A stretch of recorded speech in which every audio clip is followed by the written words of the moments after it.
위협. 사이가 바로파. 셀프. 걸렸죠. 잡았어요. 하나 더. 샤이까지 약간 전멸까지. 위험한데요. 자, 이거 위험한 다음 파. 백패 한번 이제 긁어. 2초. 긁어. 투시. 빠진 듯한 모습은 있었거든요. 로아 조심해. 조아즈. 어이 그만 맞아. 자, 한 번. 어이구. 메라가. 자, 그리고 스페이스만 살면. 스페이스만 살면 회복. 이거 그냥 로아의 일방적인 실수인데요. 네. 상대를 더 끌어들이는 그런 효과도 만들어내니까. 신이. 자, 신이. 신 스페이스. 근데 이게 민영 끼고 근데 이거 그래도 가야 돼요. 기다려. 아직 안 되나요? 다음. 네. 전멸. 쉔 좋아요. 쉔 좋아요. 쉔 잡아줍니다. 운이고요. 먼저 때려요. 신나게 때려요. 레드요. 네. 자, 용의 분노도 있기 때문에 예, 전면 쓸 수밖에 없죠. 자, 이것도 봐야 돼요. 이거를 렉사이 노릴 것 같아요. 자, 네, 그렇죠. 코르도 오나요? 자, 일단 렉사이 네. 노릴 것 같은데 가운데. 깔끔하게 네. 피지공 안 들어갔고요. 네. 이러면 피지 뿌리기도 안 입장에서 들어가고. 이거 올라갈 거 없죠. 자, 빅토르까지. 빅토르. 자, 쉔이 바로 옆에서 일코. 빅토르 바로 왔어요. 옆에. 런즈. 자, 정면. 자, 1차 타워 자, 밀었고. 스카이도 바텀들 터뜨린다. 위협적인 타이밍이에요. 스페이스를 반대. 스페이스가 나면. 자, 스페이스가 나면. 수밖에 없고요. 스페이스. 살렸어요. 로아 살렸어요. 이거는 그겁니다. 못 막을 걸 알면서도 미드가 웨이브가 없어서 할 것도 없고 선정력 그리고 내리고 뜻이 죽었어요. 네. 터졌어요. 뜻이 네. 약간 과한 플레이하다가 죽었어요. 비트도 하고. 엑페를. 오, 이거 그림이 묘해지는데요. 여기서 엑페. 토르 데미지가 네. 자, 근데 2대1로 바꿔줬습니다. 이거는 투신이 약간 진짜 지나치게 공격적인 플레이를 하다가 파괴력이 지금 좋죠. 순간이동. 오, 뒤로 한번 끌어주나요? 이건 죽을 수밖에 없고. 네, 프로드. 자, 이렇게 되면 이거 난리나 이거. 네, 프로드 멜리라 장사. 더블킬. 타워도 맞고. 다운이에요. 이거 네. 다운입니다. 네. 이거 치명상이에요. 카운트예요. 예. 1, 2, 3 계속 나오고 있는 카운트 상황입니다. DJ가 바라볼 수 있는 유일한 한타 희망은 충격파 대박입니다. 네. 충격파 3인공, 4인공 한번. 자, 걸렸어요. 그거를 좋습니다. 날려버리는 시원한 발차기예요. 거기에 메라. 시원하네요. 더블킬. 끝내나요? 진짜 거푸대기 전부터 리치. 우와, 예. 고아 연계. 샤이 녹여. 지. 팬이 앞에서 태킹 잘해주고 있으니까 충격파 각이 잘 안 나와요. 네. 졌고. 그러나 넥서스를 못 지킬 것 같은데요. 자, 고춧가루 끝났죠. 1발 작전. 영주. 고춧가루 1발 발사 명주.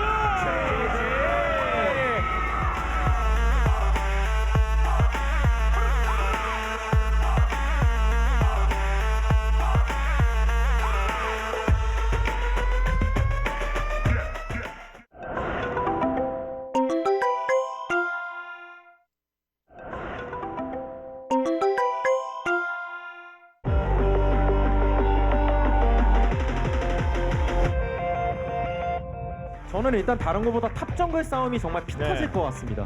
피지 앨리스 대 잭스 리신. 여기서부터 또 굉장히 어떤 유불리 승부처가 될 것 같고, 물론 그 정과정 라인 수업 때 뭐 어느 쪽이 이득 보는지도 아주 중요할 것 같습니다.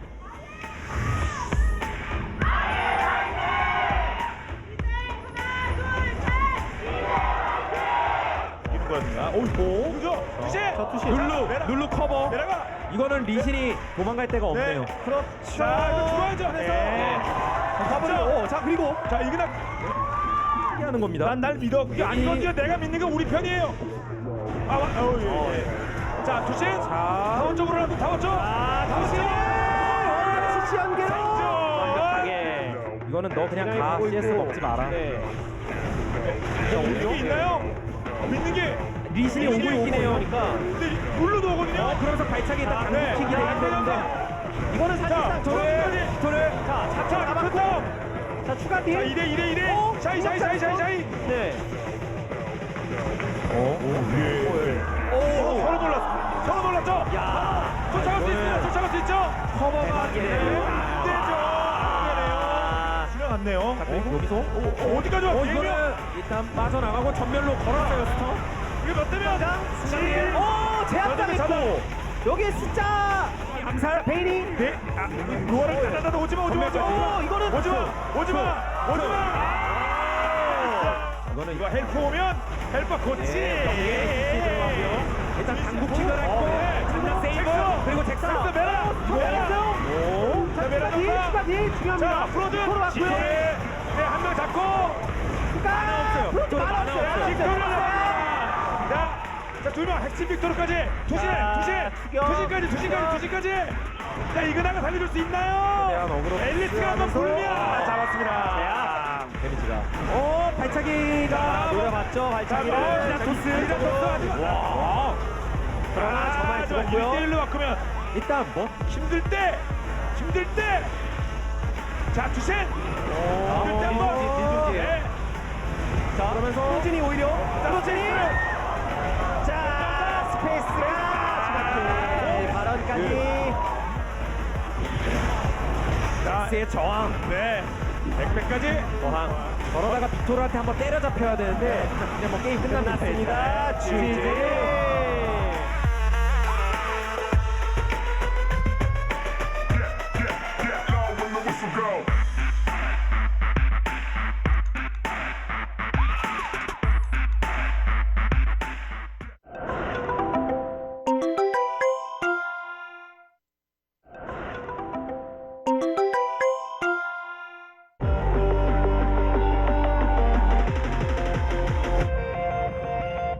말씀하신 대로 그 샤이 선수의 탑피즈는 챔프폭을 늘려가는 과정에 있다라고 생각이 될 정도로 오늘 아예 올인하는 모습을 보여줬고 앰비션 렉사의 운영의 핵심 코코의 아지르, 스페이스 11을 레드라이프 스래시 전체적으로 조합 밸런스는 좋습니다. 공수 밸런스 괜찮고 그리고 라인 주도권 잡았을 때 굉장히 플레이하기도 쉽고요. 소환사의 협곡에 오신 것을 환영합니다. 빠져나가고 속박이 안 맞았어요. 속박이 안 맞았어요. 그리고 우와. 그리고 잡아냅니다. 팝을. 점화까지 걸면서 비교한 복수고. 오. 샤이. 아쉬운 흐름이죠. 네. 우주 입장에서는. 여기만 나오면 양방. 밀고. 그리고 럭스. 3분의 1피. 자, 죽었다. 역사했습니다. 한방. 넥사이가 발사합니다. 뻥. 할 수 있는 건 여기뿐이에요. 스페이스. 여기뿐이에요. 혼자 있을 때 끊어먹자. 예. 이용을 승리합니다. 라인 클리어를. 자, 앰비션을 일단 물었습니다만 동료들도 있고요. 그냥 빼오고. 지금 빼고 사는 게 중요하죠. 있었으면 좋았을 텐데. 사는 게 중요하죠. 예, 반대쪽. 그래도 네. 이제 진격을 스톱시키고 베인이 성장한다. 오더버지 스톱을 시켰고요. 베인은 어시도 먹었습니다. 아, 네, 이런 게 깨지면 안 되죠. 에페. 살아갈 수가 없습니다. 네. 상대는 숫자가 더 많죠? 아지르가 먼저 옵니다. 럭스는 멀어요. 공도 없고요. 네, 주신. 죽었어요. 자, 이게 드라가스가 뭐 만화도 별로 없어서 네. 이제 치자. 속도를 올리네요. 네. 자, 로아. 자, 누가 잡을래? 아니 진짜 메라 혼자 다 하는데요. 네. 한도 반 다 만들어놨어요. 끊자, 그러니까 끊자. 네, 이걸 자, 메라가 왔죠? 밀고 당기고, 킬! 백패드 메가나를 변신했습니다만. 밀긴 밀었고 연계가 한번 이거는 투신. 이거는 살려주는 토스. 계속 싸워요. 럭스 연계. 대박! 그렇죠! 데미지가 하나도 안 들어가요. 노딜. 네. 내가 추격을 하는데 또 저것도 어떻게든 쫓아가면서 네.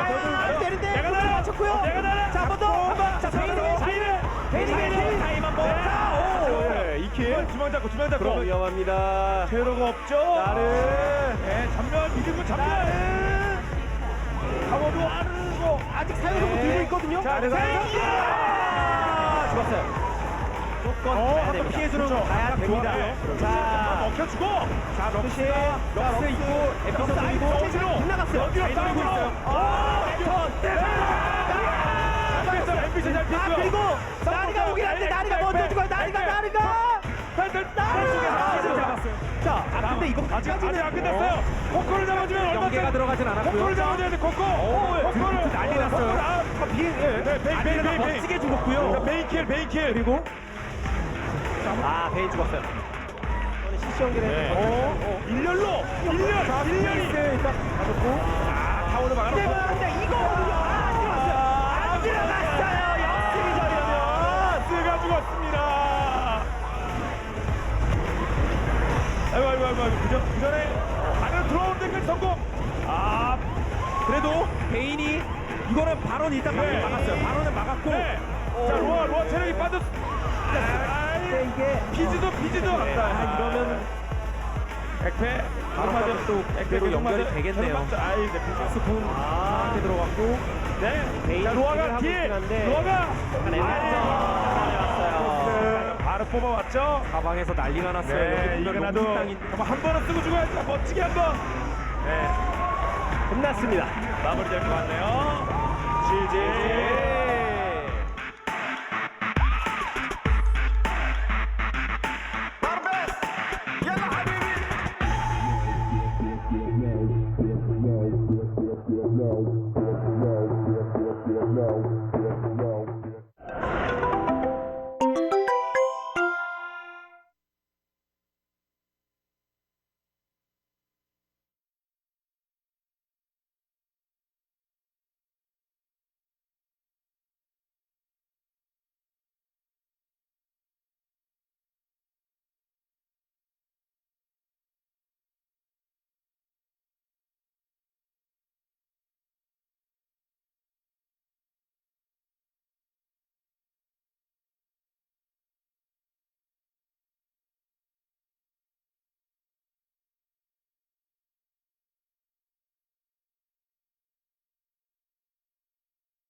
Today's matchup.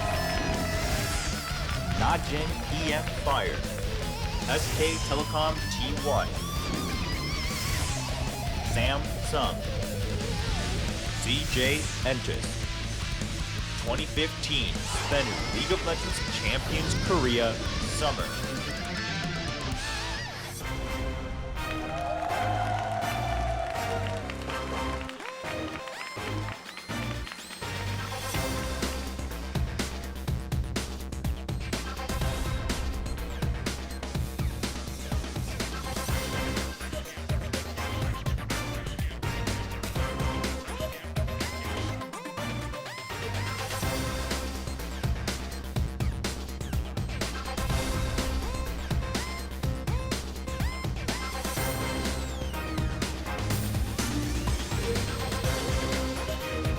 Hey guys, welcome to Champion Summer. I'm Doa, that's Monte Cristo. Today is our last full day of the regular season. One match tomorrow, but man, are we going to go out with a bang. SKT versus Najin, then Samsung versus CJ. It's going to be a great day of matches. Yeah, and we're almost locked up in terms of our playoff seeds, obviously, but it really is coming down to the wire. Now, it would take some bizarre circumstances for Najin to move up the rankings at this point.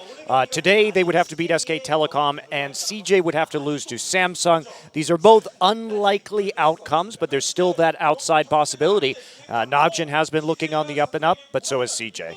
Yeah, that's right. But you and I were talking about Najin before the match, and you brought up a good point that although they've had a good win rate in the second round here, it's been mostly against teams weaker than them. They've lost to most of the top teams. Yeah, that's right. If we look at Najin, they're 5-3 overall in terms of best of threes in the second round robin, but their losses are to CJ, KT, and Jin Air, and it's only KOO out of the other top 6 teams that they've beaten, and KOO has been falling down a little bit. Now, there are some caveats here, namely that when we talk about Najin, they started getting good, better, noticeably better about 4 best of threes ago. So they have been on a bit of an uptick since that time. I'm excited to see what they can do today, especially since SKT ended up losing to Sejantis. There's still a possibility of an upset. Let's take a look at some of our MVP rankings first, though. That's right. Well, the MVP ranking's nearly locked up as well, Faker, with a chance here to exceed someday if he gets the MVP in both games. Otherwise, Coco from CJ has a chance to at least tie Faker. So we'll see. I think Faker right now, he's the only one who has a chance to overtake someday as a regular season MVP. Well, and he'd have to get it in both of the games tonight if they win 2-0 over Najin. So it's not an easy feat. What a great season for someday, and you can see more of that right here as we see him on top of the KDA for the top lane, 5.2, a little bit ahead of Marin. Now Marin again today, maybe a chance to overtake it, but remember, it has to happen today. KT is already done with the regular season, and this is SK Telecom's last game before the finals in the jungle. Hojin from the Ku Tigers on top there with a 6.3, pretty far ahead of Bengi, but Bengi, you know, he's there. Bengi is Bengi. And in the mid lane, Kuro above Faker just a little bit. Could see it move around. GBM done with the regular season, well, done with the entire season at this point. Unfortunate for Jin Air, but he will not move beyond that 5.8 KDA. And down to AD carry, Arrow sneaks ahead of Bang here. They've both been kind of trading that spot throughout the season, but that's a pretty nice lead for Arrow right now. Yeah, it is. And of course, KT's 8-1 second round robin really contributed very heavily to that boost in the KDA. And Wolf still way ahead of anyone else in support. 7.9. I'm surprised he actually dropped below 8, but it's insane that he was above 8 until now. The entire season long. Yeah, it's very impressive. What we've seen from Wolf so far this season. I'm so concerned about him because he tends to play worse in high-pressure matches, like when we saw him play against CJ. But speaking of SKT, let's take a look at some of Bang's Vayne play versus Samsung. Yeah, well, Bang getting the Azubu Super Play Award for Round 2, Week 6, and here's part of it right here. Let's see what he does. The crown. Now, how does he die? It is hard to tell. Not exactly sure what was the finishing blow right there for Bang. Easier. But he was just doing immense amount of damage in this game. And we see Easy Hoon on that Lulu. And this has been SKT. They've been running a lot of Easy Hoon recently. And that has turned Bang from a secondary carry like he is when Faker plays into a ton of Vayne games and really carrying a lot of these games very well. So Bang showing some more dimension as we look towards the playoffs. And he'll need to carry that all the way to the finals. Again, SK Telecom locked up for first place. We will see them in the grand finals. KT locked up for second place. They are waiting at the top of the playoff gauntlet. Where it gets a little bit less sure is CJ, Najin, and Ku. Now, if Najin beats SKT and CJ loses to Samsung, Najin will move up to third. Unlikely to see that happen. Right, but Najin, even taking a game today, could help them stay ahead of the Ku Tigers if they lose, depending on the last match of the season, Ku Spenu tomorrow. Now, there isn't that much at stake because 4th and 5th will both have to play in a best-of-3 wild card match on Sunday to reach the playoffs. That's right. So we see our matches for today. Like we mentioned already, SKT versus Najin, and then Samsung versus CJ for our second best-of-3. And Samsung with a chance to play spoiler a little bit here, show they've still got some good stuff going into the very last match for them this season. And it's been an interesting season for Samsung. It's been up and down. Lately it's been a little bit down, but they've got one last chance to look good before the long off season. That's right. So let's take a look at our teams who will be playing in the first match today. That's right, and there is Najin EM Fire on their side of the arena in the booth. And this is a team that, remember, their season began with Anarchy beating them 2-1. And it's been a wild ride since then, but in the second half, things have been looking much better. Not only in that strong early game, which has remained strong, but late game now they're making better decisions. Their team fighting better. Certainly a contender going into the playoffs. Yeah, Duke figured out how to use teleport to engage team fights. That was very important that he finally got on the same page. So their lane dominance is now translating into an improved late game shot calling. Goong, we're going to see the Victor pick highly prioritized during this matchup because that's what Najin likes to first pick. They have no problem with first picking Victor or Rek'Sai or Annie. These are the big picks. Duke continues to show up in the late in this season. The one person that I think we really need to look out for, though, is OQ. OQ's had against Samsung, he didn't even die in a best of 3. He's looked excellent on Corki Sivir, and particularly Lucian, because Lucian has become a more high priority pick. Najin likes to play for lane bully. They'll play Lucian Kennen lanes. But this season, OQ has a near 70% win rate on Lucian. So that's going to be very, very important to this match. Gung as well is having a pretty good season, kind of breaking out of his assassin role. Getting much, much better on the champions like Azir, like the Victor. And again, more than anything, this team just seems to be much more cohesive in the late game, which is something they lacked all season long. There is OQ, we've already mentioned, of course, his great Lucian play. Yeah, and just his play overall. He's number 4 in gold per minute at 400. He's now ahead of Marin. And he's number 2 in kills in this league with a 180 this season. Yeah. So as long as OQ can continue to dominate the laning phase, it becomes easier and easier for Najin to win. Pure has also been showing up. His Thresh play has been really solid recently. He's really stepping up, I think, as a support player. And Bang and Wolf should be, I think, a little bit concerned about this because that's how Najin snowballs. Yeah, this is going to be a great lane matchup. I really hope we do get to see the 2v2 because, in my opinion, it is like the strongest 2v2 in Korean League of Legends right now are these two duos. Yeah, they're both quite potent, and SKT, they have a very low kill participation. So they win out of the laning phase. So if Duke and OQ can take over the lanes, it'll have to be Faker carrying the entire game. Well, it's not like we've never seen that happen before. So SKT certainly is equipped coming into this match, and Faker will be starting. No Tom, no EasyHoon this time. It is a standard, powerful SK Telecom lineup of Marin, Bengi, Faker, Bang, and Wolf. Yeah, and it's just about these guys, SK Telecom, just a team that dominates the early game and snowballs from there. If we see them go into the late game even, their team fighting isn't as good as some other teams in this league. That's partially why they lost to CJ, is that if we talk about ultra late game 5 versus 5s, that is not SK Telecom's forte. Right. They want to just channel gold into Marin and Faker and provide pressure across the map by continuously pushing forward. That's why Faker's Victor is so dangerous. Yeah, that has certainly worked for him too. I mean, Faker can really play anything. He's very versatile. He can play the TF lately. He's played the Ahri lately again too. So Faker not afraid to grab some of those assassins once in a while. They're coming to the back lines. And there is Marin, of course. He's been so solid all season long. Very standard picks as far as the top lane go. He's not messing around with stuff really like Fizz or Shen or anything like that. It's been mostly Maokai, Rumble, Gnar, but it's worked. The big problem is that Shen has been absent from this team. I think that has to be a pick that needs to be considered by SK Telecom because they will be facing teams that run very strong Shens like CJ. And those double globals are so important in the current meta that you don't want to always have to ban it out. You want the flexibility to pick it too. Well, there is Faker, of course, having a pretty monster year across the board too, and certainly shoo-in to get his team yet another season win and yet another trip to Worlds. Yeah, and he hasn't played. He played one game against Samsung, but otherwise he hasn't played since the Twisted Fate loss to CJ Entus. Came out on Ahri. That was a very sloppy game against Samsung. It didn't look very serious. It was Ahri versus Yasuo in the mid lane. There were dozens and dozens of kills.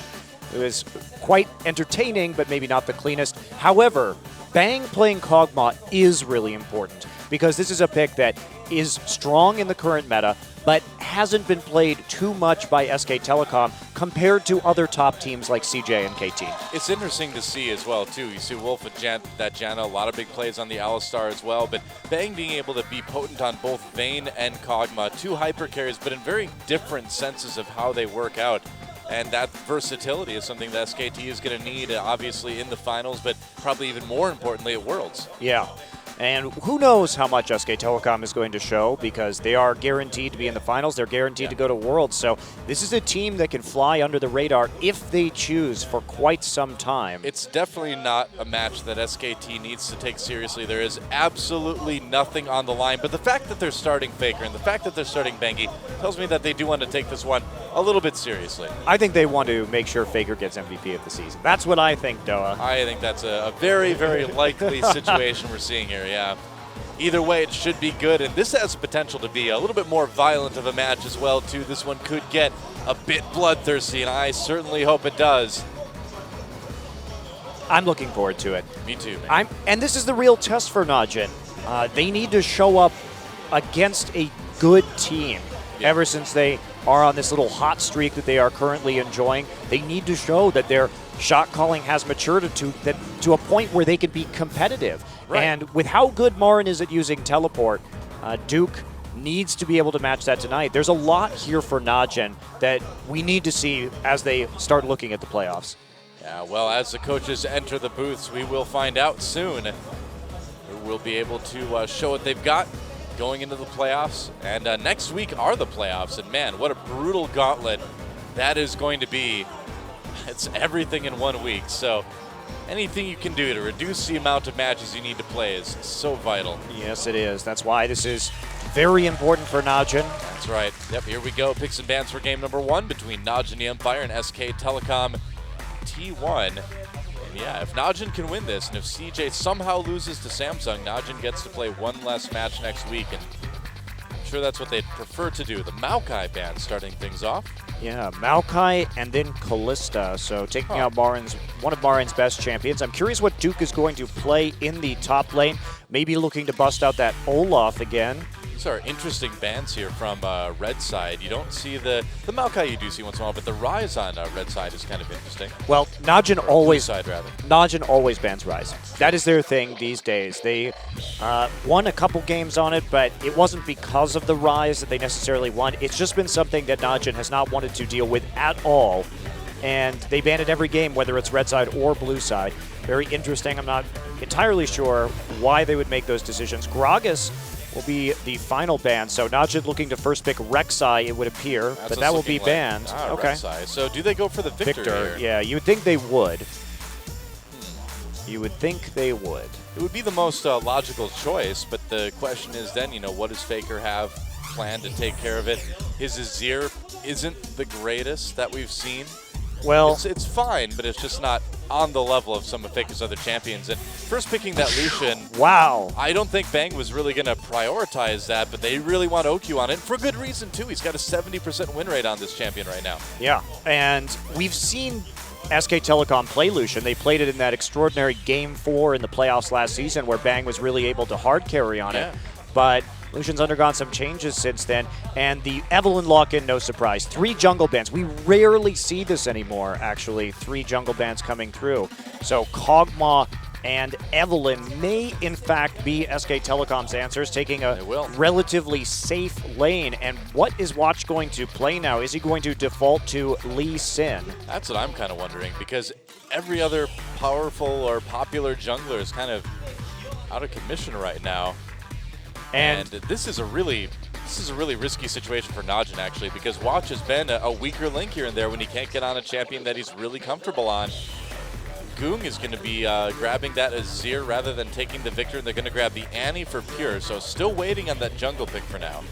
Yeah, they don't need to take a jungler, and Najin has really liked to draft Annie in the first round on the red side. Now, Goong, prioritizing the Azir, this means that the Victor is going to be locked in, but Najin is coming in wanting to win lane versus Faker. Try and stop that snowball. Azir definitely has a preferential laning phase if it is not interrupted. And they have some ways to get kills too. A roaming Annie could be quite powerful here. They could take the Rumble away from Marin, although I imagine that Marin would go Gnar. I'm hoping, Doa, he goes Shen with the Evelynn. We'll see. If the Gnar gets picked up by Duke, I think that's fairly likely. Yep, there's a Lee Sin for Watch. Not a whole lot else for him to choose from. That champion pool certainly a bit limited. Okay, so Gnar will be taken, a very safe blind pick for the top laner. Najin's team composition looking very good. There's a lot of early game power here between Lee Sin and Annie. So whether they get the lane swap or not, and the Shen is the pick that makes the most sense with this composition. Well, he can both peel with the shield, or you get that classic Shen Evelynn flank engage. Yeah, well, like you mentioned earlier too, this is a pick that SK Telecom has been more or less avoiding since it's become popular, and it'd be interesting for them to show they could play it in their last match before the finals. I think you do show you can play it now, because that will make teams really have to reconsider how to draft against you. If they know that you're not going to just ban it, it throws a big wrench in the machinery of your draft phase, and they're going to lock it in. So this will be Marin's first Shen game this season. Yeah, we'll see how he performs on that. It's tough to play Shen and Dinar, though. It really is. Well, you just get poked so hard by the range. Yeah, you just kind of get messed up by a Black Cleaver Gnar constantly just shredding through your armor and autoing you from that range. Najin, I'm curious as to see what this level 1's going to look like, what lanes each team wants to get. SK Telecom going for a classic poke lane with very little sustain, but that all-in pressure on a Kog'Maw from the Annie is really quite dangerous. But if you go for the 2v2, or if you go for the lane swap, then that unlocks Annie on the map, and you have to be worried about this Victor against, he's going to take a lot of poke damage against Azir, and Watch and Pure may be able to all-in him. Yeah, you think this is a situation where we might see like a level 2 gank possibly?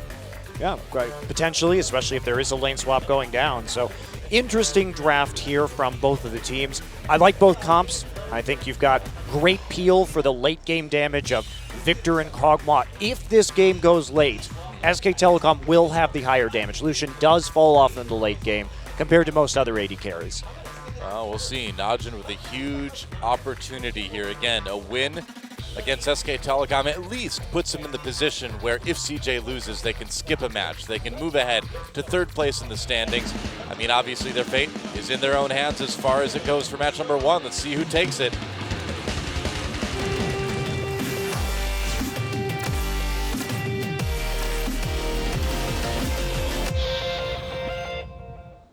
And welcome to Summoner's Rift.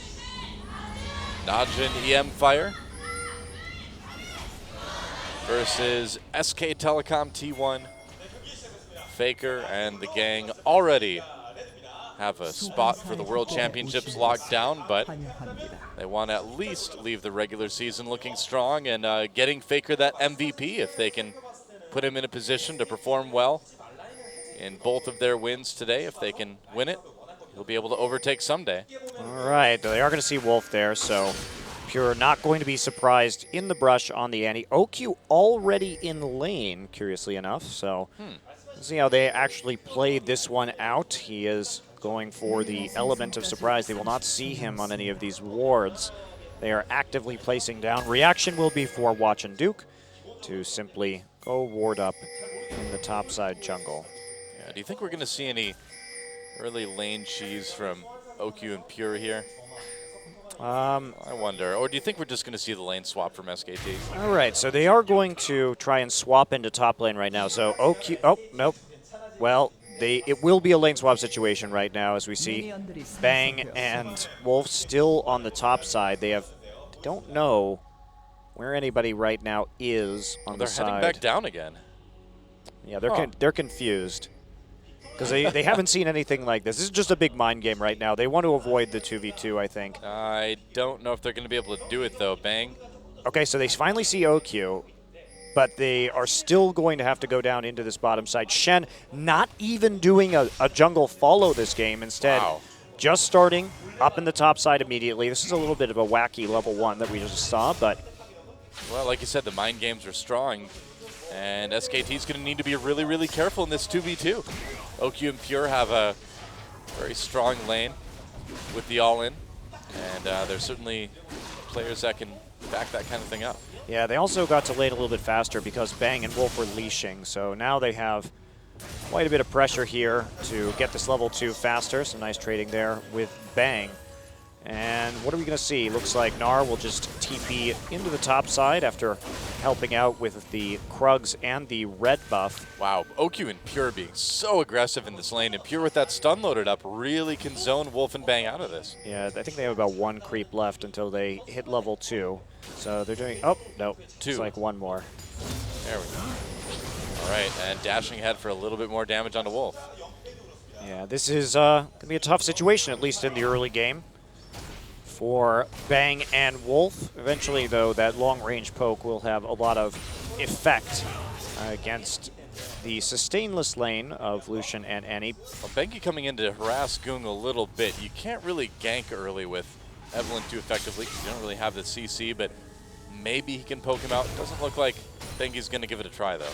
No, and Faker doesn't have Ignite this game. He's running Cleanse due to the Annie. and the Gnar. So it's a less attractive option. Bengi instead just going to poke into the enemy jungle and see if he can find anything. Maybe wrapping around right now for a gank. Yeah, well, they know how aggressive OQ and Pure are going to be, and there's no wards there. Bengi could come in and cause some trouble here. Bang and Wolf, they do not lack for health right now, and here comes Bengi. He's got the double buffs. They're going on to Pure. Pure uses that stun right away. The hate spike's coming in, but I don't think they're going to be able to get it. They get the flash from Pure. Can they get another summoner from OQ? Doesn't look like it. Bengi, wow, goes back in and takes a lot of damage. Pops that W for the speed boost, and he'll get out, but summoner used by Pure there. Well, they're going to feel pretty good about that because they Yep. got Annie's flash. So that eliminates a lot of the kill pressure. Now they're going to be able to posture more aggressively in the lane. SK Telecom, Wolf kind of messed up that gank a little bit. He telegraphed really hard right he did. as Evelyn was coming in. Yeah, Pure and OQ were already on the way out when Bengi made his appearance. Oh, well. Well, we already know from Fairy Tales that wolves aren't very good actors. So that's no surprise, really, I guess. Not going to win any Academy Awards anytime soon. I don't think so. Nope. Still, though, this is really preferable because Helps you can in the see lane. there's the Bio-Arcane Barrage coming in. Really problematic. Bengi going for another gank Nice here. taunt onto Duke there. Bengi doing a lot of damage. Duke's going to have to use that flash. No, not even bothering. Gets taken out, and that's first blood going to Bengi. Yeah, you don't use the flash right there. Marin and Bengi still had their both flashes up. He was dead. And he tried to go for the... He has a Vamp Scepter. Huh. I wonder if he's going Blade of the Ruined King. That would be very interesting. That would be the first time we've seen this in this matchup. Well, I mean, the attack speed would help you harass even harder, I suppose. Yeah. And obviously having the active is nice, too, but... Well, it's just especially it counters Shen's ability to really... Oops, well, that's not going to work out. W onto Pure right there. Not the best Yeah. gank. It's like, gee, I wonder if Lee Sin's coming in.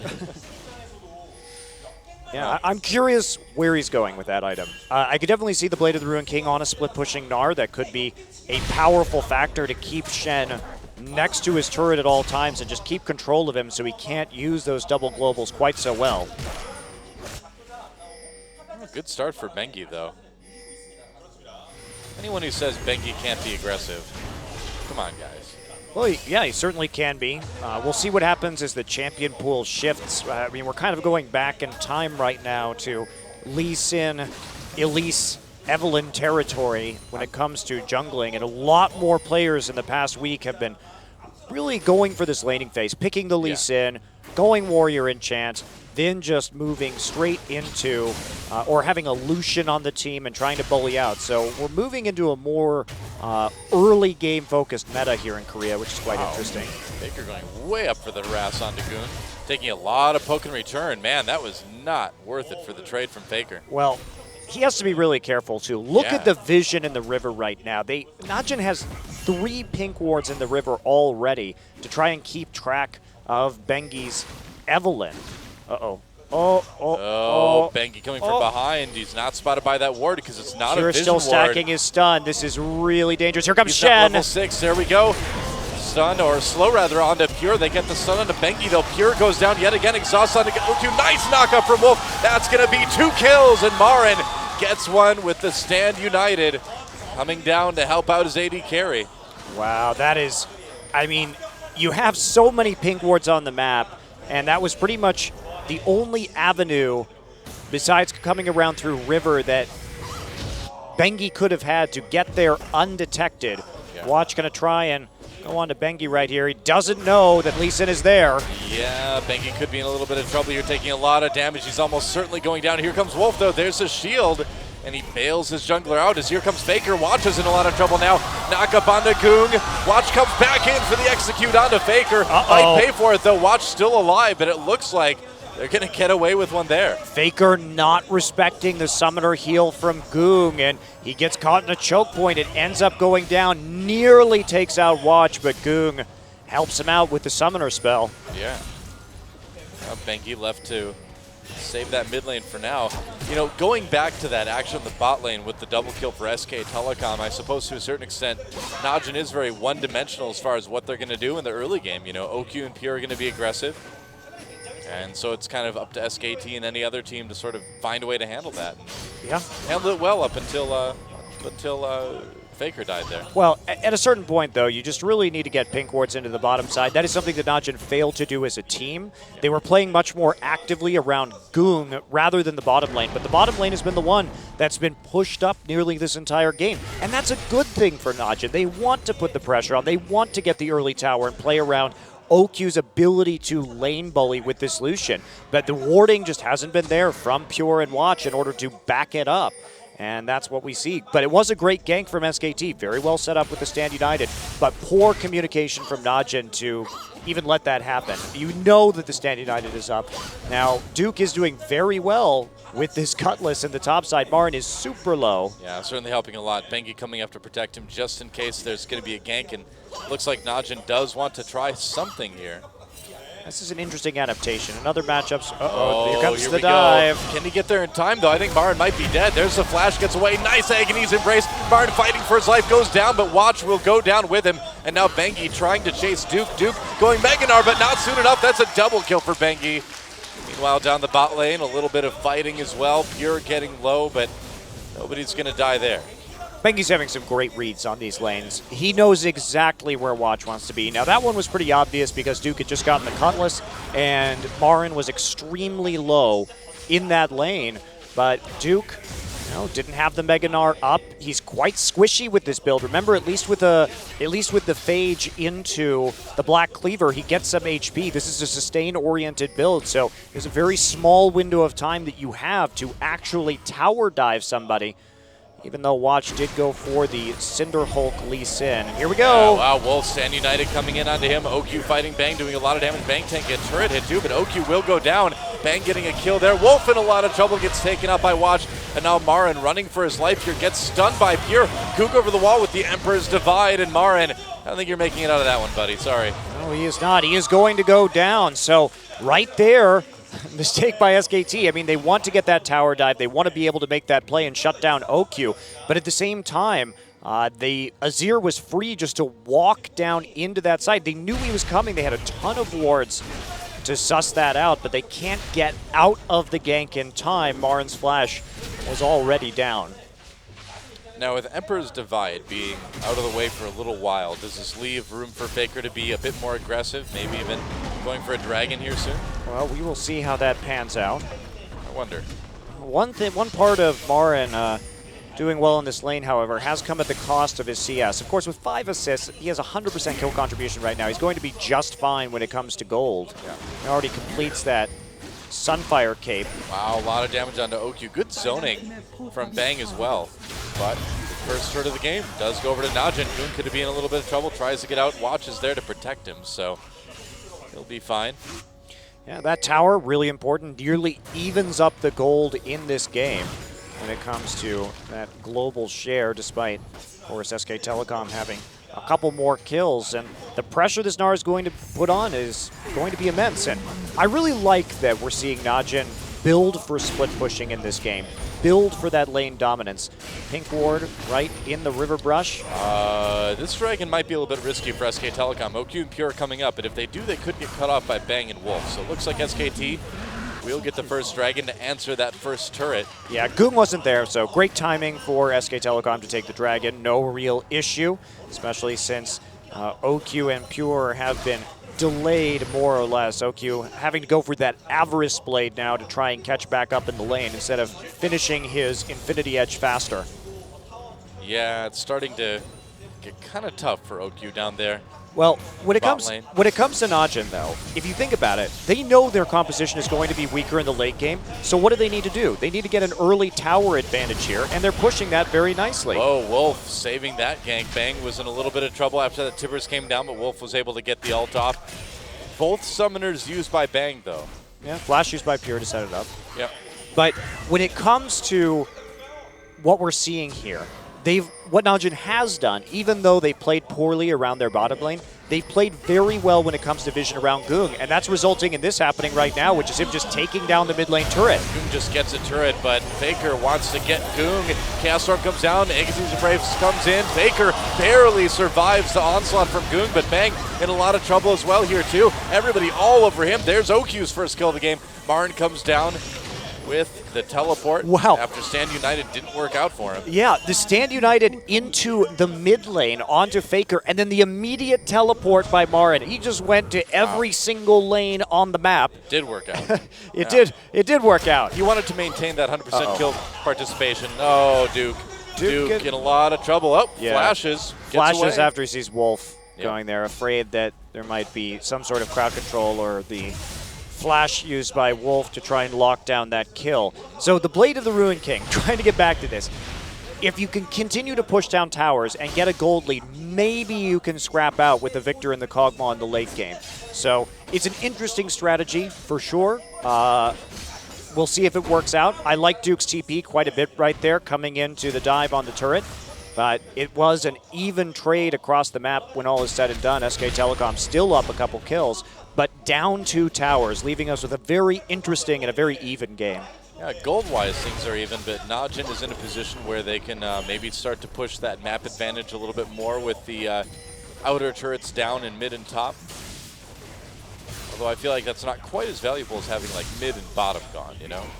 Yeah, the mid is a huge problem right now. This is usually how SK Telecom wins, is by taking early mid turrets with Victor and then just having Faker run around everywhere, but he's not going to have that option. My big question, Doa, is how well does Najin ward the top jungle? Because this is the area they need to control. Duke does not have the HP to play in team fights right now. He is only a 1v1 threat versus Marin, so you have to play around that, make sure that there's no interference. He will win the 1v1. Yeah, so far the warding really non-existent in that top jungle for Najin. Yeah, so Be careful there.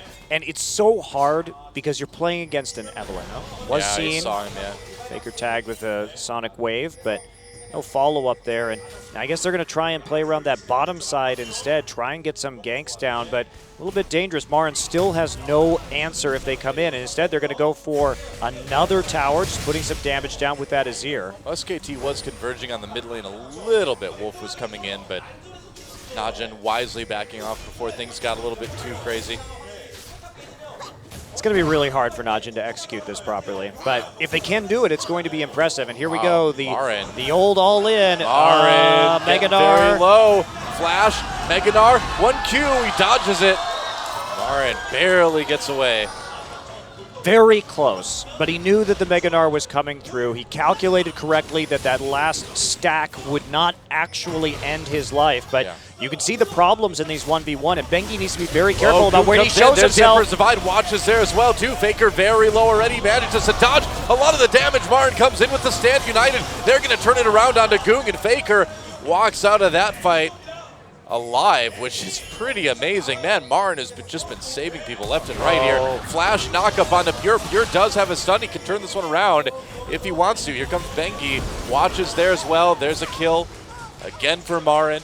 No, simply not enough damage there. Puts OQ, that remember, he's behind. He still doesn't have a single core item yet. SK Telecom coming down. I don't really know what Najin expected when the Stand United was up for that scrap in the mid lane. Faker did misplace his Chaos Storm at first, so I think maybe they thought without that burst. Oh, wow, just killed with the culling. OQ bursts Faker down. Didn't even have to use a summoner for that. Faker, Yeah. no flash after that tussle, so OQ just goes for it. And OQ is so good at using the culling. It's one of his strong points in terms of his Lucian play, is his accuracy on that ability. I can't wait to see that highlight. OQ, man, coming up with the big kill. Hopefully we get to, because that is huge. To shut Faker down like that, and OQ really desperately needs the kills as well. Yeah, he does. So let's see what happens right here. Oh, very low. Faker should have gone back a while ago. Oh, that was, Okay, well, that was less All right. awesome than I had hoped. well, that was kind of sad, but Faker probably should have gone back a little bit earlier. Was still low from that close fight he had a minute or two ago. Faker going for early home guards. This is a build. He's just trying to get into lane to farm as much as he can. I think this is a little bit desperate considering that SK Telecom is, in fact, in the lead in this game. It might not feel like that, though. I mean, it's been so close. Both junglers have 3 kills. SKT looking a little bit better, of course, but they've lost a couple turrets, too. So I think SKT is certainly feeling the pressure a little bit here. Well, he's also doing just as well as Goong is, really. He's a little bit behind in terms of CS, but that's not the biggest deal. Dragon is live now. Najin definitely having superior vision control, but we'll see who ends up with it in the end. Tibbers is almost back up, so that will be quite useful. Marin has his Stand United available, and he's just been counter-jungling right now. He doesn't even want to be in lane versus Duke. But SK Telecom should absolutely just try and snowball off of the Dragons. Duke is not useful at all when it comes to team fighting. All he has is Boots 2 and a Blade. And they have started that Dragon already. They're going to take it easily. Scrying Orb will reveal what's up, but SKT gets their second Dragon. Yeah, so this is a great way for SKT to win. Not only do they have the superior late game composition, they are starting to really threaten in terms of the Dragon stacks, and probably Duke is not going to really be able to contest this until Dragon 4, which means that he must get advantages in split pushing. That is the only way that Najin wins. Well, he's so squishy right now that he can't really be that big front line. Not for a long time yet. Oh, they don't have anybody who can be that big front line, Doa. Yeah. Lee Sin's Well, not quite there yet, and he will never be there. I think the front line is called Emperor's Divide this game. Well, Gnar will get there. Gnar will get there, and Marin does have to be really careful. Oh, not when Bengi's coming up, though. Duke in a little bit of trouble. Uses that Gnar to throw Marin against the wall, but here comes Bengi. Duke gets taken out. Another kill for Bengi. Just really baited into that one. Well, Oops. if you want to play like that in the top side, you have to have pink wards against the Evelynn there. Yes. That's just how it works. Well, this Evelynn was such a great pickup after the Rek'Sai was banned. I mean, SKT's like, all right, well, good luck with warding. You know, I think this Blade is fine, but it is really an all-in move. Remember that gives Gnar 2 types of % health damage, which does make him do a lot of damage to tanks in a split push, but at the same time, it's very risky. Yeah. Meanwhile, blue buff will be handed over to Goong. Faker just pushing up the mid lane, managing to keep up on CS all game long. Okay. What a game Marin has had, though. I mean, I think the question, can Marin play Shen, so far has been answered with a pretty resounding yes. Oh yeah, you get a 100% kill contribution, right? Yeah, that helps for a top laner. Been absolutely everywhere on the map. Had the setups, has had the synergy with Bengi, which is what you need in this particular situation. Shen Eve has always been a strong combination of champions, and they're showing why this game. Bengi's a very smart jungler. He's finding the holes in the vision and then exploiting it. And there's a tying turret for SK Telecom. They get their second as well, up in that top lane. And SKT, despite a couple little shaky moments here and there, is really starting to come back strong. Yeah, and at this point, we talk about a 2-dragon lead, a 2.5k gold lead here at 21 minutes. It is going to be really hard for SK Telecom to lose this game because of the way that Najin has built and the fact that they can't contest whatsoever until we hit the ultra late game, and even then, just fundamentally on paper, their composition is going to be weaker. So, oh wow, on to watch. Nice knockup from Wolf. He's going to go over, kick bang out of there. Chaos Storm dropped. Faker not getting a ton of damage done with it. This will at least maybe result in a mid lane turret, although there's not a minion wave there right now. Nice poke from Goong. Yeah, still going to be hard to actually secure this. They can't dive it with the Annie, and the culling is still up and ready to be used. Now you think it would be pretty soon? Nope, he's using the regular burst there. Are they actually going to dive this?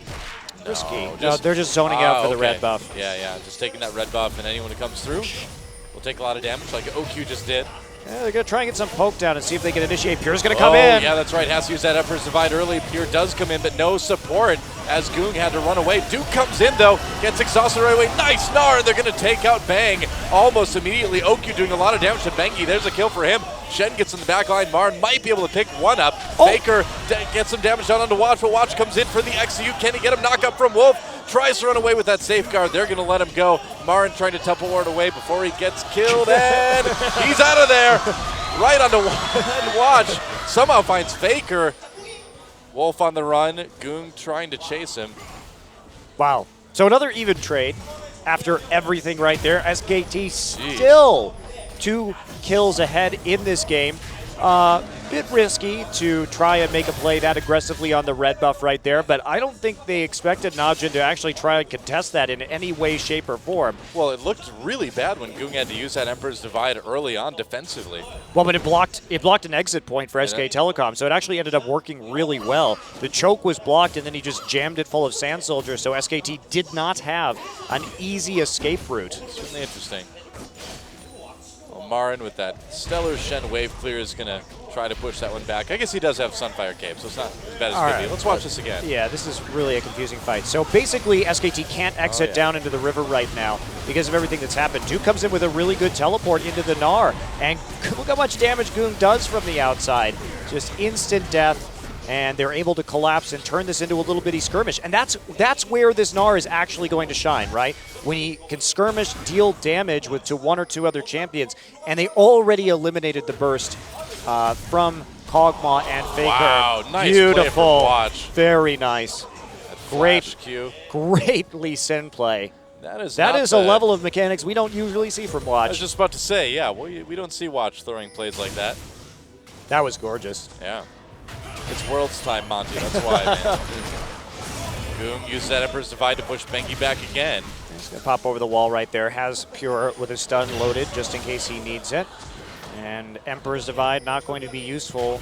But this mid lane turret's still at a vexingly high HP for SK Telecom. They really need this to go down. Well, they really need at least that lane to be pushed up so they can go for the dragon. OQ, meanwhile, will take that tier 1 in bot lane. Will he be cut off, though? That's going to nearly even the gold up again. I don't know. Here we go. Shen's back. Yeah, Shen coming in. They get the slow. Is he going to be close enough? OQ flashes. Can they get there with the taunt? Doesn't hit the taunt, but OQ is so low anyway. Another kill for Marin. That's going to make Dragon a definite possibility for SK Telecom here. Yeah, especially Duke actually burned his TP right there. That is not a good time to use that ability. Well, OQ pushed up too Watch. far, and there aren't enough pink wards on the map to defend against this Evelynn. You have to have something there if you're OQ. Otherwise, you're in the real danger of just dying. And since Marin finished his Randuin's Omen, he didn't have flash, but he was able to taunt in range of OQ and slow him with the Randuin's active to actually secure the kill. Yeah. Works out. SKT still with a small lead here. But the big deal is the dragons. SK Telecom with all 3 dragons so far, and that's something that once they get that 4th dragon, especially once they get that 5th dragon, is going to blow this game wide open.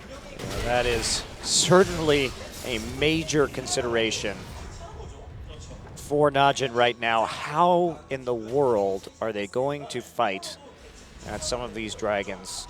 Marin is simply far too tanky to really be taking damage from anybody right now, and he's been building primarily armor, so OQ not going to provide very much until he finishes that last Whisper. He is getting closer. And it's kind of a matter of using that mobility that Najin has to avoid Marin and try to pick people off on the outskirts of the fight, I suppose. I'm impressed that Najin has actually been able to keep this even in terms of gold. Actually, it's something that I don't think they should have been able to do given their team composition and most importantly the Gnar itemization. But they managed to make it work. They've gotten that outer ring of turrets down first. They played well in the top and mid with that pressure, but they just haven't been able to get enough of a lead, I feel, onto OQ in this game to really make a difference. Goong, it seems like, has been having to use that ult defensively for the last couple fights now, too. He's gotten some kills, but it's been a bit crazy. Yeah, and how are they going to deal with this Kog'Maw right now? Bang may be behind in terms of CS, but his damage is becoming quite large, and he doesn't need any armor penetration yet. In fact, he could, with the Aegis onto Watch, the delayed Randuin's onto Duke, theoretically he could just go into an Infinity Edge next and be just fine. Yeah.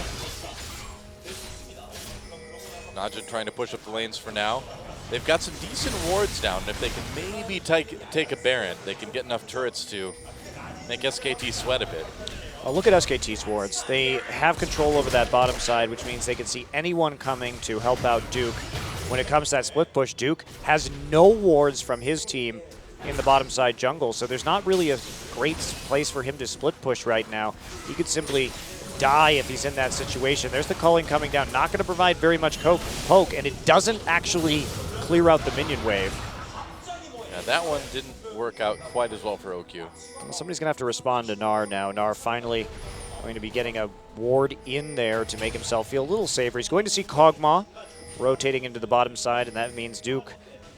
Okay, well, they left again, so I guess he's here now that Marin, they feel safe now that Marin is here. Naja trying to set up a pick right now. Here they come, flank around the side. Bengi actually gets caught out by a pink ward. That was a good pink ward from Najin. Yeah, Pierre calls it off. Could have come in with that flash Tibbers, but didn't do it. Duke coming from the side, though. This is still dangerous. Knock up Wolf in trouble. Shen uses his ult right away to try to save his support. He comes in. Will there be a taunt used? Not quite. So they got the Stand United out of Marin, at least. Yeah, they save Wolf. Not sure the Stand United was really necessary there. Probably could have just gotten out of that with the Monsoon, but doesn't really matter. With Shen, it's just a case of better safe than sorry. Najin may actually try and sneak this Baron right now. It's not going to work. I don't think so. Yeah, SKT knows what's up. Okay. They jump onto Marin, but that's not the person who you can really do a lot of chipping damage to right now. No, it's not. He's built full tank. Yeah. And they don't have a ward in, but they're going to see Gnar head into the top side to clear out the wave. Get another one in at the back of the pit. So Najin tried to find a cute little timing there for the Baron, but SK Telecom reacting immediately, and here comes the port. Teleport, Duke coming in. No opportunities, though. Even Bengi gets out of that one. Yeah, so that teleport down. It's not a good teleport from Duke. Really. SK Telecom was already too far gone in order to make that work, and now Marin's just like, well, now I have global pressure. Time to go back to split pushing on Shen. Yeah, pretty much. Whoa, Bengi, nice kick from Watch, and they're going to pick him off. OQ with another kill there. Watch didn't Whoa. even have to flash to get that. And now this is where you all in at the Baron. Najin has to do the Baron right now. This is their probably one chance to win this game. Well, they're going to go for it. Goon clearing out some wards here. They've got their own behind the pit as well, too. Now, Marin knows what's up. Is SK Telecom going to contest this? Teleport coming in from Marin. He certainly wants to. Doesn't want to use that Stand United. Baron getting low. It will be taken by Najin, but will they win the fight? Faker goes in way too deep. Gets taken out immediately. And now Watch chasing across Najin. Big Gnar out from Duke. And this is a huge fight for Najin. They got the Baron, and they will get the team fight, too. They can just walk down and get ready for this dragon now. Yeah, the dragon take is the most important part of this. If I'm SKT, I don't take this fight. There's no reason to actually... Marin. What are you Marin doing, buddy? There's playing a with stun. Raptors. Trying to distract them. They're going to get the turret anyway. I don't think the Raptors are that important. Bengi is alive, but they may be able to get an inhibitor turret off of this too. Yeah, can they? How far can they push down? It's really important that they don't give up the dragon. Yeah, and they're going to go for it. Wow, Najin going in really far. They're going to get Marin, though. Flashing away. Is it enough? It is. OQ takes him down, and they're going to turn and grab the inhibitor on the way out. Now, Najin members are very low right now. Everybody but SK Telecom up. Can they get the dragon? Yeah, they need to get this dragon, because if SKT gets to 4 stacks, even though they did a lot of work with this Baron, all that work could be for naught. It's a race, man. SK Well, Telecom. Marin's not up, so, but again, like you said, Goong is low. No Bang and Gnar as well, too, and that's going to be some serious poke coming out from Bang. They're going to start the dragon right away. Bengi there to try to zone. Najin looking dangerous. Yeah, they're trying to get the blue buff. They're Blue just trying to went back. delay. They need 15 seconds for Marin. So Najin trying to play the long game here, but they are still poked out. And they don't have Tibbers, so SKT should just go for this. Great call from SKT. Just go right now. Yep, that's right. Marin Zeri can come in with the Sand United if they need him to. No OQ. This has to be a really heroic steal from Watch. Duke's about to go Mega Gnar, and he's got the ult back up again. And he gets the gets it! dragon. He stole it with the Sand Soldiers. Wow, that damage just barely wasn't there in time. Smite not used by Bengi. They're going to go back in. They separate Marin from the rest of the team. Can they kill him, though? They've got the rest of SKT coming from the side. And Goon could be in a little bit of trouble. Never mind. OQ's killing people now. There goes Bengi.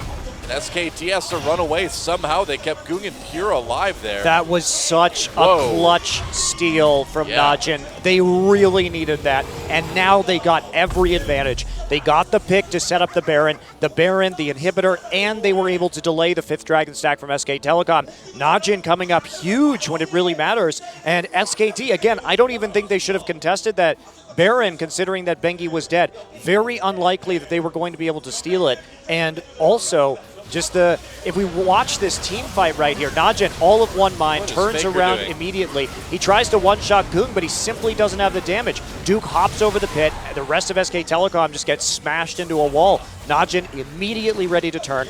Much better shot calling than we've seen from Najin in the first half of this season. Yeah. Wow, and SKT suddenly in a position I don't think they expected themselves to be in. Well, you know, Faker has tried for some all-ins this game. He just hasn't been able to produce the necessary kills after flashing to commit to some of these. I understood why he flashed right there. He thought if he could kill Goong instantly that they could turn it into a 4v4 and maybe take the team fight, but it's not going to work. Okay, well, OQ is all of a sudden a monster, too. He has the Bloodthirster. He's a core item up, and Bang has now been really stalled out. OQ's just been on a tear. Remember, he was 3-3-3 in the mid game. Now we come late game, and he has gone 4-0-1 since that time. Marin under the turret, but he's not going to be able to deal with OQ very well. OQ being as aggressive as he wants to be. Here comes Wolf. The rest of SK Telecom coming in as well, too. Actually, Marin's really tanky.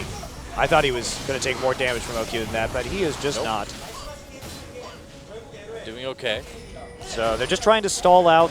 Somebody's going to have to go back and deal with the super minions in the mid lane. Najin not overcommitting to anything right here, just using the Bloodthirster and Lee Sin shields to get damage on the turret when they can.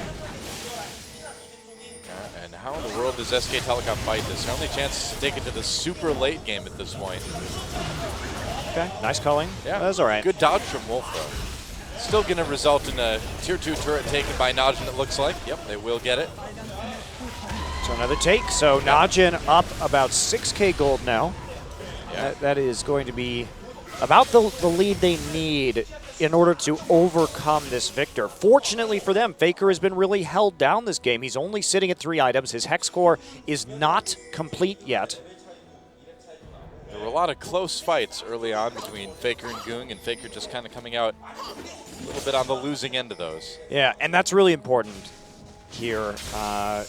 It means that the AP damage isn't quite as significant from SK Telecom. So Duke rather can kind of go for a little bit more armor right now to help mitigate some of the damage from the Kog'Maw. Finally, though, the Last Whisper is complete for Bang. That is a major step forward for them. A Thornmail for Duke, though. He'll be able to do a little bit of return damage. And if you're SKT, what do you do at this point? Just kind of wait? Just got to wait it out for the super late game. Try to take your 4th dragon, I guess. Try and farm up. Get some more items onto your carries because you're down 4 turrets right now, and just hope that they mess up at the Baron because they will take a lot of Baron damage here. Duke getting tankier, but he's not a rock yet like Marin's on this Shen. Yeah. So we're going to wait for the next Baron right now. Najin will want to take this right at spawn. They have to accelerate this game, and it would be great for them if they could take Baron and then chain it right into a Dragon about 45 seconds later. Well, they've got a good opportunity to do that. Banshee's Veil finished from Marin. That's going to be a nice pickup to have going into this next fight. That's okay, Crucible done for Wolf, so that's one less person who's going to get hit by an Annie stun, presumably. Another important grab right there. And what is Najin going to do? They're looking like they're going to recall right now. Probably don't want to do that just yet. They've got the waves all pushed in. Inhibitor respawn now for SKT.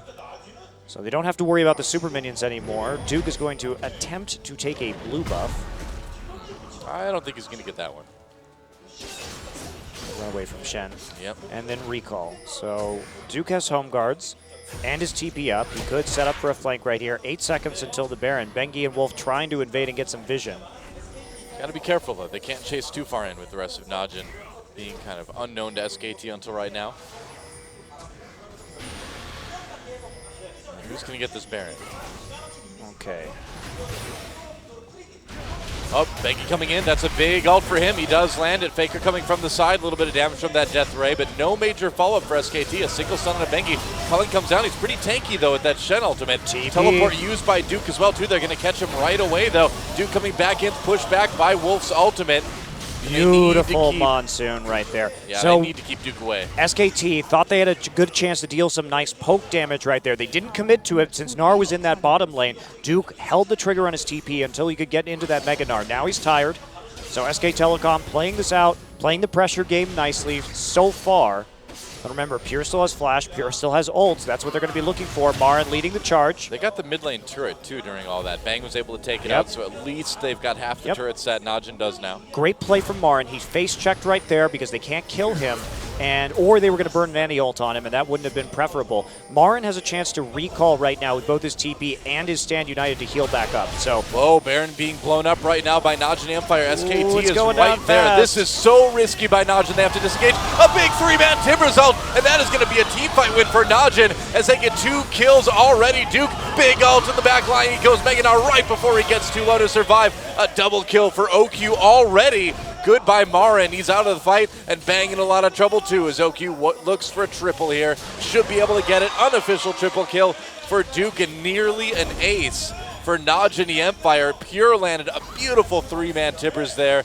And you got to think that's going to be the game right there. And that's why the play before was so important with Marin face checking. You can't send 3 people into that brush versus an Annie whose ult is up. Just have Marin stop that. That's going to be the game for Najin. They're able to team fight their way through this, and despite some setbacks, some great delays on the Baron and the Dragon yield a lot of extra gold for them. I don't know if they can end it right now. Oh. Okay, the second Nexus turret went down much faster. Here comes Duke though, or Wolf. Wolf a bit low, pushes people away with the Monsoon. That's a double kill now for Marin, but the Nexus going down. Can they save it? Nexus really low, triple kill for Marin, but the Nexus still goes down. Only Duke remaining. It was a close call at the end there, but Najin played well enough all game to have the lead to get that little bit of damage in at the end. What a game one. Yeah, fantastic from Najin. They really came up big. You have to give them credit. Yeah. Some misplayed team fights from SK Telecom, and that will be a win for Najin. Well, OQ 10, 4, and 5 in that OQ game. just went nuts towards the end of that Jeez. game. Oh, not the greatest game we've seen from Faker. He looked a little bit off today. Looked a bit sloppy on that Victor, I gotta say. Yeah, his damage calculation, which is normally so precise on Victor, wasn't able to yield the kills that it needed to. Yeah, you can say all you want about SKT really not needing to care about this game, but you don't want to see sloppy play like that. Yeah. Well, we'll see how game number 2 goes. Interesting to see the Shen pick. Marin certainly performed excellently in this game. Sparted 15 out of his team's 16 kills, and Bengi had a very strong early game, but Bang and Faker just kind of didn't show up here, Yeah. and Well. they couldn't get the kills necessary. So that's puts them behind. They can have an excellent supporting crew, but they weren't able to put it together in terms of damage. Now Najin gets one step closer to winning a crucial match that may help them avoid a best of 5 here in the Gauntlet next week. Let's see if they can take the 2-0 when we come back right after this.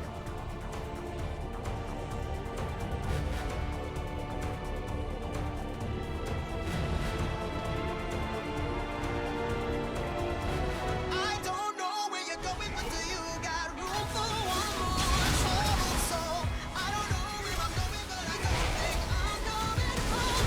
If I say I should leave tomorrow, if I don't wake up dead, this is the road to ruin. The stars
And welcome back to Champion Summer. Our Game 1 MVP is Watch.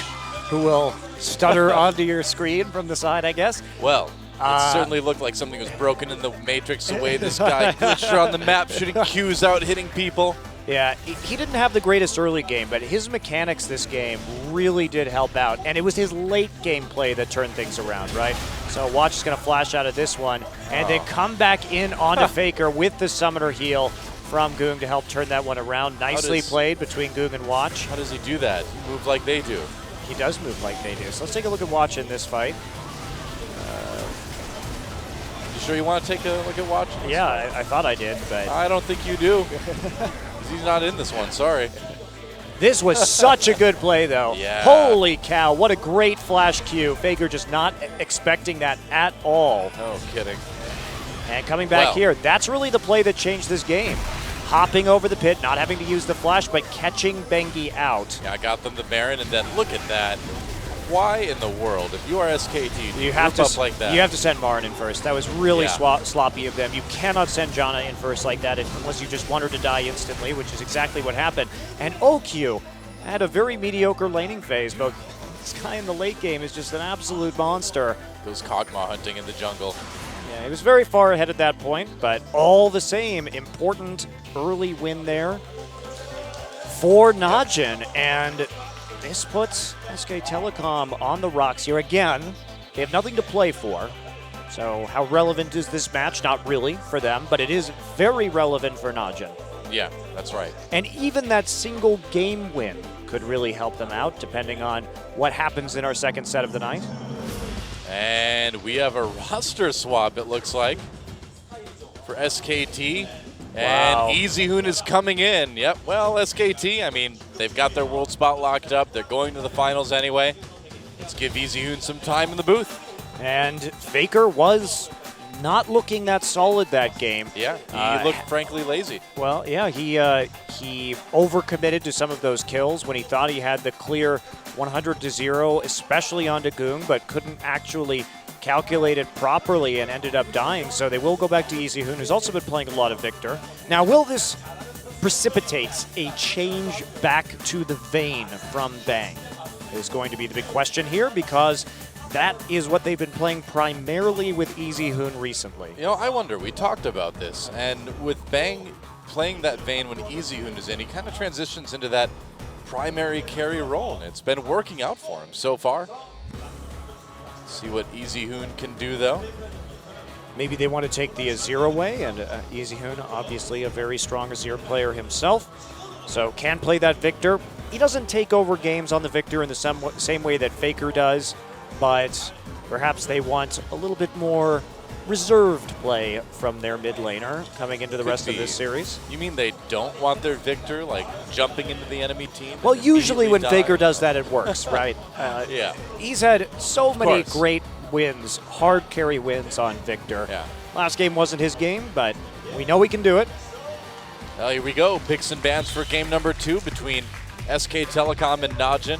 EasyHoon in the mid lane. Now, he's only lost one game so far this season. That was a defeat versus Samsung early on in the summer. But Where he got fizzed. that's right. But he hasn't played against a ton of tough opponents. EasyHoon, obviously a great mid laner, though, so we'll see what he can do. As Annie is our first ban. Yeah, I think that's smart. Take away the NA. You know that Najin will pick it first round of the draft on red side. They have a pattern of doing that recently. Kalista will be the follow-up ban from Najin. Now, where do you go here if you are SKT? Are we going to see as many jungler bans? Watch was the MVP of the game, even though they forced him onto the Lee Sin, and that is actually going to be banned. When's the last time you saw a Lee Sin target ban against Watch? It's been a while. It's been quite some time since I've seen any Lee Sin target bans, but yes, against Watch in particular. I was going to say years, maybe. But Lee Sin has been on the up and up in this scene in the last week. Ever since 5.14 dropped, we've seen a lot more Lee Sin.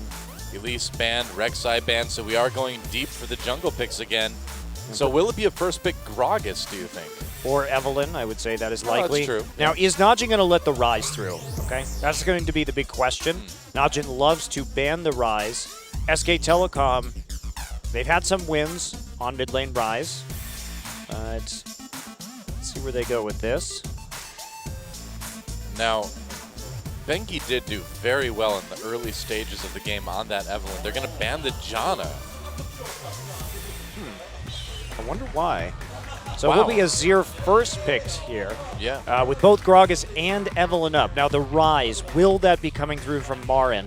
Lucian may be a priority alongside the Gragas in this game. I'd say the Lucian is definitely a priority for OQ right now, and he will get it along with the Gragas for Watch. So funny how fast Lucian has risen in priority here in Korea. Yeah, We it's too big. saw so much of it last week. And it was really OQ that started this. He now has above 70% win rate on Lucian this season. So Maybe the Vayne for Bang, but I would that's- assume the Vayne is going to come through. We'd That is expected. Yeah, that is what they play when they play with Easy Hoon. Easy Hoon gets one of his best Yep. champions and something that can peel for Vayne. That's the plan behind the Janna ban as well too, I suppose, is to take away some of that peel. Will we see Goong go assassin this time? I would love to see his Ahri again. Remember that historically he's always been a big Ahri player, but we just haven't seen it recently. Faker playing Ahri, Mickey playing Ahri this season.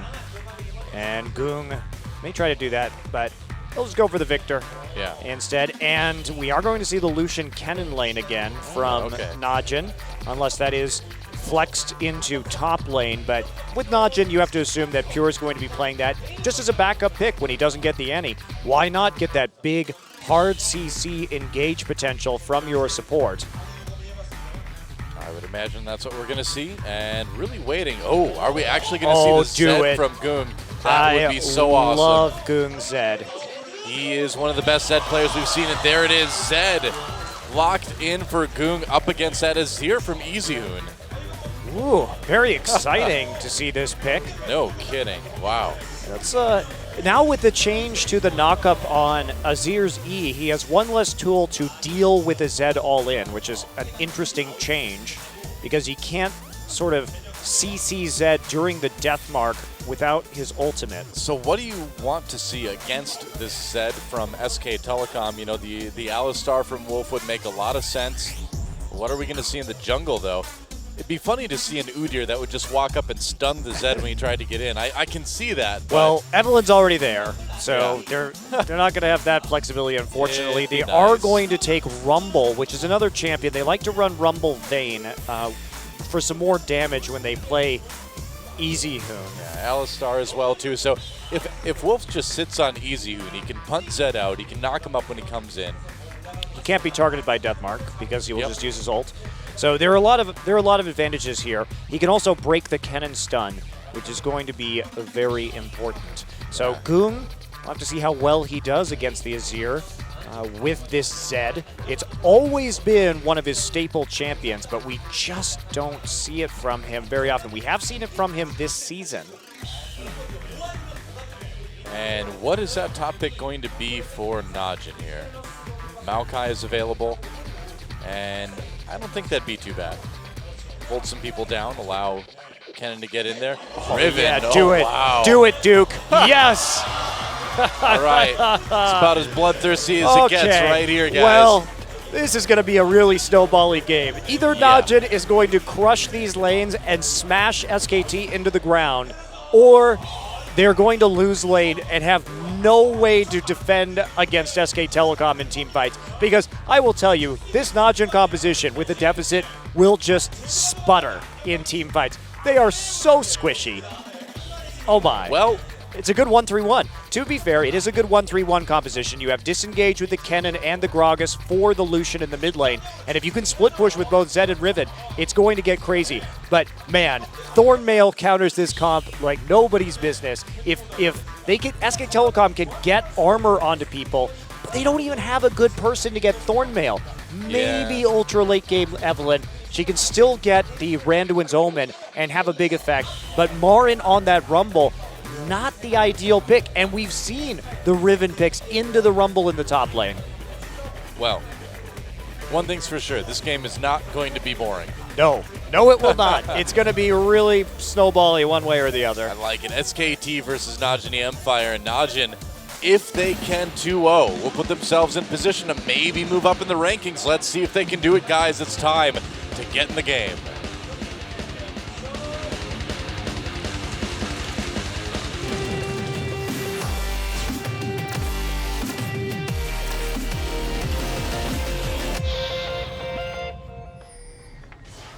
Welcome once again to Summoner's Rift. SK Telecom versus Najin EM Fire. SK Telecom.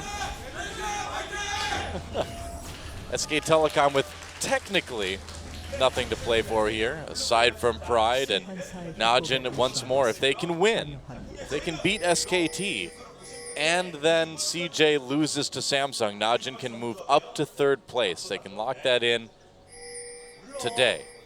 Well, But that's a big ask yeah, for Samsung. It is a big ask, but Goong's back on Zed, and he, in his career, is 11-6 for a nearly 65% win rate on this champion. So Yeah. it's long been one of his best, and we think of him as an extremely skilled assassin player. Of course, the Zed, Ahri, and LeBlanc.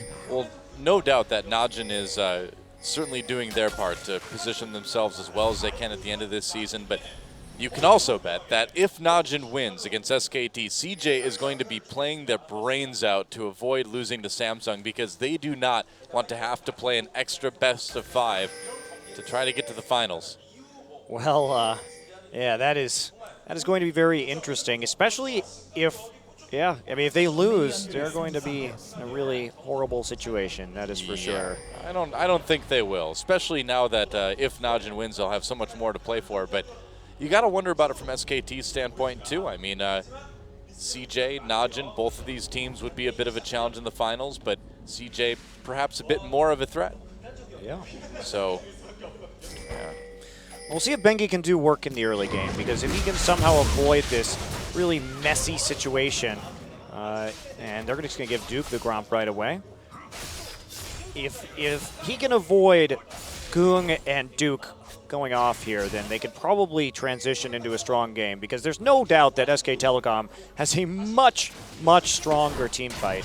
yeah, wow, Pure taking a lot of damage early on. OQ comes down for a bit of poke on to Bang. There's a nice pulverize, actually. Exhaust used. Bang is going all in. They want to fight fire with fire Whoa. here, as Pure takes a lot of damage as well, too.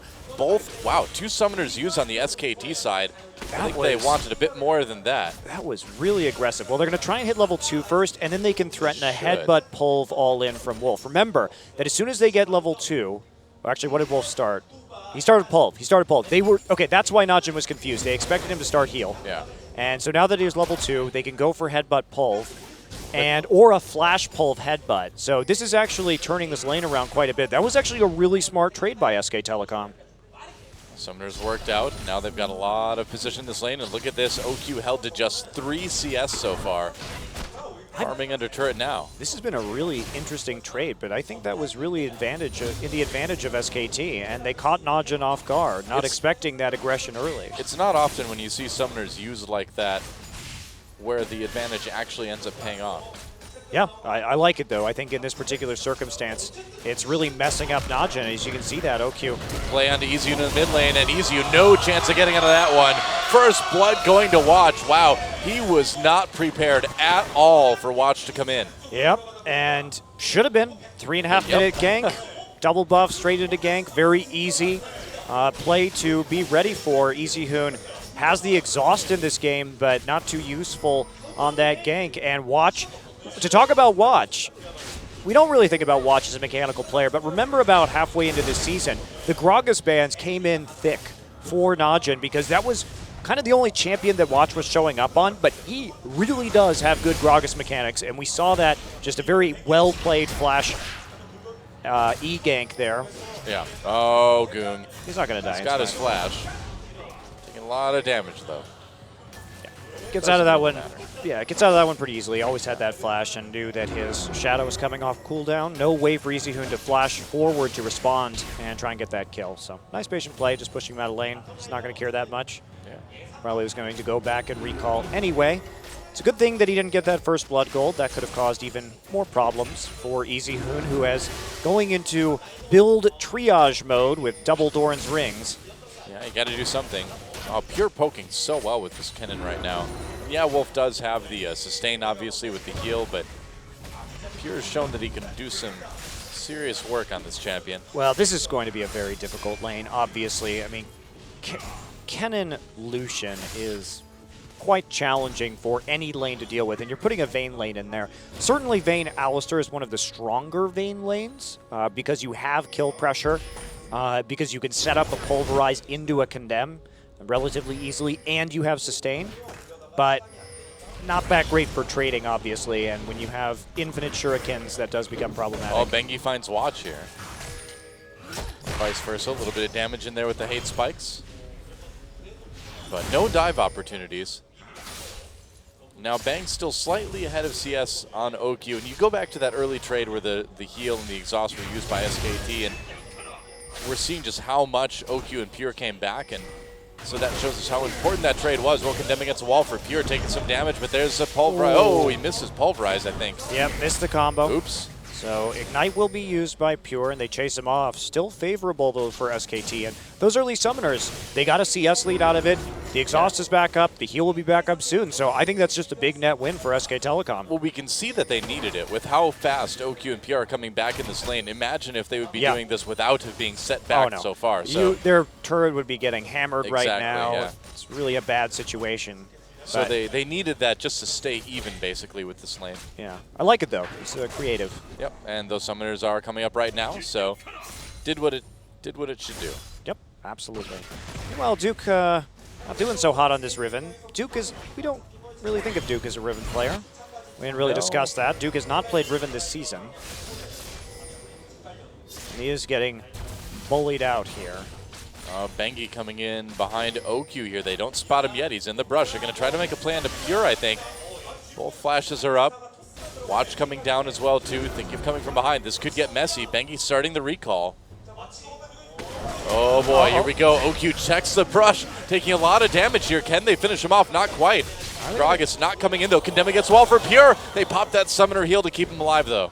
Yeah, didn't have to use Flash there, but I think Pure panicked a little bit. The summoner heal should have been enough to get him out, but they couldn't turn it around, and now Bang coming back. Here's Watch, just preventing any kind of diving onto the turret and going to help out with the CS. Whoa, meanwhile, Duke just gets 1v1 by Marin, who dies for the turret. Oh, it was so close. It was so close. Yeah. Congratulations on your first solo kill in lane, Duke, with Riven. You got many on other champions. Yeah, that was a bit awkward from Marin. A little bit. Maybe thought that he could get out of there with a flash, but the way the turret timing went down, even if he had flash, the turret shot would have followed him. It was just kind of cooperation between top laners. It's like, all right, we could just sit here fighting each other for endless amounts of time, but you need gold, I need gold. I kill you under turret, I let your turret kill me. We both go home happy, you know? We both get to buy things. Everybody wins. It's just a fast way to recall, really. Exactly, yeah. It's just taking the death taxi, really. Yeah. Quick trip, back to base. Death cab for Dookie. That's not quite the implication I think that you were looking for there. It's, nice try, though. Well, makes you wonder what Marn might be able to do to Duke when he's not under his turret. Well, they have items now, so yeah, we'll see how it goes. Hex Drinker will be helpful for any all-ins that Duke tries to go for. But SK Telecom, they've had really strong vision control over this top side. They've basically been repeatedly creating rings of wards around Duke in the tri-brush and even in the brush by the Krugs.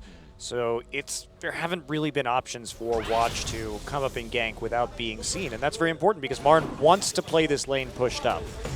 You know, and I go back to the last Riven game we saw in Champions, the one where Someday got the pentakill, and he didn't have the strongest early game ever. I mean, he was down in kills a little bit here and there. It was a little bit of a slow start, but there was that one team fight where he got a few kills, and then the next team fight he got a pentakill, and then there's just no stopping this Riven. So you're still kind of walking on a razor's edge, even if you do go sort of even with the Riven early on. Yeah. Yeah, you are, and as long as Marin can continue to shove the wave into the turret, Duke has to fight through these large minion waves in order to trade. Marin wants to kill the pink ward. They've waited a long time for this. Now, can they do something about it? Marin knows something's up, though. His spider sense is tingling right now, man. He's like, I sense danger, I think. Do I sense danger? Oh, yeah, flash. I sense danger. Flashes. Okay, got out. Just in case. Oh, they tried to make a play right there. Marin ready. Oh, Watch spent so much time waiting in the Baron pit to make that play. And he chose to flash over because he wanted to, I don't know, I think you E flash R. Ooh, whoa, nice job nice from flash Wolf. from OQ too. Get out of that. But I think in that scenario, though, I think it's better to E flash ult because it just is faster once he can actually see you. Yeah, that's true. And And you're going to have that body slam cooldown back. There we go. Uh-oh, here we There's the go. ultimate. Slows comes down. Duke in a lot of trouble. There's a nice knock-up as well from Riven and Marin. Are they going to finish him off? There's a shield. Watch coming in. And a kill for Duke. And Watch a is turret dead. claims another victim. Oh, it doesn't. I really thought Marin was going to be able to grab another one there. Wow, so barely escaping with his Yeah. life on the return gank. Duke putting out enough damage. A dragon for SKT out of that. So they respond well after seeing Watch up in the top lane. Duke low health, but he's going to push that wave into turret before going back and buying. Can't believe Watch didn't die to the turret there. Yeah, really surprising. Pink Ward taken out by SKT. And Marin back to lane a little bit earlier, and he will be able to maintain a slight CS lead here. EasyHoon, meanwhile, has been relatively left alone, more or less, after that early gank in the mid lane. Been able to more or less keep up on CS from Goon. I don't know why Goong has two Vamp Scepters. Uh-oh. What is he doing with the second one? Double Vamp Scepters, man. He's vamping out of control. Oops. Oh, Yato. He's like, God, it's going to die anyway. Who cares? Yeah. Wah, wah. I hate it when you discover a ward with the Raptor buff right as it's about to die. You're like, oh, great. That was a really efficient use of that. Then you have to use your lens afterwards. Yeah. Feels terrible. It does. All right, well, bad Watch there. is back for Pinked It anyway, even though it was about to die. Well, EasyHoon should know this is up. Goon Uh-oh. going in. Oh. That's a lot of damage. No EasyHoon's death like, mark. all right. No death mark yet. Yeah, well, Watch. Just a little bit, I don't know. Do you think that was late on the draw there? Bengi was coming in, I guess. But Well, they knew that there wasn't going to be a flank coming from the top side of Yeah. the river. Well, Watch is going to get seen by a ward here. I mean, EasyHoon still has both of his summoners as well, too, so might have been able to get out anyway. I suppose. Some nice warding. They're going to see Watch's entire journey through the river and the jungle. Magical journey it is. Well, I guess not. That's not the right term for it now. An obvious journey. Yeah. Very apparent journey. All right, well, Najin has a lead, but it's not significant. They didn't get the first dragon, which is something that they probably should have gotten based on the strength of their skirmish from their composition. They should have been able to make a pick and then, or have a successful gank and then go for the dragon. So SK Telecom still doing fine here. And with that stronger team fight, there has to be some sort of advantage that's taken. EasyHoon, in fact, has gotten more turret damage down. That's quite significant. And now Watch. Watch is Uh-oh. deep behind enemy lines. Oh, Goong death mark onto Marin to try to get away. He flashes, he goes back to his Living Shadow, takes some damage. Explosive cast comes in, Duke with another kill. Nice play by Watch there to lock up Bengi to give Riven another kill here. Really good teleport from Duke. Yeah. They locked that up instantly, and they baited them back in just long enough. Now Google will just go over the wall. Don't worry about it. I was worried for a second, but now I'm not. Thank you. For Here we allaying go. my fears. Great response from SKT. They moved their duo lane into the mid, and now they have to deal with an Azir with almost no wave clear unless they want to all in with the ultimate from Pure. Oh, so close. Oh, Slicing Maelstrom comes in. Pure tries to make a play here. EasyHoon's really low. He needs to be careful. Yeah. And OQ may show him why soon. Oh boy, well Bang is there too. Watch taking some decent damage. OQ coming in, trying to find an angle onto EasyHoon. He can still burst him down very easily. Wow, so they didn't quite get the turret. Yeah. Marin back up in the top side, trying to No 1v1 Duke. He probably could have. No equalizer.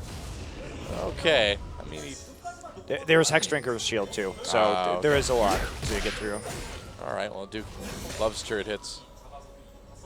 So, saves the mid lane turret, but for how long? Nice response from SKT. Just go ahead, push up the mid lane, see what you can do there, and if you can use that Azir advantage and try and push home the chip damage edge that you already had on those towers. So this is going to lock up Goong pretty convincingly. He really hasn't been able to get much work done on the mid in response. The Nashor's Tooth now done too, just a very nice item to have against the Zed for constant harassment. And Zed finally has some armor penetration in the form of that Brutalizer. Will certainly help a little bit.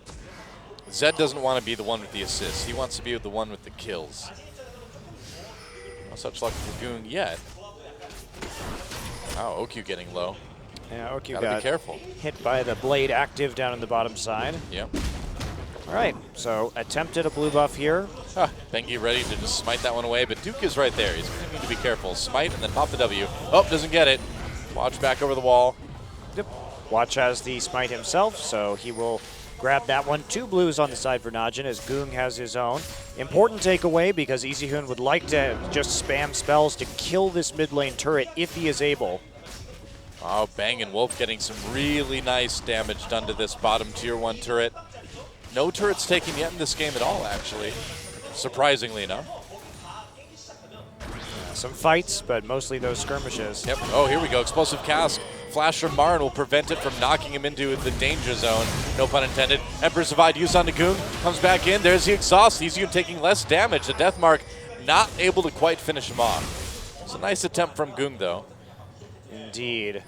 Well, Easyhoon has been, of course, the victim in this game in that Zed Azir matchup, and then also just the constant ganking pressure. But Bengi uses the ult. They just want to keep the pressure off of that turret, but here comes the teleport from Marin as well. Canceled. As he stays up in the top lane, it looks like. They just want to keep that tier 1 and mid safe as much as they can. Whoa, Bengi needs to be careful here. Watch doing a pretty significant amount of damage. Definitely he not is. trivial. Maybe Whoa, Duke! speaking of damage, Bengi flashes out of the way of the body slam, and Watch has to flash over the wall in response. Here comes Easyhoon. Not able to chase him for the kill, though. Kind of overshadowed by the fact that Duke got a solo kill in lane up and top. Meanwhile, some more action at the bottom. That turret getting very low as well. Yeah, they're going to. Bang and Wolf really want to play aggressively right now. They know where everyone is on the map. Now the turret goes down in favor of SKT. Yeah, that's first turret of the game taken. Duke may be able to get top lane pretty soon here. Yeah, he has the damage to really deal some pretty nice turret hits. And let's take a look at what happened right there. So, pretty standard all in. Marin overheats at an unfortunate time. Oh, he doesn't actually overheat. Doesn't have any cooldowns available to use, and Duke just clean combo. It's okay. Overheating is a problem when you have the icy grip of death to cool you down. Second dragon for SKT. So at least they get that. And they're still a little bit behind, but they're ahead in turrets, ahead in dragons. But the snowball has begun. Death Mark in onto Bengi here, doing a lot of damage. There's the exhaust. It's not going to save Bengi. He's going to get taken out. Watch coming in. Can't quite get there to make a play on the Wolf. Chases him away with a barrel. If it were me, I would just turn and pick it up and then put it in my fridge. Yeah. I don't know. I'd be like, thanks, Gragas. I wouldn't refrigerate the red wine that he has in his barrel. Well, you want it chilled maybe sometimes. No. I don't know. Oh, all right. You don't like chilled wine. Well, I don't like chilled red wine. Oh, okay. We know it's purple when it comes out, so not white wine.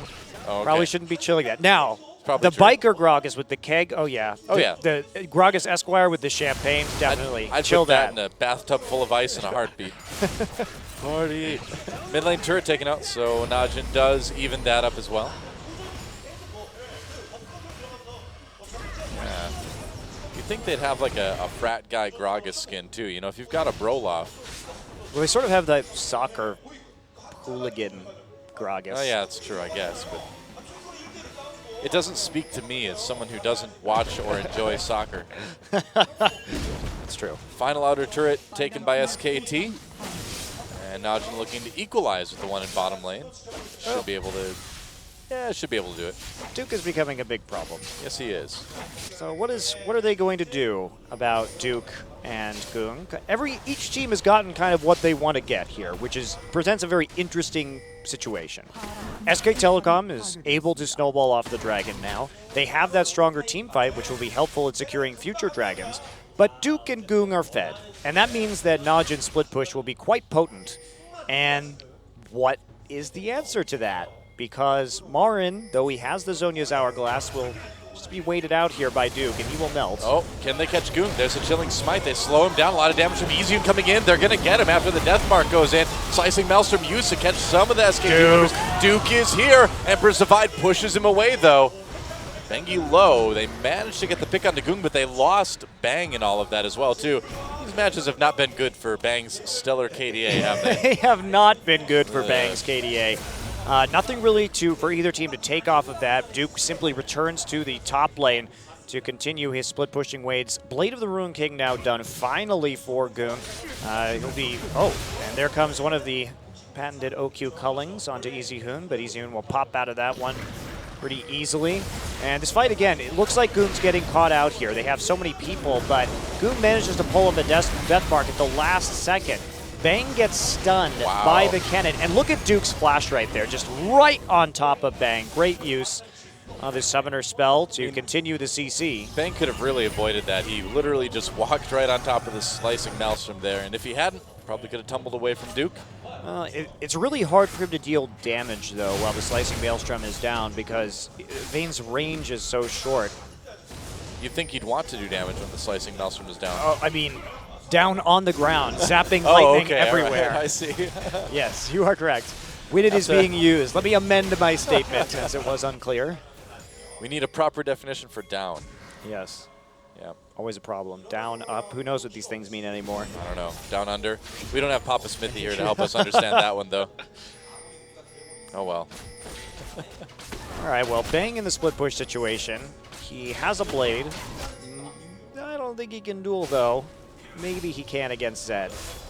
The Riven is absolutely terrifying. Yeah, nobody's dueling against Riven at this point. So, 1-for-1 trade. Najin has a nice lead. It's still going to be tough for them. They need to break this up into skirmishes, but Gragas is really the perfect champion for this composition, as is Kennen. Because even if Kennen doesn't hit the Slicing Maelstrom, as long as he splits up people for Duke and Goon to 1v1, he's done his job. The stun is kind of icing on the cake when you just want to disrupt and create skirmishes. And Lucian, no slouch in that skirmishing either. Single target damage with his passive can get quite high. Yeah. So interesting team comp from Najin, very execution heavy. And when it comes to the late game team fighting, it is going to be about whether Pure and Watch can split up the members of SKT. Because if SKT stays together as a unit, it's going to be really hard to take them out. Yeah, that's really going to be the key going forward, is SKT is going to need to have some very, very tight late game team fighting. And guess who doesn't usually have very tight late game team fighting? SKT, really. Yeah. It's a big test for them, I think. Yep. Definitely is. And the thing is, we're not used to Najin being so tight themselves in the late game as well, too. This is kind of a new thing for them. Yeah, this is certainly interesting Oh, new hi, ground. Goon. Goon gets caught completely. Can he escape? Flashes, gets over the wall. Yeah, couldn't quite get the shadow over the wall, so had to use his flash in addition to that ability. So, you know, SKT gets something out of that. It's Well, definitely a bonus right as this dragon comes up. Yeah, I was but going to say, they're going to get a good position over the dragon right now, which is pretty crucial since they'd be up 3-0 if they can get it. yeah, huge for them. This dragon, the dragon that they couldn't secure in the last game, and they're going to set up a pick. They're going to try anyway. Easy Hoon just pushing forward, waiting for this dragon to spawn, seeing if anybody will face check a brush because the Evelynn and Alistar will be able to lock it down. No vision, just a brush check right there. They are going to not see Eve. They'll see everybody else. Pink board goes in. Yep. SK Telecom, start immediately. Yeah, why not start that dragon? We'll see if Duke is able to get backlines. Man, that dragon is dying fast. That's an easy third dragon for SKT. Now, they were in this position last game, and it were was indeed. looking good. How does Najin come in and fight these objectives? It is challenging. They're not split pushing right now. Did that seem a bit preemptive to you? To use that explosive cast right there just to push Marn away? Yeah, that was... Especially when Baron is a bit of a threat as well, too, or at least the bait of Baron. Yeah, that's... We'll see. I mean, it's a short cooldown ability, so it's definitely not the worst thing in the world, but probably a little bit too aggressive with that ability, popping it out too quickly. Well, Duke is absolutely huge right now. Even has the distortion boots because he's going to need those to get into the back line with the flash. Right. Not going for any kind of home guard engage. Interesting. I think I like that better, actually. The home guard? No, the distortion. Well, I mean, you need that flash up to get onto Easy and to get onto Bang. It makes sense. I think it actually is slightly more important to have that. You have enough dashes anyway, Yeah. and It's not about speed getting into the back line on Riven. Now, the tricky part is that there's not a lot of wards, really, for Najin where he can come in from behind. Culling Use doesn't really do a whole lot. Yeah, Ukyu doesn't have the most damage yet, not like last game where he was just going off in the late game. And interestingly, SKT is actually getting a split push advantage here. This probably should not be happening. No one's going to answer Marin in the top lane. Duke all the way in bottom. So, yeah. Somebody has to go back and deal with that. It will be Zed. And this should be the setup for Najin, the 1-3-1. No dragon, so that means Goong should be in the top side because he can get to Baron faster and use your teleport in the bottom lane. This is the proper setup for this point in time under these circumstances. Thought they maybe had an opportunity on to watch, but couldn't quite connect with anything. Easyun trying to steal Raptors. You know, birds are like that. Yep. Birds killing birds. Yep. Okay. Now Najin going to move into the river. We'll see a slow push develop in the top lane for Najin, but kind of strange that they don't want to actually go for that 3-lane pressure yet. Instead, Duke's going to return to mid, stand on a ward, and start recalling. I don't know what Najin's doing right now. They need to really commit to this. There's no reason why we can't have the Riven in the bottom. I think Duke absolutely should upgrade his Trinket Ward to an upgraded Ward Totem and start providing vision for himself so he's not so scared to be in the bottom lane. And Najin suddenly is looking a little bit indecisive about what they think they need to get done right now. They have to commit to this. They can't just keep stalling this game out because that actually really does play into SK Telecom's hands as long as Najin doesn't get a big pick. Obviously, at any point in this game, it could turn around by Najin getting a pick, using the crowd control from Kennen to eliminate one member of SKT and then taking a Baron. But as long as SKT plays a tight vision game, that shouldn't happen. And they know where Goong is. yeah, I see him with the Wolf Spirit. Najin really falling behind when it comes to warding. Okay. Duke's back up with his All right. team. Really should not Whoa, be there. have they caught Goong here? Goong, there's the Agony's Embrace. Goong in a little bit of trouble. He has no flash right now. And if they get him, this could be a Baron Deathmark used. Not going to make a difference. Bang gets the kill. Najin is right there. Bang very low, slicing Maelstrom. Oh, Okyu comes in. Can he get Bang with the culling? Knock. Oh, he does get him. But the rest of the fight is happening. Now Duke able to take out Bengi. Wolf re-engages. Can Iziun make a play? Emperor's Divide, a lot of damage coming in from Marn as well too. Everyone's so low, but the Riven Shield, not enough. Double kill, triple kill from Iziun. And Pure in a lot of trouble as well. The victory flashes as a quadra kill comes in for Iziun, and that will be most likely a Baron for SK Telecom. Yeah, and that's the difference right there. You have Yep. all the AoE from SKT. It's so hard for them to fight that. Going to be a tricky Baron here, Can considering you do how the low Baron? everyone is. Yeah, they can do I it. don't know, They man. can do it. They can tank it with Iziun. It's fine. All right. You sure? Yeah, they have Scrap shield? They have scrap shield. You sure? Yep. You absolutely sure? I don't know. Ah. Oh boy. Yeah. Okay. All right. Well, it's okay. The support died. We don't care about that. Yeah. He'll be back up in 30 seconds. No one really cares. So the start of that fight, catching out Zed, so crucial. And Bang had to go on the run. So let's take a look at this one again. So Yeah. Goong is going to die early. And now Najin just has almost no chance of actually winning this fight. Of course, Bang will be chased out by Pure. And Bang is actually going to die to minions here. Watch this. Cannon minion! Boom. Headshot. But at this point, you just can't win this 4v4. All the AoE is still there. The Azir and the Rumble are Dude, still alive. that Emperor's Easy Divide. Hoon played that really nicely. Just zoned him out when they try and re-engage. Iziun won that fight. Yeah. Unquestionably, Yep. Iziun won that fight. Hold the Emperor's Divide. Wait till they try and turn on Yep. you. Bounce them back and then crush them. You know, one thing we actually didn't talk about is the fact that Iziun is in and Faker's not means that someday wins the regular season MVP. Well, Faker's got no chance of. it depends. He But could he tie could tie him. it. in the Okay, third I guess game. he could tie it, yeah. But he can't outright win it anymore at this point. And Najin may not be able to win this one now. Another turret going down. Baron buff being used by SKT. Dragon is up. They've got a great position on it. And this is 4th Dragon, guys. And we know how fast they can kill it. And there's nobody there for the insane steal like we saw last time.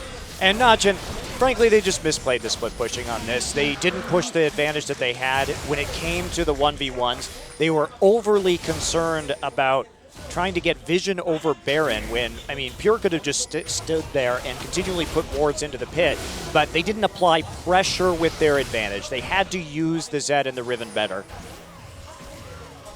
Yeah. It was weird. I mean, they were looking so strong in the early game. This game is almost like a throwback to a Najin from earlier this season where they do get that big advantage in the early game, but then they sort of start to meander around and don't seem to really know what to do with it. Yeah, they definitely had a difficult time playing this one out. They can still win this game. I mean, don't get me wrong, even though the Baron has been taken by SKT and we see these tier 2s starting to fall, but look at how well SKT is warding now. It's much more difficult for Najin to get the kind of pick that they need to start to turn this game. So as long as SKT continues to control their flanks and make sure they group up as a unit when they rotate, Najin will never have a chance, really. Well, Marin trying to control the flank right now, chasing Goong away. A little bit of roasted ninjas on the menu for Marin. Oh, Dante's good. Whoa, nice what job. a play. Easy knocked right into Slicing Maelstrom. There's a kill for Duke already. Watch getting a bit low, but Bang in a bit of trouble. Needs to be careful. Nice equalizer, though. All over Najin. Marin going in, backs off at the last minute. Knew that culling was coming, and it was all a clever ruse to get the turret. Sacrificing the bird for the tier 2. Yeah, wow. It was very nearly a dangerous situation for SKT. It was. I like that Najin tried to make that play.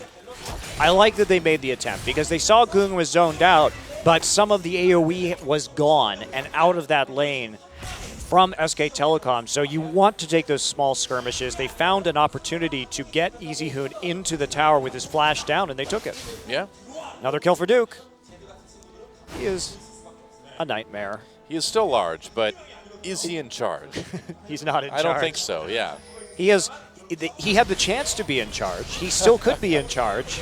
He Well, is he's- 7-2, and he has his TP, but he does not choose to be in charge. He's trying to be in charge. Looks like Uh-oh. the duo wants Uh-oh. to take him out. Alistar's got him zoned up. There's the Pulverize, waiting for that headbutt. Duke coming in. There's the exhaust. Duke hopping over to the minion waves. It looks like he'll be able to get away. Uses broken wings to escape. SK Telecom can't find the pick. Crushed dreams and broken wings. That's right. Okay. Oh, Well, nice job. Goong That was a destroyed. beautiful outplay. Zonia's as OQ comes in. Bengi there as well. There's a double kill for Hoon. Duke comes in though. Hoon gets the double kill. It's true. Easy Hoon rather. Not the original Hoon. Wolf in a little bit of trouble here. Duke's still a big threat. Bengi there as well. They're chasing him away because they know Bang is coming. They know Marin is there. Watch gets caught. That's another kill for SKT. Bengi gets that one. Pure and Duke on the run. Scrying Orb will help them find Pure. Duke comes back in. Bengi flashes over the wall to try to escape. Wolf is still there. No mana left really though. Duke hopping into the Baron pit. It's Operation Get Duke. He's just going to teleport back to the Goodbye. turret up by the inhibitor. Yeah, Bang tried to get in there, but man, EasyHoon outplayed that death mark. So remember that the changes to death mark Check were this 1 out. second. So he knows he's coming in behind. Look at the Yep. timing on that Emperor's Divide. Turns it around So his soldiers to his old shadow. What a beautiful Azir play from EasyHoon. The fact that he gets the double off of this is just icing on the cake. But talk about knowing how to play Azir into Zed. Seriously. They were ready, and I mean, if you're going to play against Najin, you need to be ready for Goom's Zed.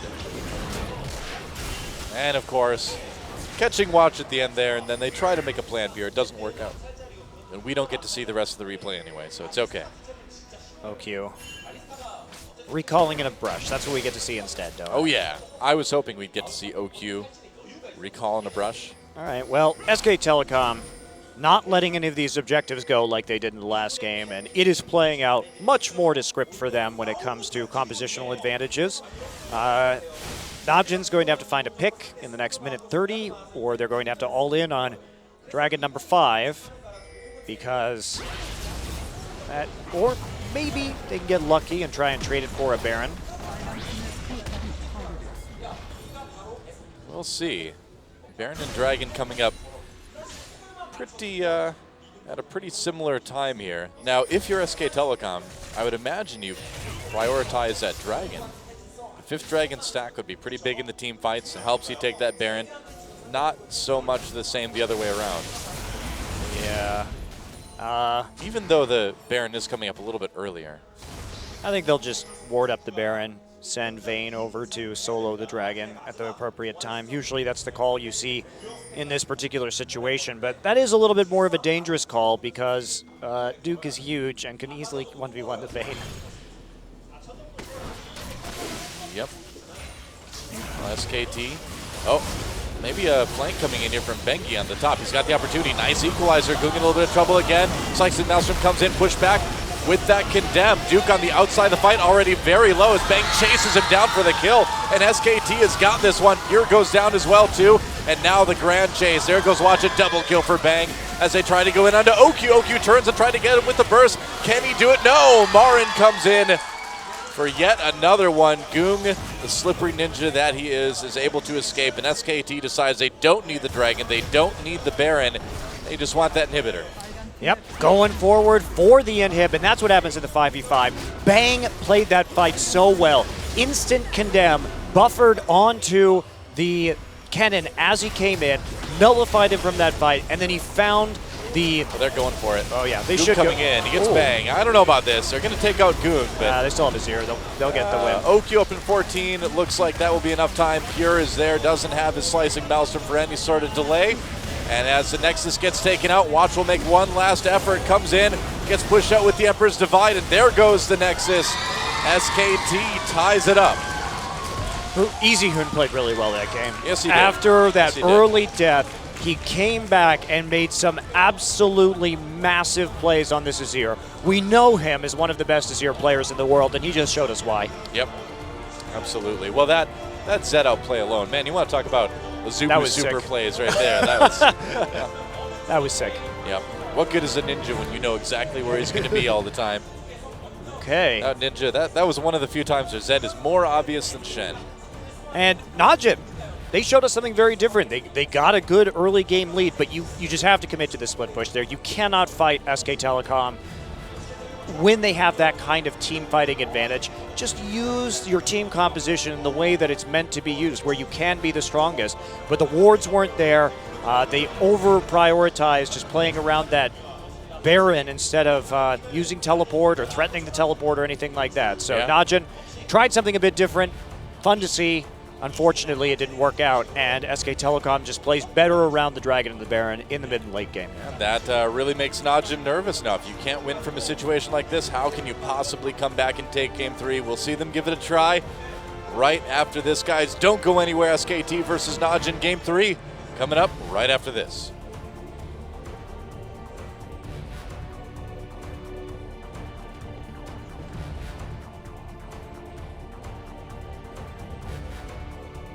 I don't know where you're going, but do you got room for one more troubled soul? I don't know where I'm going, but I don't think I'm coming home. And I said I'll check in tomorrow if I don't wake up dead. This is the road to ruin.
And we're back on Champion Summer, the Game 2 MVP. Of course it's going to be Easy Hoon.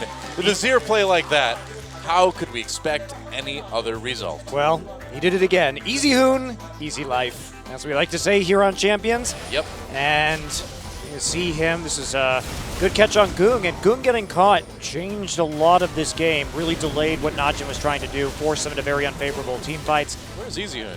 Oh, don't worry, guys. Oh. He's coming. He is coming with the sick Emperor's Divides. Nice zone there. Great knock up from Wolf, just keeping him. And then there we go. Goodbye, Duke. Uses that exhaust onto Duke to make sure that the damage can't come in, and then starts to clean this one up. And clean it up he will with a quadra kill when all is said and done. Nice flash pull from Wolf to secure that one. This was an outplay. Yeah, well, he didn't know Bengi was there, so I think he didn't put up that earlier shadow because he thought that his team was there and that Bengi wasn't, so he wanted to be able to have that shadow for chasing later on, which is why he didn't set it up in the first place. But regardless, great counterplay from Easy Hoon. And then just some more follow-up. Also, Wolf's Alistar was really on point this game. Yeah, as it usually is. Definitely one of his best champions. And Bang was, to a certain extent, unleashed that game as well, too. And so we will see if Najin can pull it together a little bit. They had such a strong early game, but just didn't seem to know what to do with the lead that they got. Well, that's a bit of a counterpoint because their last game, when they played a more cohesive team fighting composition, they actually did have some pretty good shot calling in the mid and late game. It was strange to see it shift like that in game 2. Well, very different composition, right? Maybe they can't play that split push style. Maybe they were afraid to committing to it. Ultimately, having the Zed get caught out so many times and the Riven afraid to put pressure onto the tier 2s was a major factor. That was part of it. I mean, Goong did get himself caught a few times. There's the anti-ban again, as we have come to expect against Pure. Kalista, of course, banned out as well. Okay. So Rek'Sai, same ban so far from last game on the blue side from SK Telecom. We'll see if they want to take away the Lee Sin again. Probably not. I would think that is not the most relevant pick. Vayne will be denied. Okay. One of the very few times we have seen Najin ban Vayne because Yeah. OQ is a huge fan of playing Vayne. Well, right now, Lucian is really his bread and butter. So if they can keep the Vayne away from Bang, if they can get the Lucian for OQ, they're still in good shape. So what does SKT do if they can't go for that type of composition? I wonder. There's a TF ban. Okay. Goong is an old TF player. That's not too surprising. And especially when we have that red side, Elise will be the final ban. Azir first pick, 2 games in a row on blue side by SK Telecom. They're going to give away the Lucian and the Gragas. I would assume we're going to see the same picks from Najin in that regard. I mean, if you're not afraid of the Zed after last game, you're not going to be afraid to pick that Azir. But what does Najin respond with? Yeah, I think it's just stick to Lucian and Gragas. These were picks that worked for you in the last game. You're going to make changes in your solo lanes. Goong can always go back to playing Victor if he needs to. Very true. I totally agree. I mean, it wasn't really the picks that were the problem for Najin. It was what they did with them later in the game. Yes, and Goong getting caught. Yeah, so Watch on Gragas, obviously good. OQ on Lucian, obviously really good. And beyond that, like you said, change it up to maybe more of a team fighting oriented composition rather than that heavy skirmish comp. But they're going to change it. Eve Alistar will be the pickups, taking those away from Bengi and Wolf. Okay, so they don't want to run the Kennen anymore with the Alistar up because Wolf was able to carve through a lot of those slicing maelstroms and Bengi making Bengi faces as he usually does in the draft. And so the Gragas may go over this time to Bengi, and they will take away the Eve, which Bengi has used in back-to-back games. Man, if Bengi ever has like a stream or something like that where you can use emotes, I think there's like an infinite amount of possibilities for him to use various Bengi faces. He does have some very nice faces, and it will be the Lucian takeaway. So SK Telecom has not used Lucian in a very long time. Interesting. This draft has been much more about denying the enemy team preferred picks that they've been using throughout this series than it has been about necessarily getting picks that you feel very strong on. We know Bang's Yeah. a fine Lucian player. That's not a concern. But with the Vayne banned out and the Lucian gone, it's smart. Where does OQ go right now? He wants to bully his lane with the Lucian, or he wants to scale into the late game on the Vayne and show off those mechanics. He now has neither of those options. Will he go back to Sivir? Could be a possibility. Yeah, I mean, for those of you who may have forgotten, too, Bang nearly single-handedly carried SKT to the finals last season with Lucian, and it was very, very impressive. We've seen some Caitlyn here and there in China, but we haven't seen Caitlyn in OGN forever. Yeah, Uzi's been playing Caitlyn recently in OMG's playoff matches, and it has, but it's Uzi, who is an excellent Caitlyn player, one of the best in the world for sure. Yep. And Victor, a more stable pick. Could go for Victor Kog'Maw here. Kog'Maw, not one of OQ's top champions, but also something that he's not going to get rocked in lane with against the Lucian. Obviously, much more dangerous to play Sivir. Is this kind of Najin admitting defeat? That they're just not even putting OQ on a champion that he can dominate in lane with? He can do better in lane with, but what is he going to pick here is the problem. True. Maybe he goes for Caitlyn, and they try for some sort of long-range poke lane against Lucian. They could go for Janna or Nami maybe, but I think you just take the Kog'Maw, which has more of a laning presence, but also has more damage in the late game. I kind of like the Thresh better than the Kennen here, just because Gragas Kennen can be a little bit of anti-synergy sometimes, unless Yeah. you're bouncing somebody into the slicing Maelstrom. I agree with you. We'll see, though. Okay. Maokai will be picked for the first time in this series. Was banned in game 1, but fell all the way through the draft in game number 2. So the combination of Maokai, Thresh, and Gragas means there's a very high pick potential here. Thresh and Maokai. So I assume Najin would go for Shen.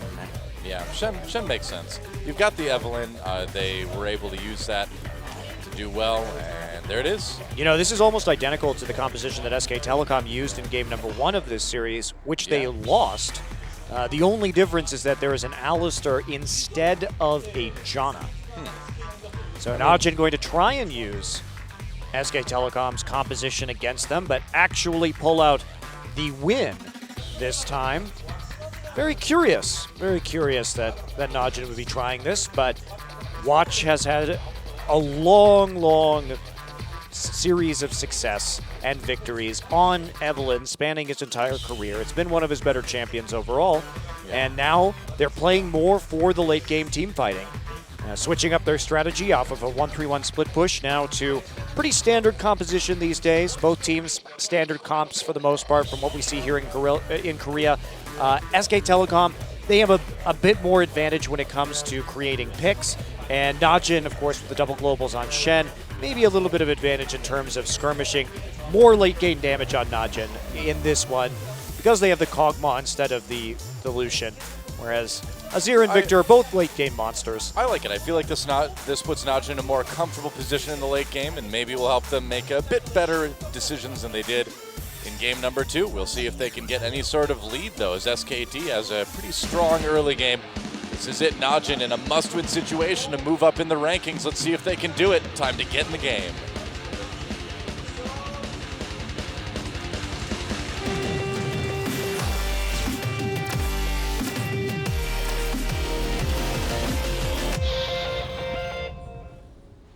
And it is time. Game number 3, Najin EM Fire versus SK Telecom T1.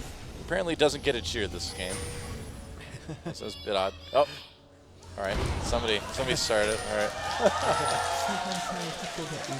I was tempted to lead it there, but I can't show bias. You know me. Objective, unbiased SK Telecom fan. That's what I am. That's what I have always strived to be in my professional casting career, Monte Cristo. Well, you're making it work. That's right, and you are a completely unbiased KT fan. I understand that, and I appreciate it. It's okay. I appreciate your level of maturity. I'm just perpetually disappointed. What can I say, Doa? It's a certain amount of melancholy that all KT fans have. Well, Hey, maybe you can live vicariously through Ryu if H2K gets to Worlds. Who knows? Well, hopefully KT can make it. They're certainly in a decent position to do so. I mean, to be fair, this is the best KT team we've seen since 2013 when they came closest. What, they won a last season? time. Yeah, but are you really going to say that KT Arrows team was better than this KT team? Come on. No. See, I thought so. I thought so. Said by Monte Cristo many times, Arrows were the worst team to ever win a season of champions. They were. I can't deny. Okay. Well, Maokai Sapling start here for the Hoon. And SK Telecom just setting up in the tri-brush. No invasion. Simple start in a 2v2 lane. We'll see how this gets played out. Early invade from the threshold. Oh wow! Wow, they're going nuts here. Apparently, yeah. I don't know about this. You're gonna get flanked by the Alistair. Oh boy, and there's a flash immediately used for Bang. Good luck, Wolf. See you later, man. See you on the other side. Whoa, oh, is he actually gonna make it out? Well, he Wow. No summoners used by Wolf there. Bang had to flash the pole, Yeah. so he knew that he was probably gonna make it out. There wasn't any more CC coming through. I The suppose exhaust was also used.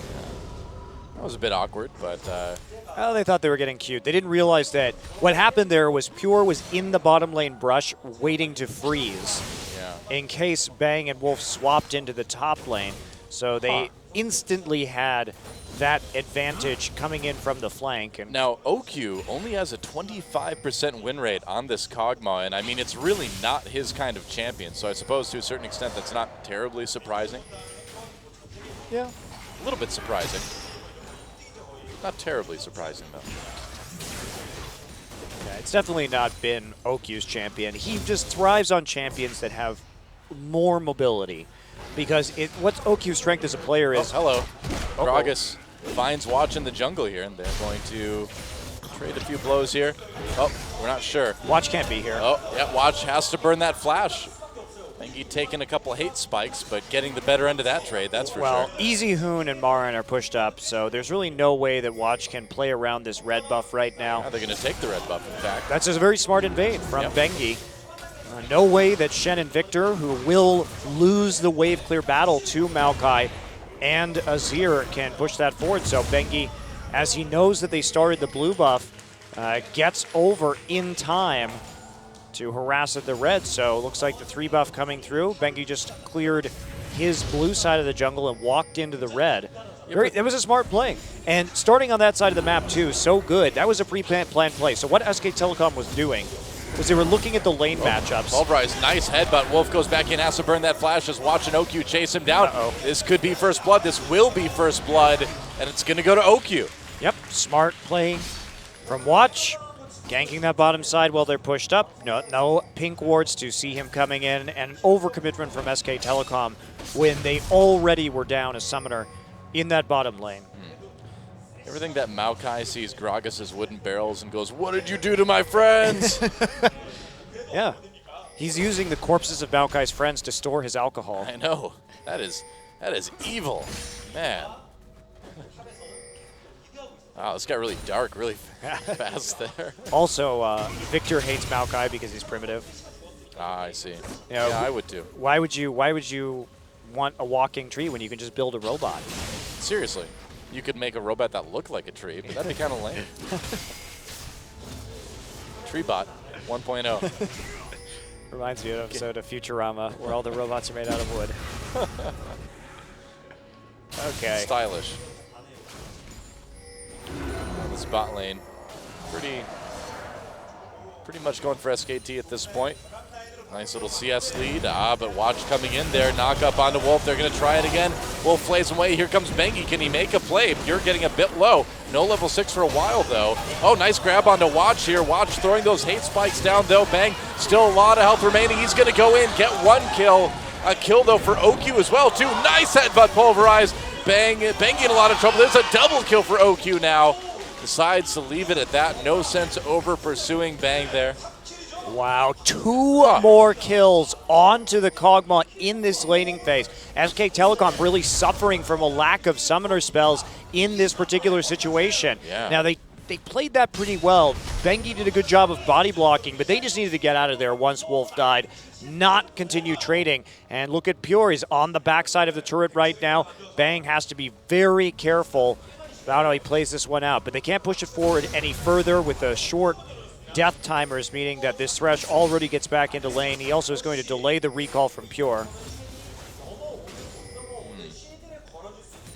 And maybe he'll take a dragon right now, actually, depending on how they want to play this. With the recall delay onto Pure and the fact that they already have some vision there, as well as EasyHoon doing very well in the mid lane. Yeah, they could. He's already 11 CS up on the Goong right now. Not going to do it. Just going to put down some vision instead. All right. And Najin, though, has done a really good job of abusing that lack of flash, especially for Wolf. And the Goose just keeps getting poked out. He's low in mana. Can't quite stick with it in this mid lane. And EasyHoon not going to get too much damage on this turret because Watch It will be there to cover. What do you think those hate spikes are made out of exactly? Hatred. Spikes of pure hate? Why do they come out of the ground, though? Why don't you just shoot them at people? I don't know. I guess it has to be attached to Evelyn in some way. Is it, though? Is it? Attached to her feet? I don't know. Why would you shoot spikes under the ground out of your feet? You're not a lurker. Maybe don't need to do she's that. a fan of Vlad the Impaler. Maybe. Evelyn just likes impaling. Just like Vlad did. Vlad didn't have to impale those people. He just enjoyed it. He could have killed them any number of ways, but he chose to impale them. You know, sometimes you're just looking for a little bit of extra challenge in life. And that's how you do Well, it. you have to show off your style through the way that you hate people, though. I guess. That's what I learned from Evelyn. Spikes of hate. I feel enriched. Thank you. Oh, OQ has bounced back very nicely in this lane despite being pushed in early. Bang is in a very bad place in terms of his build. Pickaxe into Avarice Blade. That is not going to do well against the Trinity Force Kog'Maw. Not really. Are we going to see a dive here? I wonder. Watch could come in. Victor can't really answer this is the problem. And Duke has been underneath his turret for a lot of this time. They could try a Stand United, but they will lose top tower if that happens. Yep. Uh-oh, Watch is in trouble. Yes, he is. Yeah, gets caught. Nice flay. Nice body slam. Watch is going to get taken out. Oh, Shen ultimate comes in. I spoke too soon. Nice explosive cast, though. Watch still in trouble. Body blocking the culling. Watch Marin getting stopped away the Shen ult. somehow. Marin stopped the Shen ult in the did. top lane. Here The comes shield was Victor. enough. Marin very, very low here. EasyHoon coming down, laying down the damage. OQ in a lot of trouble. There's a kill for Thresh. Now they're going to bounce Goong around over the wall. Another kill comes in for EasyHoon via those Sand Soldiers. Watch will recall, and it's going to be a dragon for SKT, it looks like. Marin is the real hero of that fight because that Shen ult was so close to going through. And if Duke shows up in that bottom side, that fight goes very differently. Marin actually tower dove him underneath the tier 1 and barely escaped with his life as Duke tried to just run him down. And it does come at a price. Obviously, that TP having to be used by Marin to catch this wave in the top lane.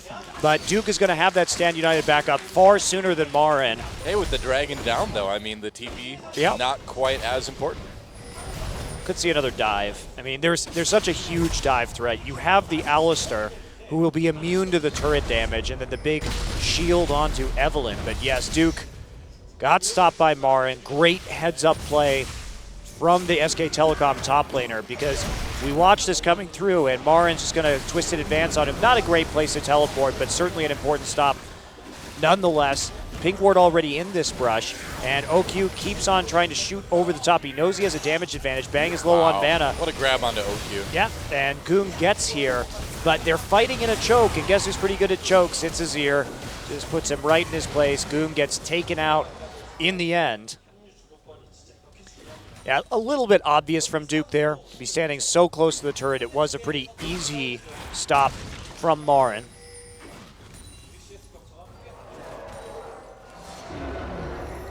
Back to a small sense of normality. OQ is still very scary, though, with that 4-1-1 Kog'Maw.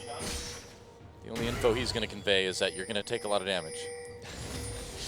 Yeah, and the trade went well for SK Telecom. It brought them back very even in terms of gold, but they shouldn't have. They fell behind so early on in the first place that these towers are so important now. They have to win this turret battle. to feel comfortable in the late game against Najin, because this Fed Kog'Maw is rolling now. And here we go. Oh, nice dodge. Great dodge from Bang. Headbutt attempted, but Pulverize attempted. Watch was right there as well, too. They saw spotted him. him. Yep. Poked his head out of that brush for a moment, and that was all it took. Calling use, but doesn't really do it a ton. Oh, EasyHoon getting a lot of damage onto this turret now. Yeah, this is how they would need this lane to go. Yeah. EasyHoon matching when it comes to kills and assists, but has the CS advantage, has the pressure advantage, and here we go. EasyHoon coming up to the top side too. Duke's got his flash, but can he get away here? There's a head. Oh, the explosive cask. A little bit mispositioned, and that's going to propel Duke to safety. Well, got the flash down. You still have reliable kill pressure when it comes to the top side with the Gragas Maokai combination, enough CC there. So maybe you go ahead and make another visit once the explosive cask is back up. Meanwhile, Victor gets some nice free farming and a chance to move down into the bottom side, but there's still going to be very wary about diving this. Look at Marin right now. He's just sitting in Tri-Brush. I think he's trying to see if there was a dive coming in, and he was going to go under tower and interrupt again. It looks like that tier 1 in bot Yep. lane Oh, is going to be Baron. taken. Yep, they're going to come in. Shen ulting in. EasyHoon in a lot of trouble. Gets blown up immediately. They take a turret at the same time. Yeah, EasyHoon just had no chance there. Yeah, huge kill. But without Shen, Marin will be able to kill the top lane turret, so they trade one tower for one tower just to kill on an EasyHoon. And Marin didn't know to interrupt that because he couldn't see Shen, and Shen was ulting onto an invisible target. So there was a smart gank from Najin. The same thing unlikely to happen again because there wasn't enough forewarning there. Watch, or Marin needs to be careful here. Watch coming up. Yep, doesn't have And flash. Looks like he'll be able to get away. Oh, maybe not. Because advance comes in. Marin in a lot of trouble. Or Duke came in with the taunt, rather. Yeah, overstayed his welcome in the top lane a little bit. Another kill for barely, Najin. just barely. But yes, Maokai will go down. So, just a quick blue transfer. SKT, about 500 gold behind now. And Najin, again, the fact that they're even, a bit troubling if you are SK Telecom, because Najin looking like if they can survive this laning phase, and they've held on to this turret for longer than they thought they would, honestly. Well, OQ has his Trinity Force now, too, so the power is really picking up fast for Najin. Well, the plan for SK Telecom has to be this. Push in the mid lane turret, continue to keep it pushed, and start having SKT's mid laner and jungle dive OQ. You have to kill OQ. EasyHoon has to be able to get himself onto the map, put pressure on the bottom lane, and kill this Kog'Maw that is so fed. Very true. Can they do it? There's one thing that SKT has been doing a really good job on for the most part this game, and that's controlling the dragons. Aside from that one that was stolen by Goon, they've done a really good job with that. And they have every opportunity to do that again. Yep. A little bit of a wrench in the works because they don't have that bottom tier 1 anymore, but their presence in mid is dominant at the moment. So Goon, fortunately for him, will be getting a blue buff that is going to be absolutely crucial to Najin's ability to prevent their mid turret from going down. And the fight over the dragon is commencing already. They're going to get Bengi out on the Dark Passage. Some good wards down by SKT for the moment. We'll see if Najin can clear those out. Probably can. They have the information they need, though. You can see Marin already just wandering down because he has this long lane to deal with. Doesn't want to have to use that TP if not necessary, but as the wave picks up... Oh, wow, that was close. Close to a crab steal there with the death sentence. No kidding. Close to an 80 carry steal, too.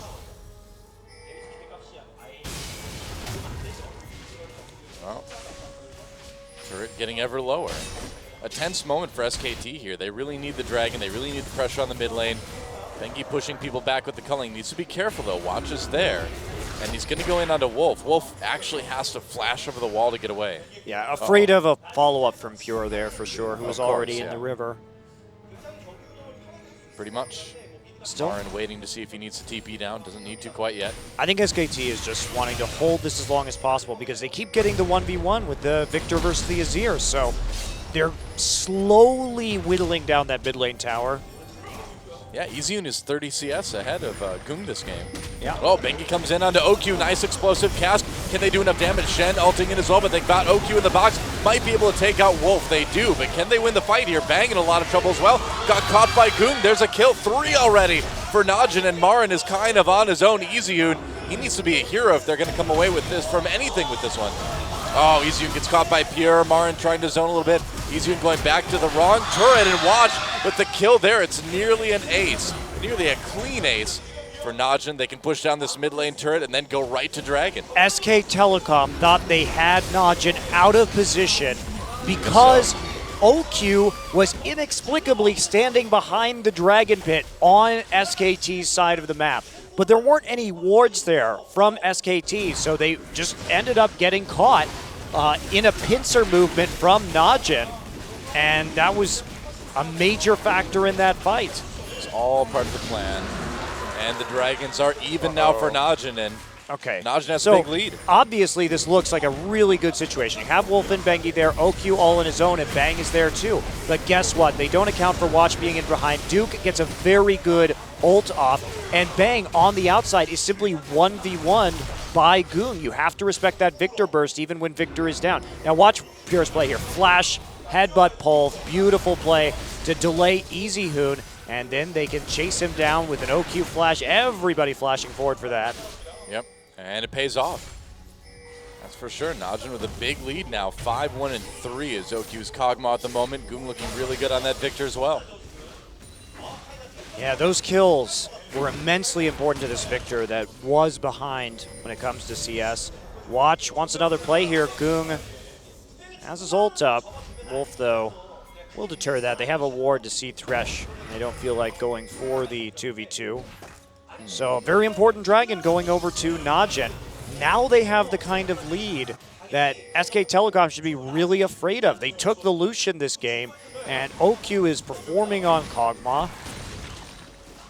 The late gate damage, pretty scary. Now, SK Telecom can still set up picks. They have Thresh, they have Maokai, a lot of single target CC. They have the Gragas to isolate someone and allow Bang to blow them up. But they have to find a useful situation to do that, and it starts with better vision control. Najin has now just totally dominated that bottom side, and all the work that EasyHoon did on the mid lane tower is all gone. They lost the mid lane turret, they lost the dragon, they lost a bunch of kills, so it's going to be hard going here for SK Telecom. Yeah, pretty much. Now Najin pressuring this bottom side of the map. They've got the deep wards down. They can be aggressive in the jungle like this. Baron up for the first time in the game in about 40 seconds here. Najin will certainly be able to take it quicker later on. Not right now, but you gotta start thinking about 10 minutes ahead, and this Najin team is going to be even more scary when it comes to Baron control then. Yeah, Duke getting a ton of damage onto the top lane too. It's just going to kill it, I think. Yeah. Yeah, he gets it. Maybe not not. quite. Okay. See Marin coming up there. I didn't see the tree for the forest. You definitely did not. There are a lot of trees on this map. I can understand why you make that mistake. There are. Lots of different kinds. Why is it called the jungle, by the way, when there are so many coniferous trees? That's a very good question. Oh boy, Shen coming in. Misses the taunt though, doesn't matter, EasyHoon's dead. Gung coming in with a ton of burst, and EasyHoon got the MVP last game, but this game he has just been repeatedly destroyed by this Evelynn Shen combo. Well, I mean, it was a lot of the issues with his team trying to engage. Gung is going to get... Oh, you can't kill Gung right now. I don't think so. Duke is right there as well, too. Wolf is going to grab him. Marin gets in the back lines. Gung's taking a little bit of damage here. Bang coming in. This could be good for Najin, yeah. OQ turning around a lot of damage onto Bengi here. As he backs off under turn, it's going to be a tier 2 for Najin, as they've got everyone zoned out pretty effectively. Oh, they thought they had caught Gung, but there was no damage source there. Yeah, Bang's just not doing enough yet. EasyHoon was Well, dead. Bang I wasn't- mean, what do you expect? Bang wasn't even there. EasyHoon was dead. Bang wasn't there, and they think that they can kill Goog or catch him out while the Chaos Storm is down, but that's not going to happen. And OQ easily able, he was just pushing at the tier 2, just saunters up into that side of the jungle. Very poor play from SK Telecom, considering Oh boy, what's going that's on. an early Baron. The Desperation Baron. That's right, and they're staying out of the vision too. They actually managed to skirt Clever. the ward in the Clever. brush. They're going to get it. Or are they? Ward coming in. Benki they know not now. expecting this. Yeah, they see Benki coming in, and there's a Baron for SKT. So they do take that. Najin with a pretty big vision error there. They all crucial. recalled simultaneously. Duke had his TP, but going in there 1v5 would have been suicide. Everyone else with no presence on the map. SK Telecom finds a hole. They Well- get the pink ward in and just manage to find a gap where Najin doesn't have vision coming through their own blue side. I didn't see any Arnold Schwarzenegger on the map, and that means that total recall was not good. That was not the worst kind of total recall. Yep. SKT, what can they do with this Baron buff now? I don't think they're going to be able to do too much with it, Doa. They'll be able to fight Dragon with a Baron buff, which is a nice bonus. True. Maybe they can take the remainder of the tier 1s, but I think that even that is a pretty tall ask for SKT right now because they are so far behind in gold, and the damage from Goong and OQ is pretty big. Yeah, that's the thing is, I mean, even if they can push up and take a couple turrets, how are they going to match what OQ can do? And more importantly, how are they going to get in onto OQ and blow them up? They're going to need to pick. Going to need to get lucky. Okay, so here we go. Najin at least making some room in at the Dragon now. They're going to get the Scuttle Crab. Will SK Telecom fight this, or are they just going to go for turrets? Okay, They want the tier 1 in mid, yeah. It's good. All right, they get it. And Dark Passage will help Easy Hoon get to safety. Now it's time for the Dragon. They're tied up right now. SKT could really use this second one. They need to do something with these extra Baron stats. Wave pushed into the bottom side. Bank recalling right there. Needs to go back and I guess pick up a Zeal. Interesting choice of timing. Well, picks up the static shiv, but Okay. still, I mean, they're lucky Najin just isn't going for this right now. Oh, wow. They want turrets. SKT. I guess so. Well, they've got That's the Baron smart. buff. This is the time to do it. Marin zoning. Goon comes in. He's got some damage, but the Baron minions are a little bit too strong for that. Gravity field laid down. They're going to get this tier 2. Oh, Najin coming in from the flank. Nice grab. Keeps Pure from engaging there. I think They that don't was, get the turret, but it was close. yeah, that's still really smart of SKT, but unfortunately, Duke split pushing is actually successful, so they answer Yeah.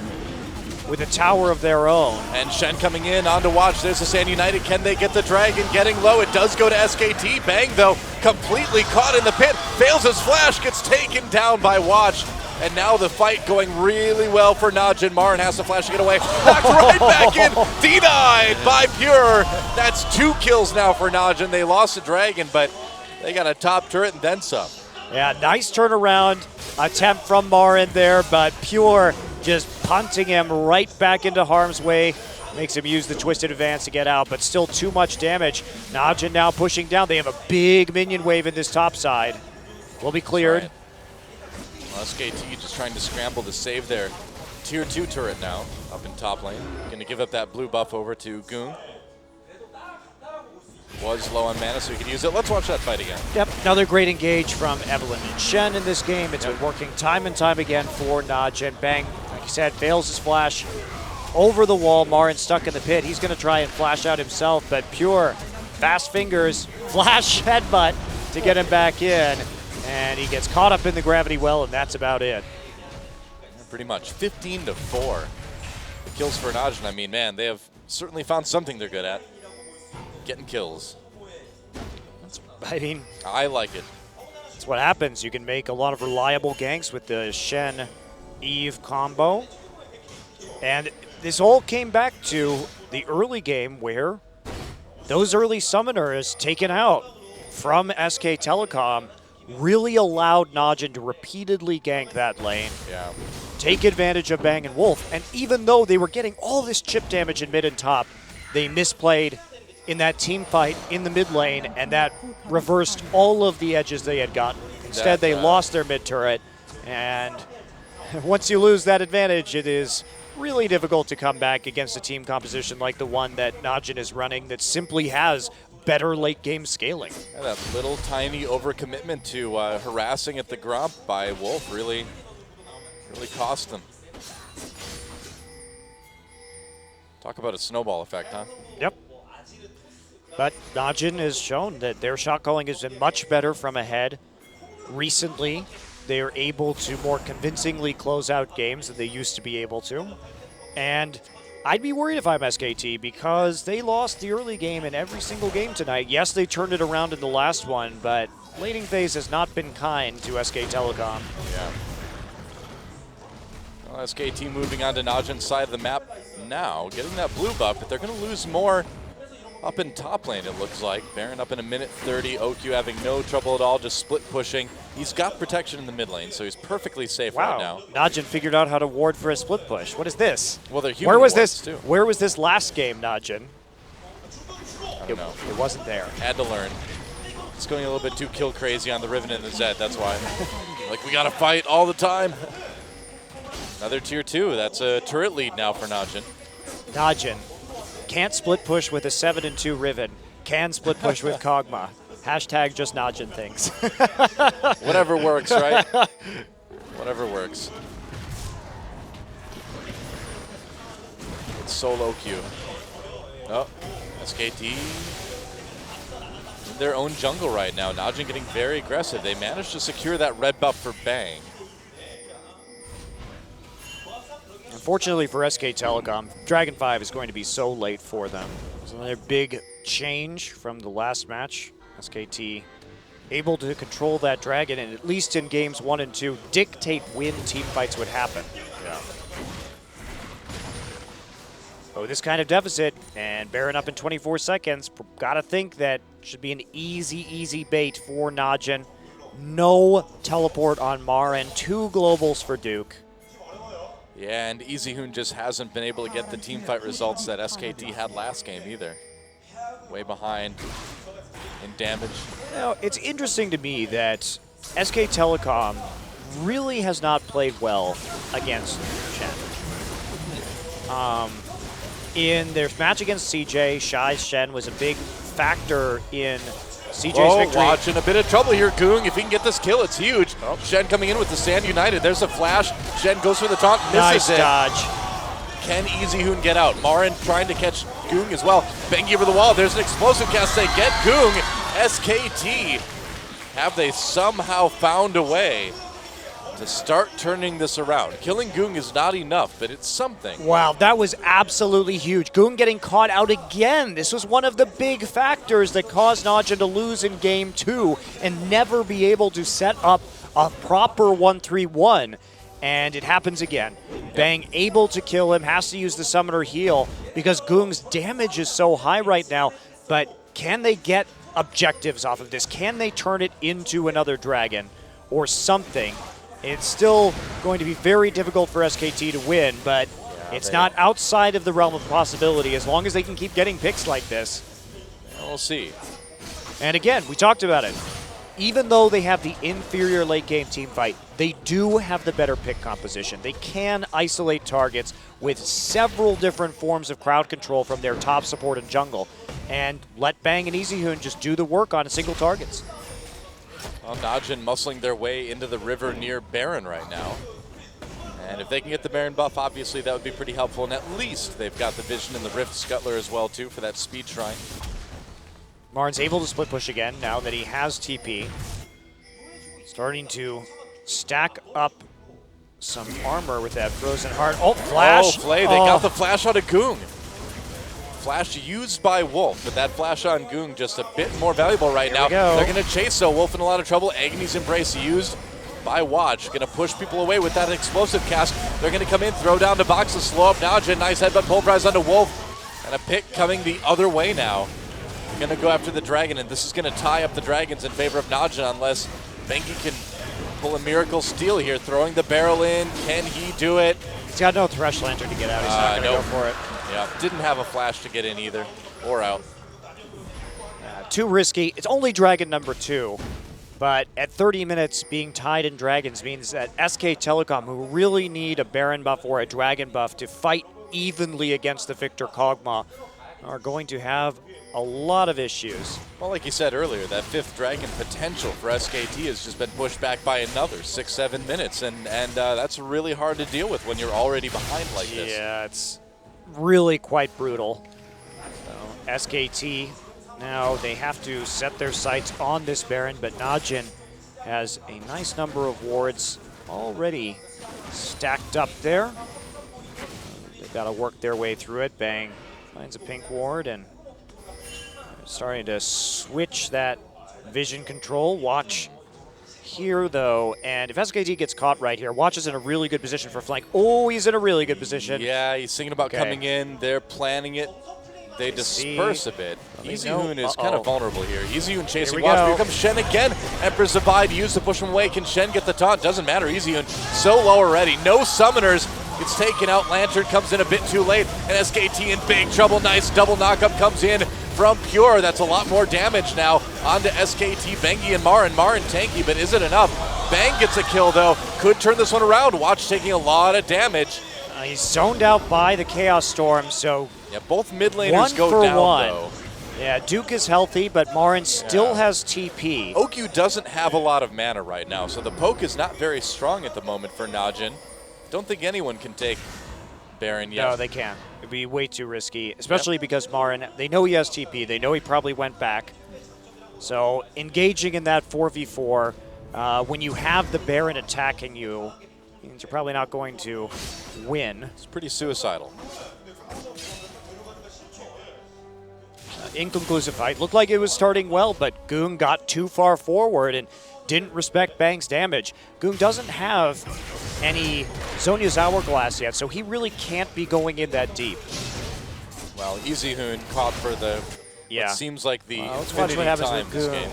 here. Where does his gravity field go? So he pops his ghost, then he comes around. Great hook by Wolf. Yeah, Wolf just responding really, really fast. Great explosive cast from Bengi, and wasn't really a lot Goong could do. He walked right into a hook, didn't really get to do anything besides put down that Chaos Storm, which didn't accomplish a whole lot. Yeah, and he shouldn't have been there that soon. What he should have done is just waited around the outside of that wall because they already had two of them isolated and just tried to close off that gap with a Chaos Storm and not get in range of Wolf's hook. But Wolf played that very nicely. Yeah. That's the danger, of course, of walking around when Wolf is present. All right, a lot of damage on the Watch. Culling used, Bang connecting with a ton of it. Ooh, very nice. Wow, Watch poked out really heavily. And this is going to give SKT a little bit of an edge in Baron control as Watch has to recall. Marin trying to steal the blue buff away, taking whatever little edge they can. He will hand it to EasyHoon in the end. Yeah, SKT.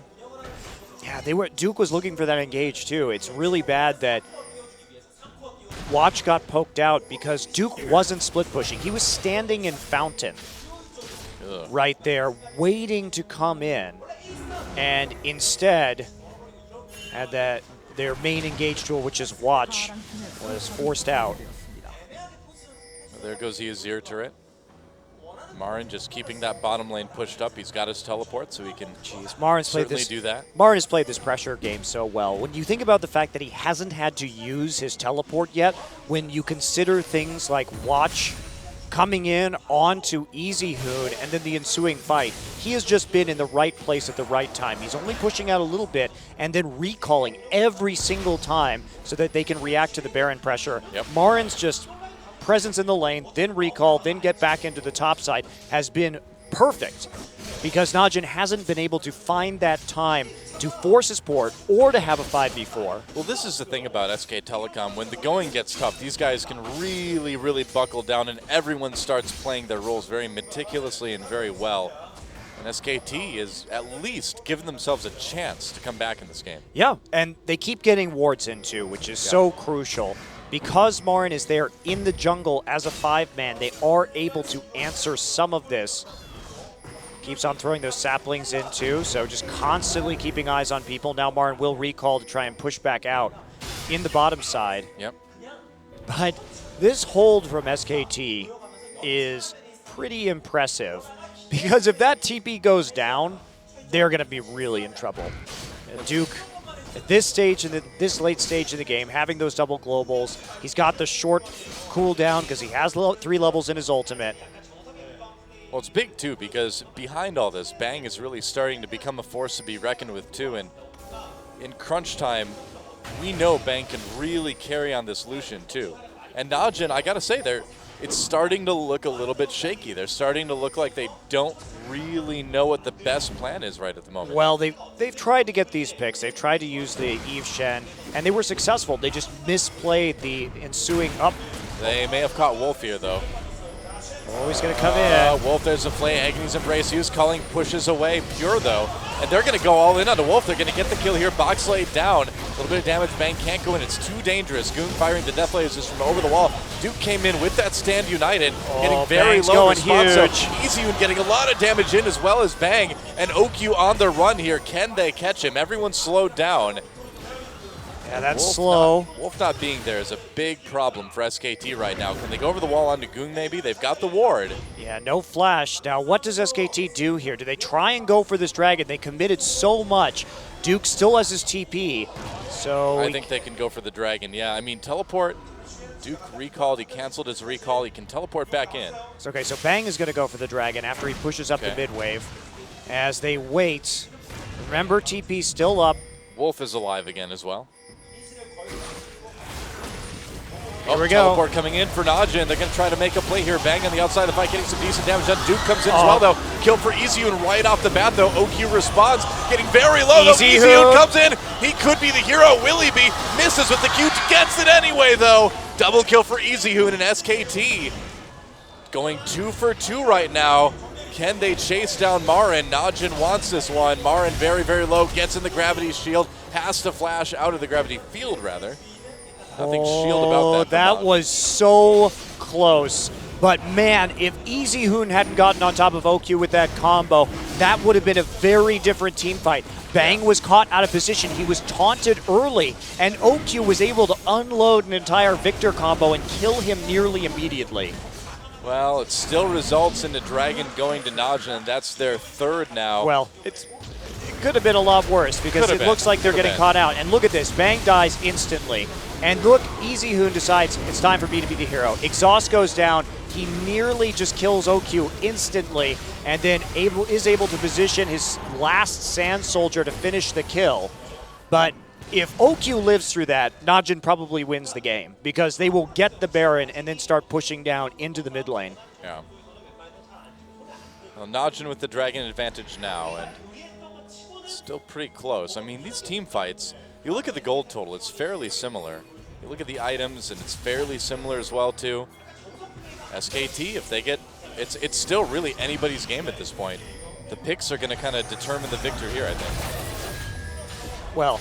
And a pick on Victor will make a victor of SKT.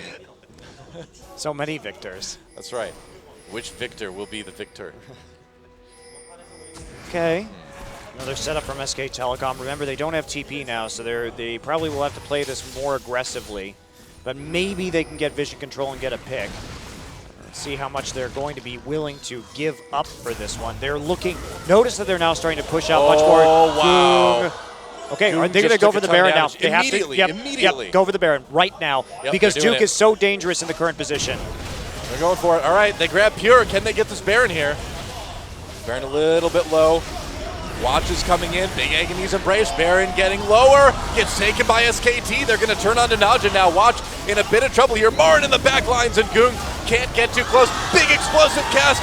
Splits him up. Can they skirmish? Bang with the kill there. Watch going to go down as well. Bengi gets one. Pure in the back lines. Another. It's a double kill for Bang. SKT, somehow, some way, they found a chance. They took a triple kill for Bang at the end. Bang and I played think that that team is the fight end. so well. He flashed forward onto Goong to get that last kill. That's going to be the end of this game. SK Telecom, that decisiveness, Goong once again caught out and chunked, and they don't flinch. They know this is their best shot. Yep. We have to go now because we have no answer to the Shen split push. They pull it off. Goong can't do much of anything in that fight, and SKT wins the game. Wow, what a comeback by SK Telecom. This is why these guys are on top of the league. They are going to exit the regular season with only one match loss. Impressive stuff from SK Telecom as usual. GG. Wow, what a comeback there too. Yep. What a comeback from SK Telecom. But SK Telecom took home the victory tonight. Still looked a little bit shaky in the laning phase. Had to kind of clutch it out in a couple games in a row. That's the thing, But- though. You never see a team able to repeat on clutch performances as often as SK Telecom can. Yeah, but Najin looks a lot better than they used to. I think we can definitively say that as well. I agree. Najin, they're going to have a hard road through the playoffs. They're unlikely to win this season, but I'd be a little bit afraid about them coming into the World's Gauntlet because they look strong in that laning phase, and their decision-making in the late game has improved drastically. Unfortunately, Goong got caught out a lot in the late game. He didn't play very respectfully in games 2 and 3, and that was probably a pretty big factor in both of their losses. It's still a positive showing by Najin, though. I mean, we had questions coming into this one. They had gotten a lot of wins, but they were against relatively weaker teams. They had lost a lot of the stronger ones. Going 1-2 against SK Telecom, and a very close 1-2 as well, does point to a good Najin team at this point in time. Yeah, and there's still the outside shot. If Samsung loses 0-2 tonight, which is unlikely, or that's likely to CJ, if CJ loses 0-2 tonight, then Najin actually surpasses them in the rankings because they got that one win. That's right. very important. That's right. So we'll have to wait until our next series. There's Koma in the booth, probably quite relieved at the end of that game. I would say so. I mean, no matter how this all turns out, what a season for SK Telecom. Only that one match win against CJ Entus in the regular season, and we will see them again in the grand finals. Great regular season from SKT, very, very strong, and disappointment on the faces of Najin, but it was a long shot for them too. it's a good match to watch for practice as they go into the playoffs too. When we come back, CJ versus Samsung, guys, don't go anywhere. We'll return with our second best of 3 right after this.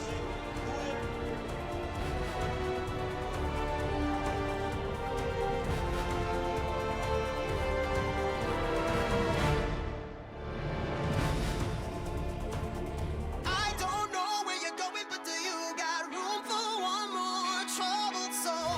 I don't know where I'm going, but I don't think I'm coming home. And I said I'll check in tomorrow if I don't wake up dead. This is the road to ruin.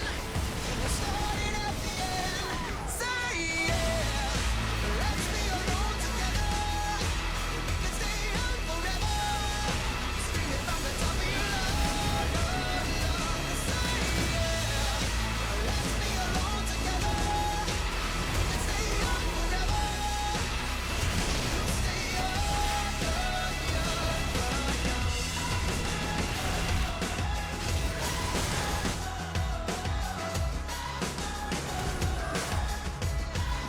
You cut me off, I lost my track. It's not my fault, I'm a maniac. It's not funny anymore.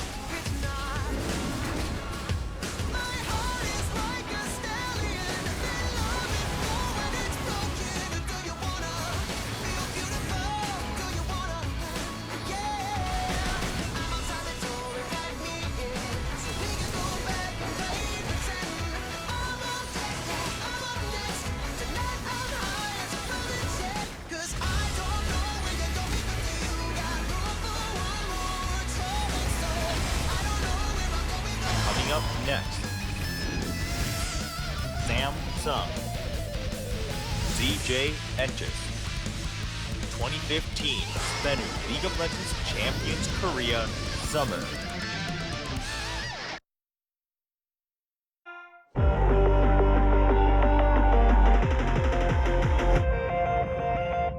중후반 운영 능력이 많이 보완되었다고는 하나 확실히 아나키는 초중반 운영, 공격적인 플레이를 했을 때 포인트를 따는 능력이 탁월한 팀인 만큼 그런 쪽에 좀 포커스를 맞춘 그런 조합이라고 볼 수 있습니다.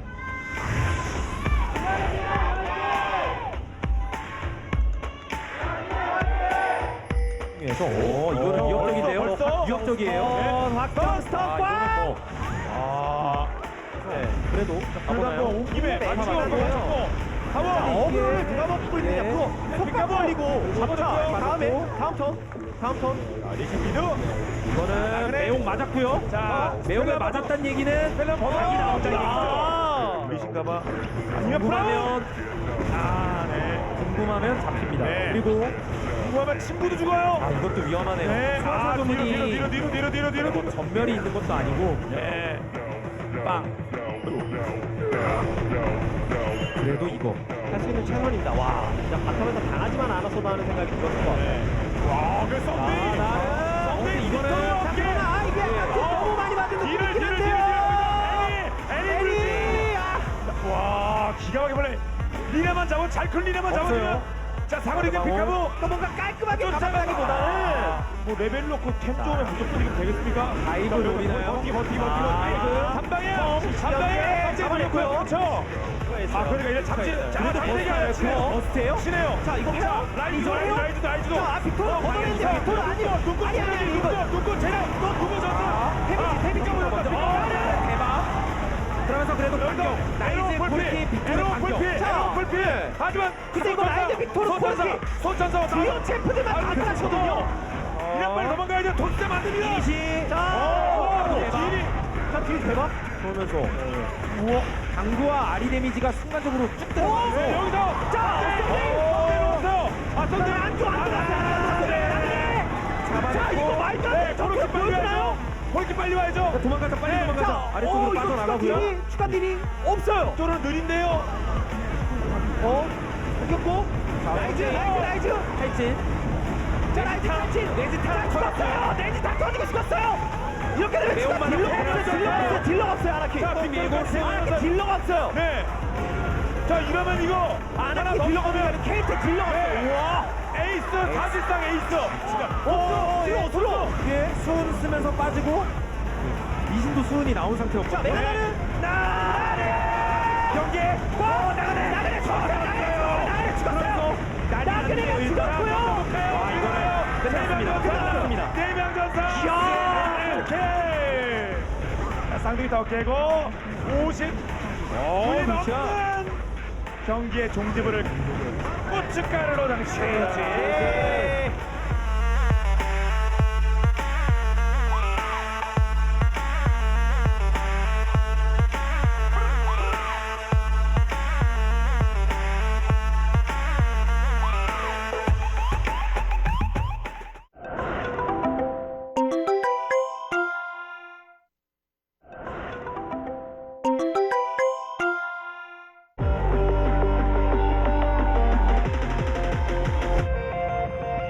일단 진짜 치열한 싸움이 또 예상됩니다. 탑쉔도 탑쉔인데 미드 특패가 나온 만큼 정신없는 서로 간의 뭐 글로벌 공기의 향연이 이어질 것 같고 자신감 있는 픽들을 많이 가져가긴 했는데 저는 레블스 아나키가 진짜 또 공격적으로 운영을 하겠구나 작정한 것 같은 느낌이 들어요.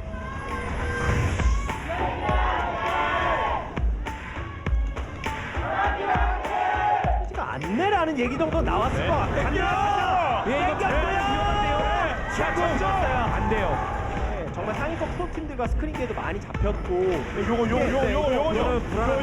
이거는 불안해요. 상위 체력이 상위 체력이 와요. 자 미키가 드래곤이라도 드래곤이라도 미키가 네 글쎄요. 익수가 힘으로 이데스 여기서 흔들리는 갑자기 네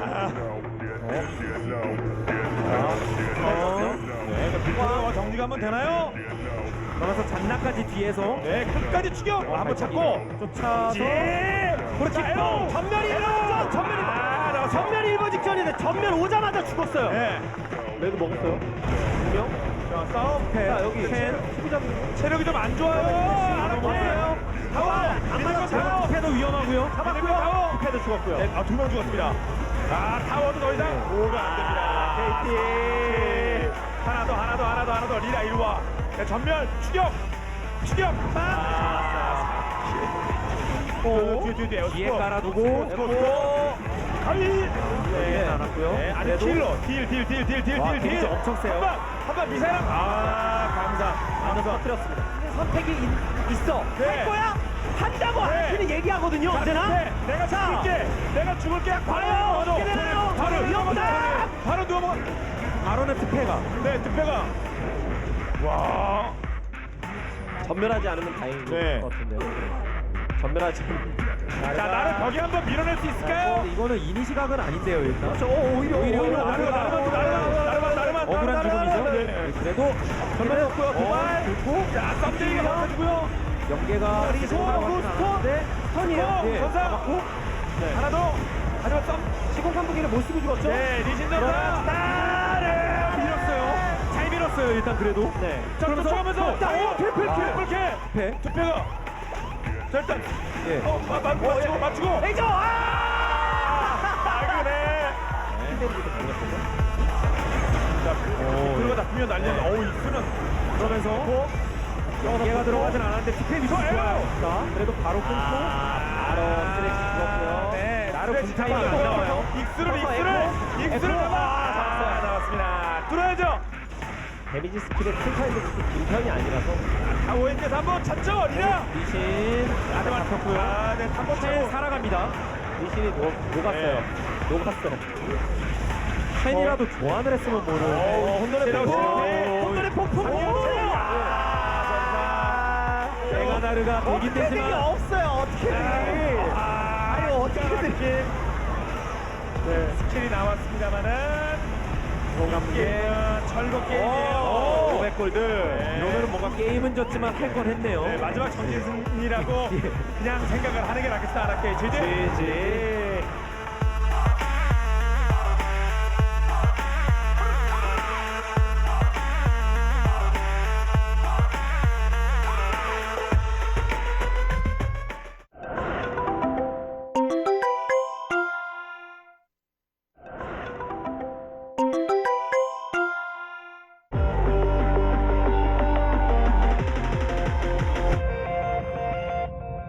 처음에 이제 인베이드 싸움이 또 누가 강력하냐도 굉장히 중요한데 KT가 충분히 강력해서 이거는 이제 인베이드 싸움이 그러니까 인베이드 싸움이 앞서야 상대 정글 들어가서 막히고 와드 설치하고 이제 라인 사업을 원하는 대로 하는데 그 과정에서 웨블스 하나키 원하는 대로 할 수 있을까라는 생각이 들긴 합니다.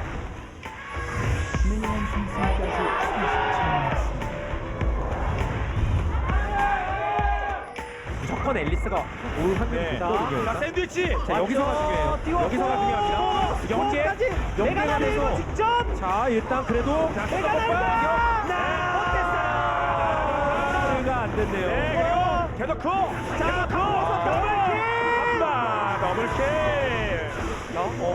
이런 거를 좀 위험하겠죠. 이런 거 좀 위험하겠죠. 바람 땡겨. 예. 덤데이를. 이거는 잡았죠. 아, 킬 밑에. 돌. 이게 돈. 네, 우리 편 오거든요. 아지르도 다 뺐고요. 슥 다시 또 넘어가고 가깝게 바람을. 예. 상대를 죽이는데. 덤데이 어디까지 가? 밀어내세요. 덤데이. 자, 추가적으로. 킬. 자, 쪽에서 맞아. 미키를. 오, 예. 약간 방생. 네.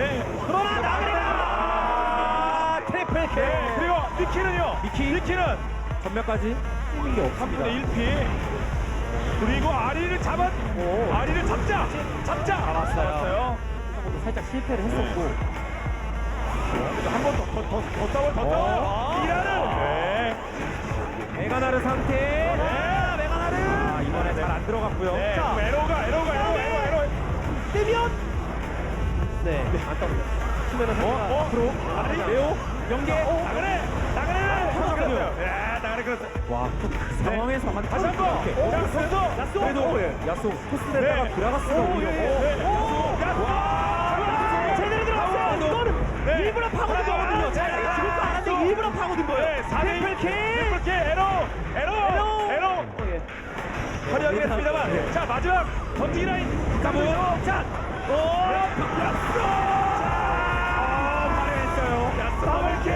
야쏘 펜타케가 한번 주면은 야쏘.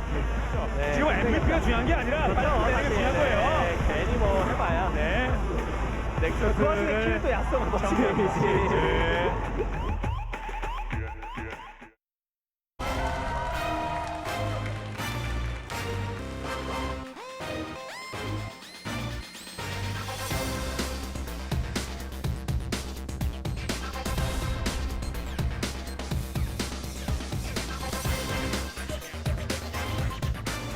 Welcome back to Champion Summer. Let's check out the MVP from game number 3 of SKT versus their opponents, Najin. It was Easyhoon.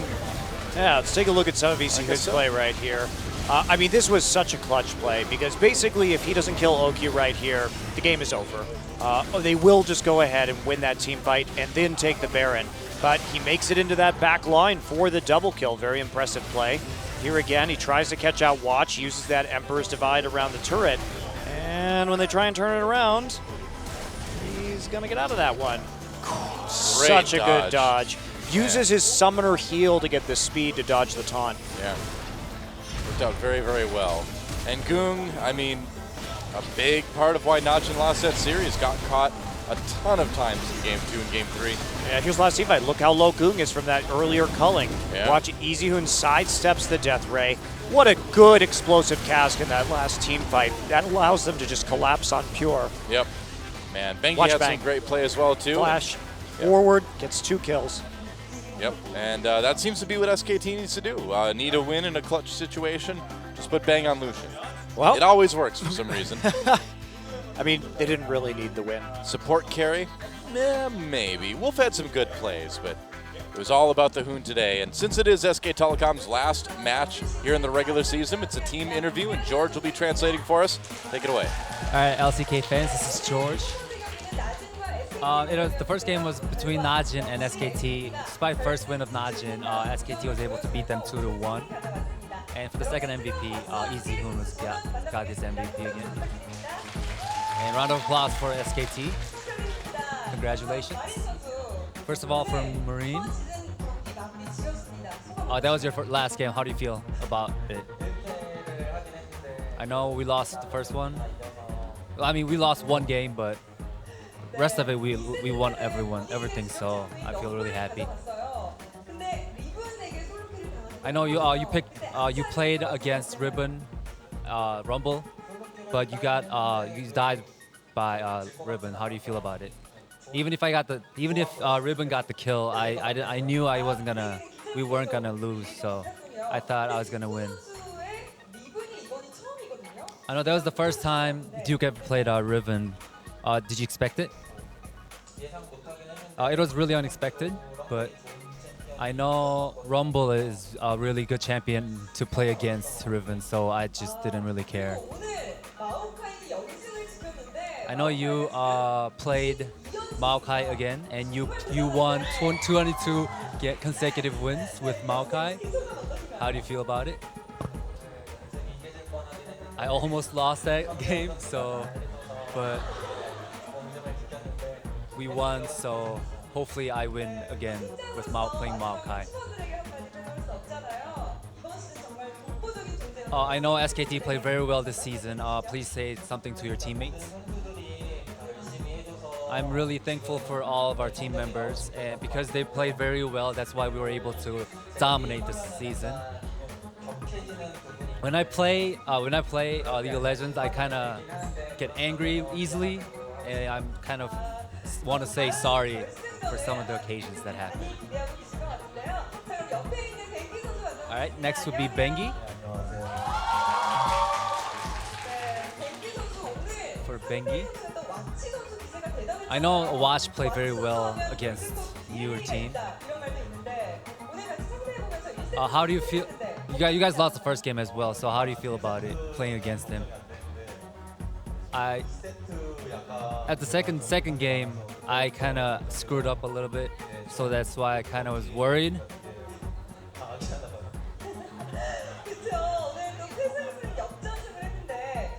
And you guys were able to had an overturn win today as well. Because Bengi, you know, when you play, it seems like you're always calm and you never get nervous.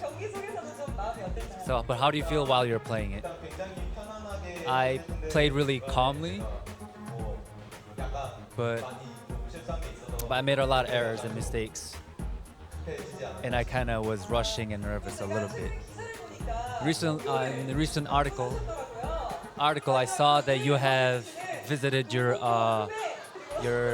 school. Please say something to your schoolmates and your teachers. I know some of my friends from my school has came today to cheer for me. I just wanted to say thank you for everyone that has come today and for everyone else as well. Round of applause for Bengi. Next will be Faker.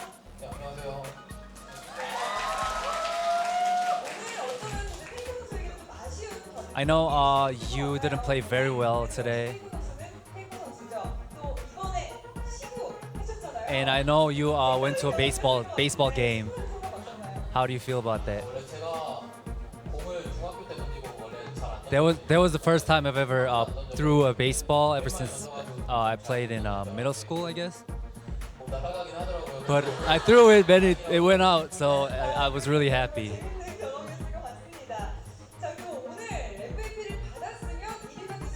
If you have got the MVP today, if you would have been the first rank of MVP, but you didn't get it, so how do you feel? I didn't go for MVP when I played, and I think someday deserves it. Deserves being an MVP. Has the most MVP points as well. Can you please say something to Someday? I don't have anything in mind, but if KT actually comes to play against us on the finals, let's play a very good game. Please say something about the finals. What your mindset is. I know I haven't been playing very well in the recent games.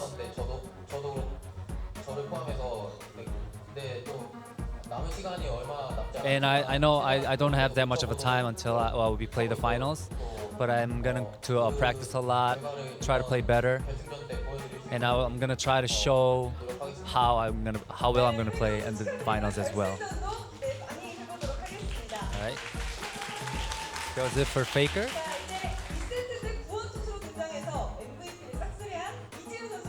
All right, next up will be Easyhoon. I know you got 2 MVPs today. How do you feel? Look at his face.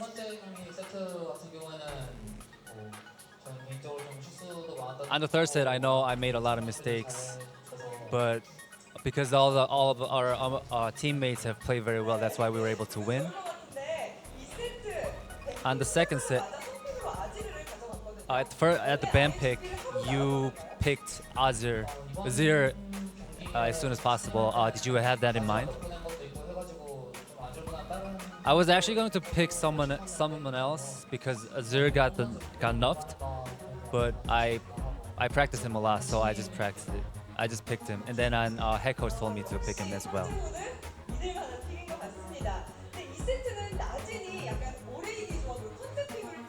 I know on the second game, Nazin played all 80 champions. How do you feel about that? I know when Azir plays against Zed, it's kind of hard for Azir to play against him, but I didn't feel like we're gonna win. We're gonna lose. I know you have achieved quadra kill in front of the Baron. I think that was one of the turning points of the game. How do you feel? I felt really good. I know there are a lot of fans that came here to watch. Please thank for the fans as well. Thank you for all the fans that always cheer for us. Congratulations for the MVP today. All right, next up will be Bang.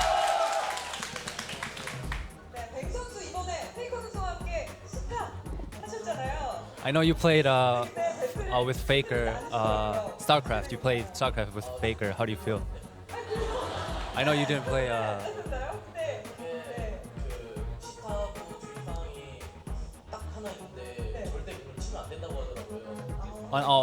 They went to the baseball game today together. So he didn't hit the ball when Faker threw it.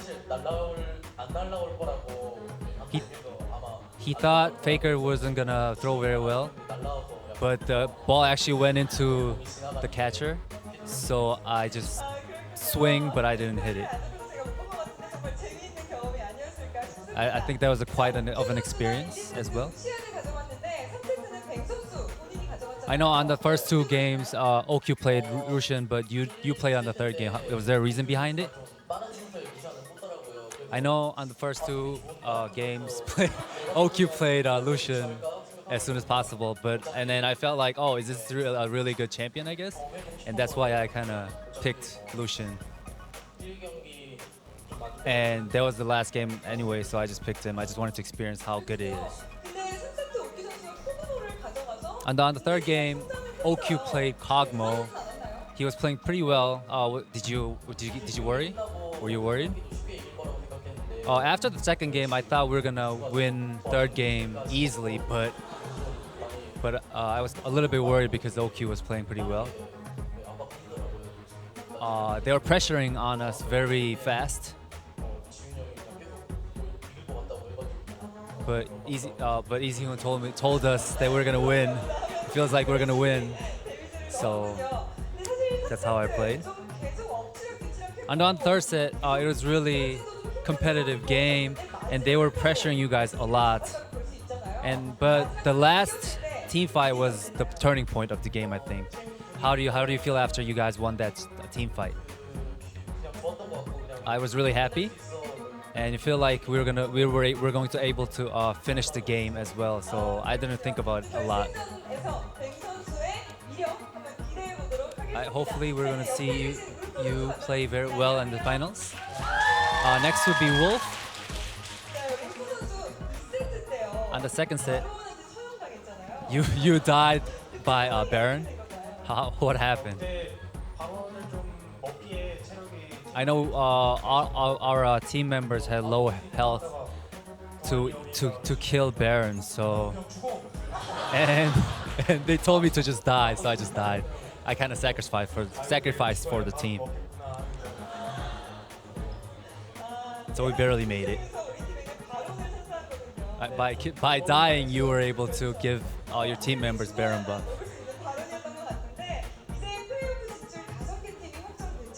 I know the 5 teams that play in the playoffs. Of the 5 teams that are going to play in the playoffs, which team are you most worried? I think CJ and KT. Because KT are playing very well. They're playing just too well.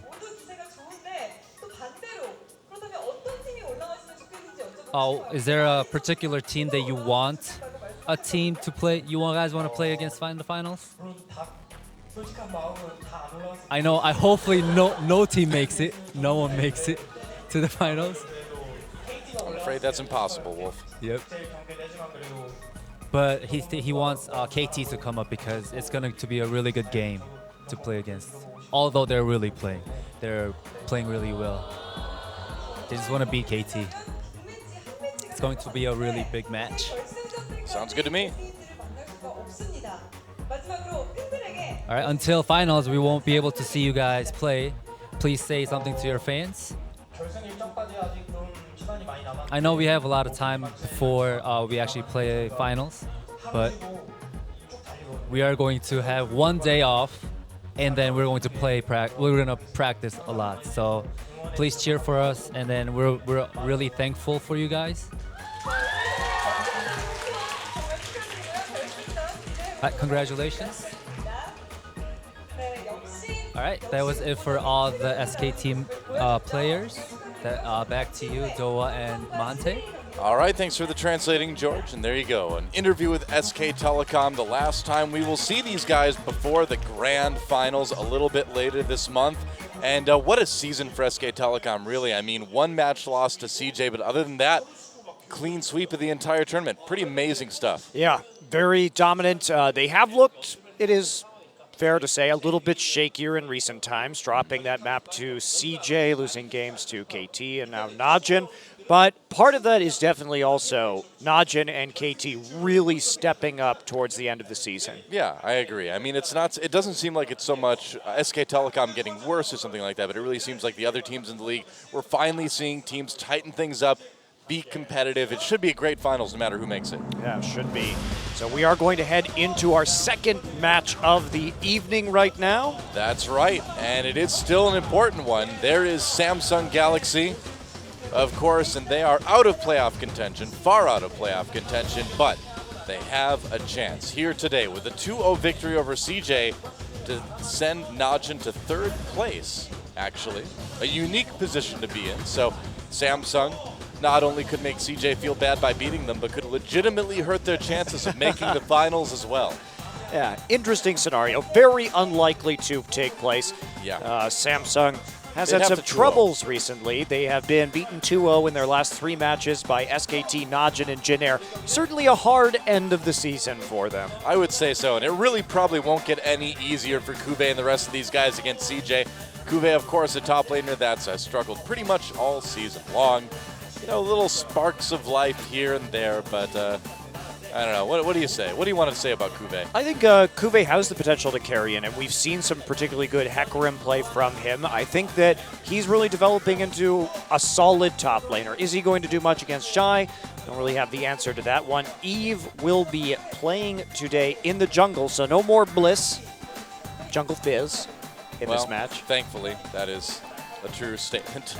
Well, it's interesting because the last match that Samsung played, the last game they played against SK Telecom, they really were quite competitive. It was a 50-plus kill game. There was a mid Yasuo versus Faker's Ahri. Crown's Yasuo was really good mechanically.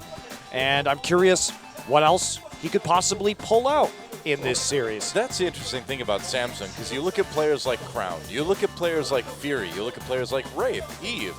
There's a lot of individual talent kind of hidden in this team. It's just a matter of sort of finding whatever they need to do to bring it out. Well, it's about having more professional experience. It's about having synergy. It took all of the teams, with the exception of SK Telecom with Faker, in this scene a while to develop.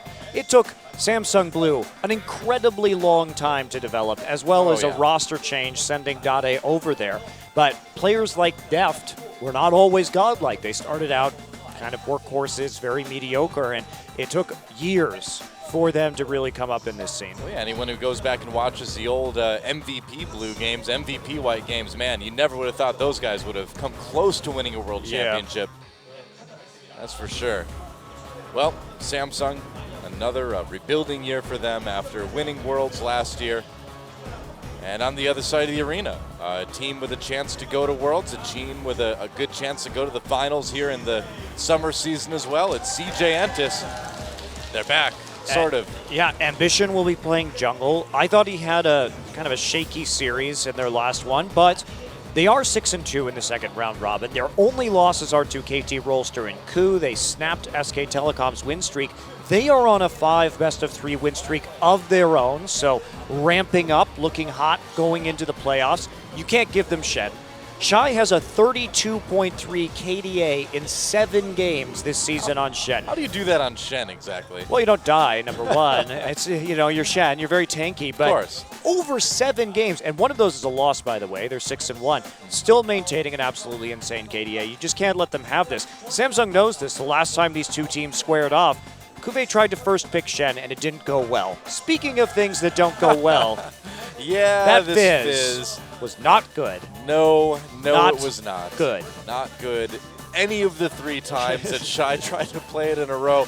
So I don't know. I don't think we're going to see it today. Maybe they think they can make it work against a team like Samsung. And Ambition getting another chance. I mean, we have seen some pretty good stuff from Trick, their alternate jungler, and going into the postseason, going into, Worlds.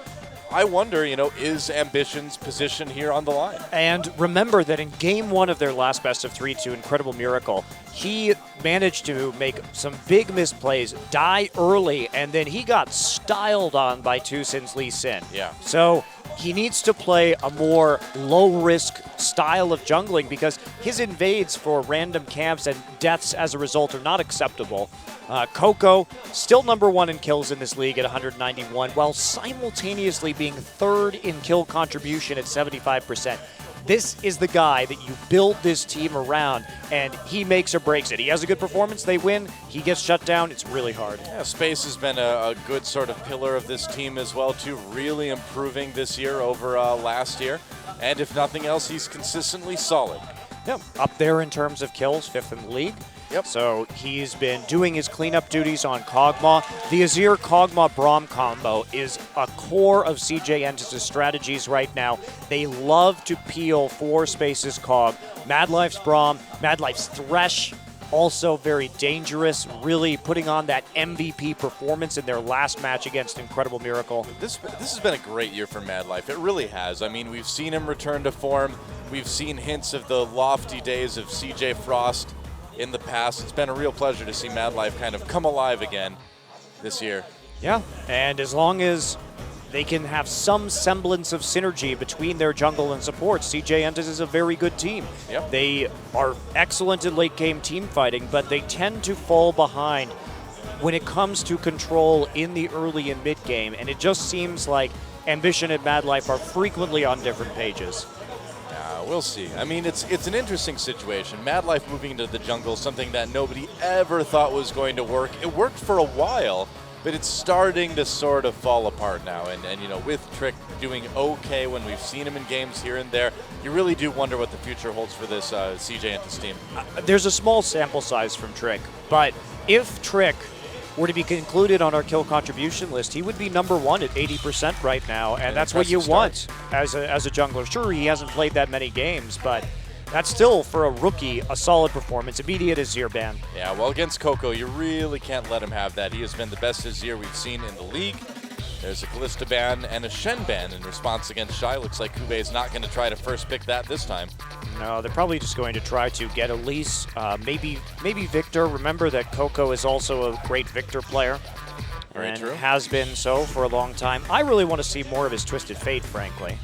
Nidalee ban. Yeah, against Eve, one of the main Nidalee junglers. And there's the Elise ban too. Do you think there's any possibility of like a Rek'Sai first pick here? Yes, highly likely, unless the Rise is left up.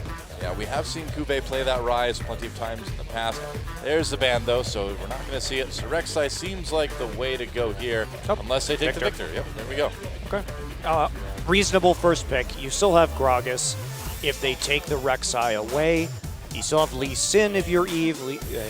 Eve, a perfectly fine Lee Sin player. And now the Rek'Sai could be handed over to CJ Entus and likely will be. Question is, what does CJ go for here? One of the main problems with CJ is they're not a good Gnar team. Oh no! Oh god. It's happening. 4th game in a row, maybe 4th time is a charm. This is Shy smiling right there. Fizz. I just don't know what the priority on this pick is for CJ Entus. It's such an early pick. Why? Why? I don't know. Lee Braum, they're going to take the Braum away from Mad Life. Probably a good idea. And so 2 more picks over to CJ. You know, CJ's like, it's okay, guys. As long as we don't lose 0-2, it's fine. I don't get it. Shy is definitely not the best Fizz player in this league. You don't see the great Fizz Heimerdinger synergy? Maybe they are going for mind games into banning it in the playoffs. That's the only... Maybe. But you have to do well for somebody to want to ban it. That's the trick there. Is like, yeah, you can pick it all you want, but if you don't ever win on it or look good on it, they're not going to ban it. My biggest problem with the early Fizz pick is that, sure, you're going to deter a Maokai pick on the opposite side, but you're pigeonholing yourself into low wave clear in the top lane. And that's going to produce a Sivir pick on the side of CJ. Now, I would be worried about Lucian here from Fury. That's a very legitimate concern. Yeah, we could see it. I mean, there's always other options in the top lane too, such as Kube's played a ton of Hecarim. We could see the Mundo, I suppose, as well too. What do you think? Could be a Vayne here if they want to go for some late game scaling. I would love to see some Tahm Kench, but I don't think we're ever going to see some Tahm Kench. No. Not until 5.15. We are still on 5.14 today, by the way, guys. Will be for this week. Yeah, play the Jax. Do it. Why not? Why not? Why not play the Jax? That's right. Okay, Riven. Why not? Why not play the Riven? Kuve's actually shown that he's a pretty decent Riven player. Yeah. Is this going to maybe be a mid-Fizz? Could be. What do you think about mid-Fizz versus Victor? I feel like you just get poked a lot. I would think so, but you would have a strong all-in against the Victor. He doesn't have really any way to deal with you once you're on top of him, except for popping that gravity field. Also curious that Shy is not flipped over to Ignite yet, which makes this possibility of a mid-fizz higher. Well, I'd like to see the Teemo Play Riven TF. counter pick. Play TF. TF Play- is really good with this composition. Playmaster Yi. Playmaster Yi. Just play it. Hit the button, lock it in. Just lock that in. Lock in that Master Yi. Just lock it right in. Oh, okay, Ari's okay. Yep, going for the Ari play into Victor. We've seen this with some increasing frequency, just wanting to get the solo kills. Ooh, there's the TF. Ah, okay, good. All right. Wonderful. I like the TF here. The TF makes more sense because you have Annie in the bottom lane. You have a high damage top laner in Fizz to make plays with, and you have enough wave clear to hold your own against the Victor. So opening it up, Coco, a very good TF player, and with it not banned, they will return to that. It's a frequent ban we see on the red side, and Coco's going to be running with the teleport flash Twisted Fate this game. A teleport Ignite Fizz for Shy as well, too. Interesting. So those, you could almost say triple globals. Yep. And I would be very scared. Quadruple globals. I would be actually. very scared if I was Fury. Because now there is going to be a Twisted Fate and a Fizz and an Annie with a Sivir ult in my lane with me.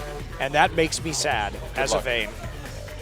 Good luck to Fury. And this is not a time where Samsung is really going to feel feeling comfortable coming into any game, really. They've certainly been suffering lately. And the agony of the Fury could continue here in game number 1. And again, the only outcome that can impact the standings out of this match is if Samsung wins 2-0. All CJ needs to do is take one game, and our top 5 teams, their positions will be locked. So let's see who can take it. Samsung versus CJ. Time to get in the game.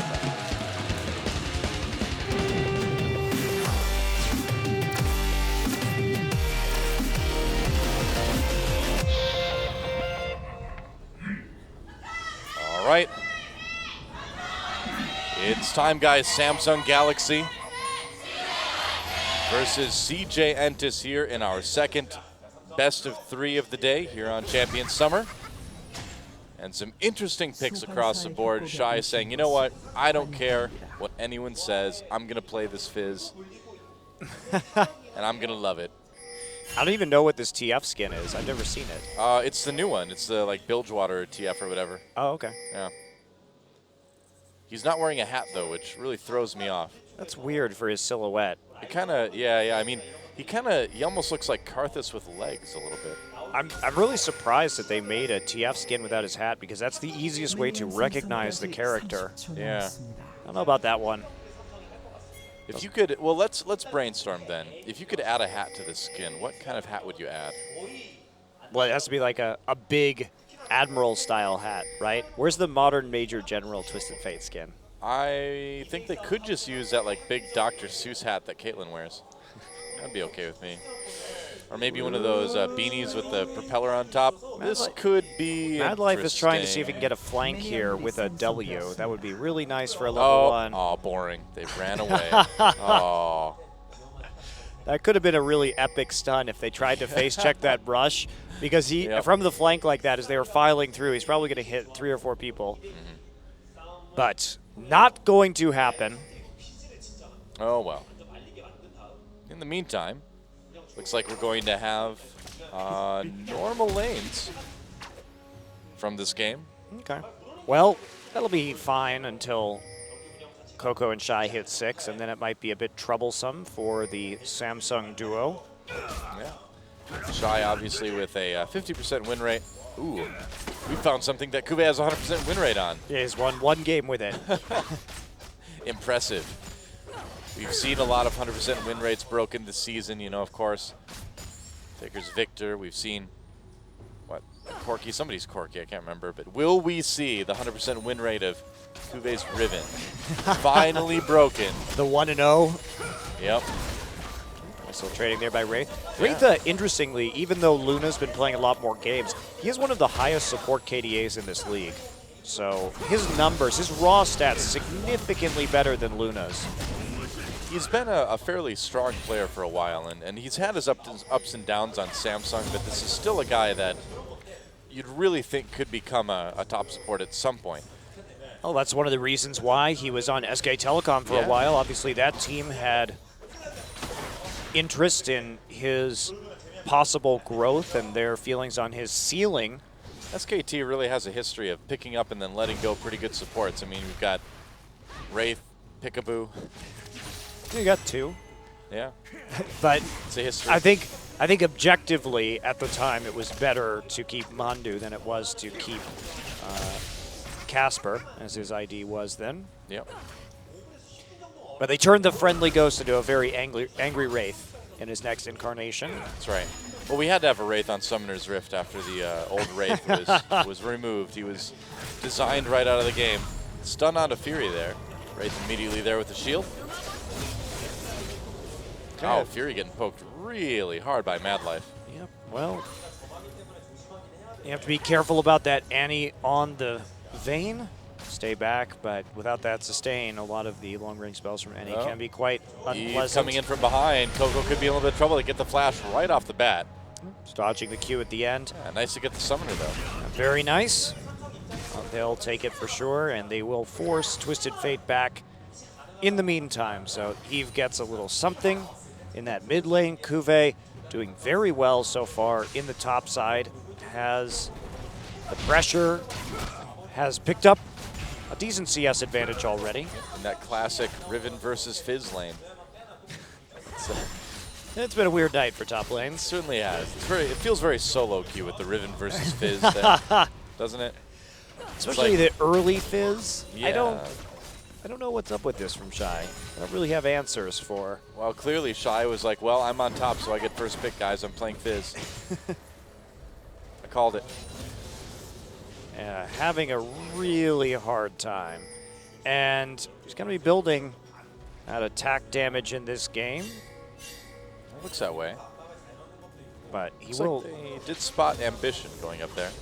Yeah, they're just going to pull back. So a little bit of a slow early game, but that's how CJ wants it. It's going to be all about the bottom lane hitting 6, and then the craziness that ensues from a billion teleports.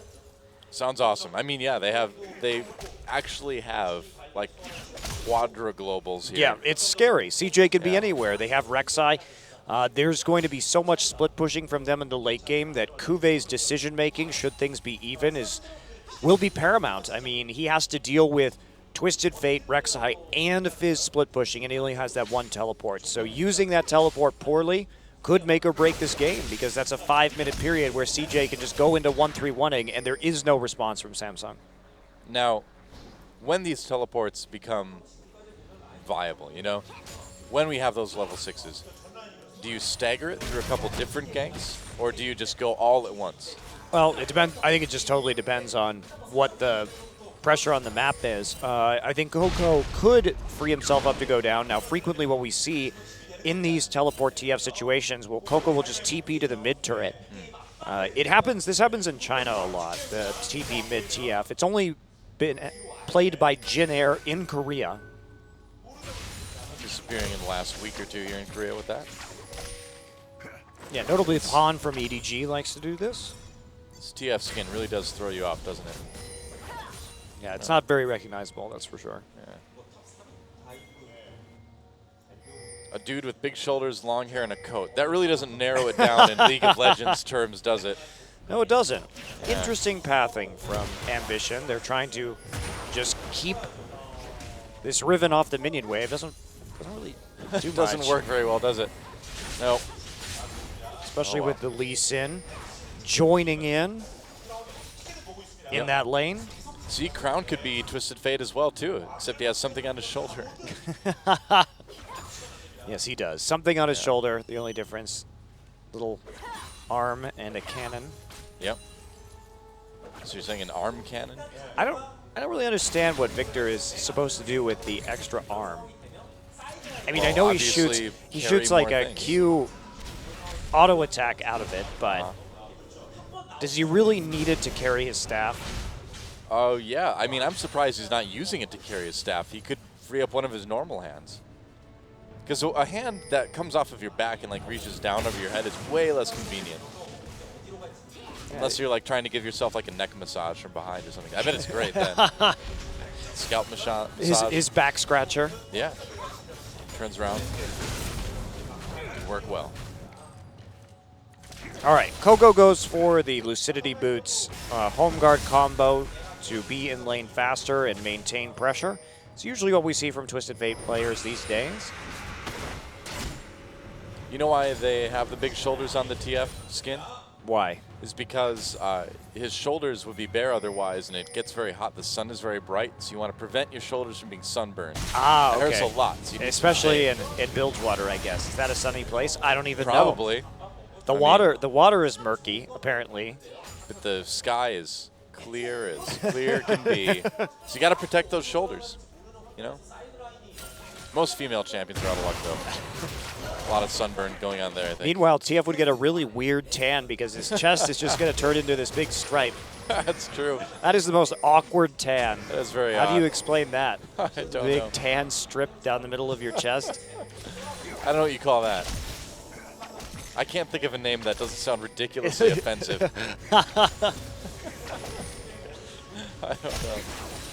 I mean, strip tan sounds like something else entirely. It does. Yeah, it does. And you can't call it something like the, I don't know, like the highway or something like that. Yeah, I don't know. It doesn't work. It just doesn't work. The rectangle, that sounds like something that wrestlers fight in. You know? I don't know. I'll have to work on that one. If you have any ideas, Twitter, just let us know. TF stylish tanning. That's right. His chest tan lines. It's Riot's fault, though. They're the ones who make us ask these questions. Well, I mean, it's not even a practical garment. Why would you wear a long coat with giant shoulders and then just have the chest open and not wear a shirt? What is the point? It's going to be really warm. It's not a practical coat at all. Style. It's all about sending a fashion message. Mad Life lurking outside the red buff here, and they know where Eve is. Gets knocked up. And, oh, there's a stun. TF coming in as well, too. There is the Globals. And are they going to get Eve? Yes, they will. First blood goes to Ambition. And that silly coat may be easy to laugh at, but a gold card still hurts just the same. It does. Eve picking a very unfortunate place to recall from, but a nice invade from Ambition and Mad Life. You know, really, this skin is more realistic, because how the heck does the hat follow TF when he teleports anyway? You'd think it would just float down to the ground after he disappears. Well, how come his clothes follow him then? What if he just teleported him as naked on the other end? They're all on the body? I don't know. That's how the Terminator does it. Just like, I need your gold and your clothes.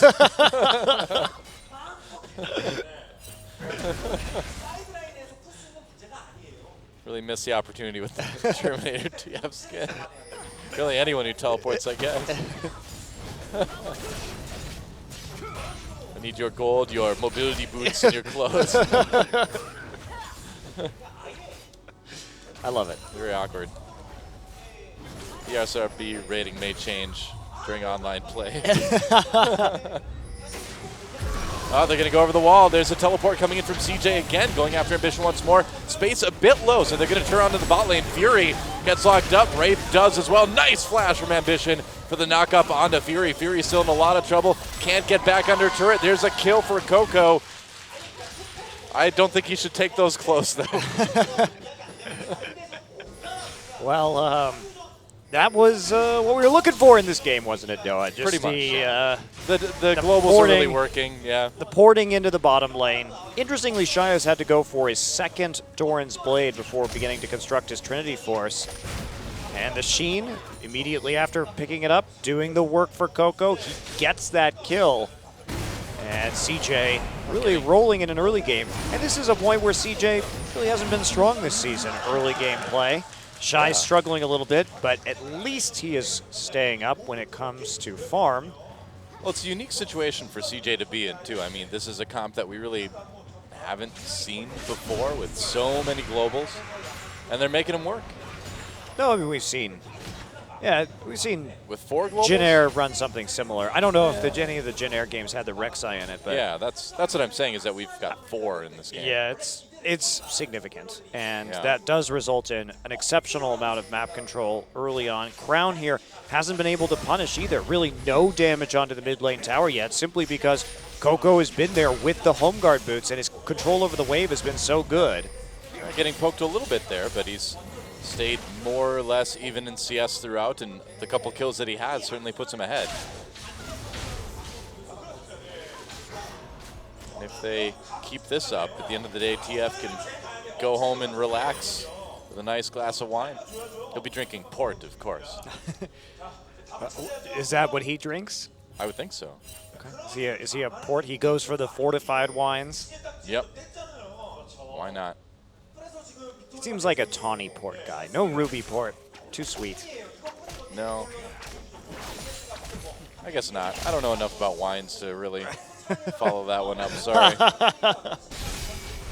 Port is as far as I can probably go. No. Oh, not much action. Waiting for Coco to decide to make another move. Blue buff taken by Crown. And they have some... Samsung has some Ambition. decent wards on the side to make sure they know where this Twisted Fate is. Are they going to make a play onto the blue buff? Well, they need to make a plan to something soon. I mean, Samsung already falling kind of disturbingly behind this game, and although Kube could come back in a team fight, Kube goes for an early QSS. You're right. Not only to prevent any kind of TF ganks in the top lane, but also will help him drop the fish if it gets onto him, and give him some extra MR. That is well, an unusual Riven buy. I am not confident that it is a good Riven buy because it is going to make it so that there has to be an extended laning phase for this build to be successful because he's cutting out so much damage. it does more or less take away the ability for Shy to all-in him, I suppose, doesn't it? Yeah, he could drop the fish, but Yeah. I would have thought if he just built damage, he could win the 1v1 with Shy. I don't know It is this an odd matchup choice. very well. Well, the thing is, too, is that you need that Riven to kind of get rolling as quick as possible because you need someone to show up in team fights with the teleport and counteract all the aggression CJ is going to bring. So, Yeah, I think this is not a good pickup. Yes, he'll be able to lane safely and keep pushing up. Maybe he can get a tower as a result. seems like it's an overly safe thing to do, though. Yeah, and really delays some of the core items that will allow him to counteract the split pushing that we know is coming in from CJ Entus. When we see a Lich Bane first build on TF, it is a split push TF. That of is what course. you're dealing with. And if you can't answer that split push because you have... Well, he's coming in. They're going to try to make a play here. Mad Life in Space running away with that ultimate. There's the exhaust onto Space. Tibbers drop, but it's not going to save the AD carry. TF counters that teleporter, stops it. Nice. Crown chasing Coco back into lane. Stopped him from coming down. Space was already dead anyway, so it's doubtful that Coco could have really done anything. And remember that the Chaos Storm actually does interrupt Channel's abilities once it's cast. So you can stop TF from porting by ulting him. Interesting. Yeah, so that's why the port didn't come through from Twisted Fate. Nice Wow. stop there. Crown finds him. Samsung's going to find an early turret too, perhaps. Oh, meanwhile, Shy goes in onto Kuve. The damage coming. There's a teleport. Uh-oh. TF coming up. Oh, Cancels. canceled. Wow, decided he couldn't catch him. And instead, now Ambition they're going to go on to the Crown. That's right. Crown could be in a bit of trouble. No, looks like he'll get out okay. Gold card maybe loaded up. Wraith coming in. Mad Life is there, though, with that stun. No flash. He can't get the stun down, though. Yeah, they decided not to commit. Too many people they saw in the ward coming up through the river on the bottom side.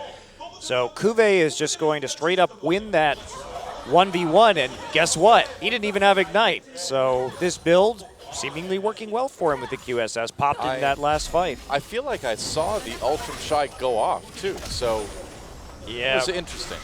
weird. We need to see that one again. Yeah. I'm not exactly sure what happened to precipitate that engagement.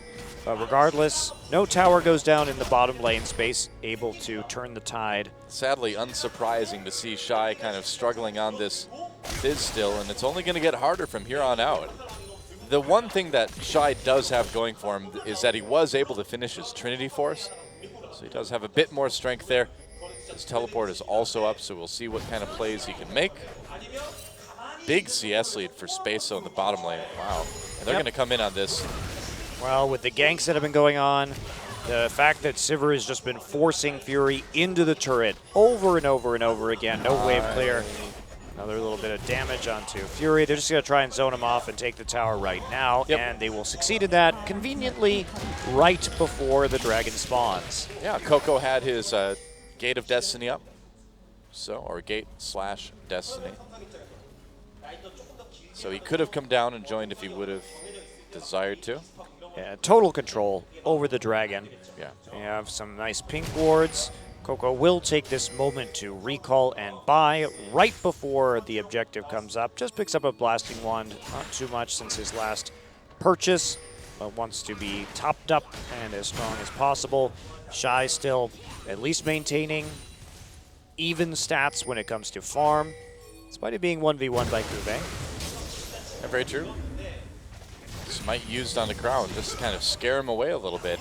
Can CJ save this turret? Samsung says, all right, you're going to pressure Baron. We're just going to pressure this turret. But now they're going to turn around. Maybe an opportunity to go for it, as a lot of recalls coming in from CJ, actually. It's a bit surprising. I guess Samsung's not going to try for the dragon, though. No, I would not be confident. They take the Scuttle Crab, but they know how fast the Twisted Fate can get there onto the objective.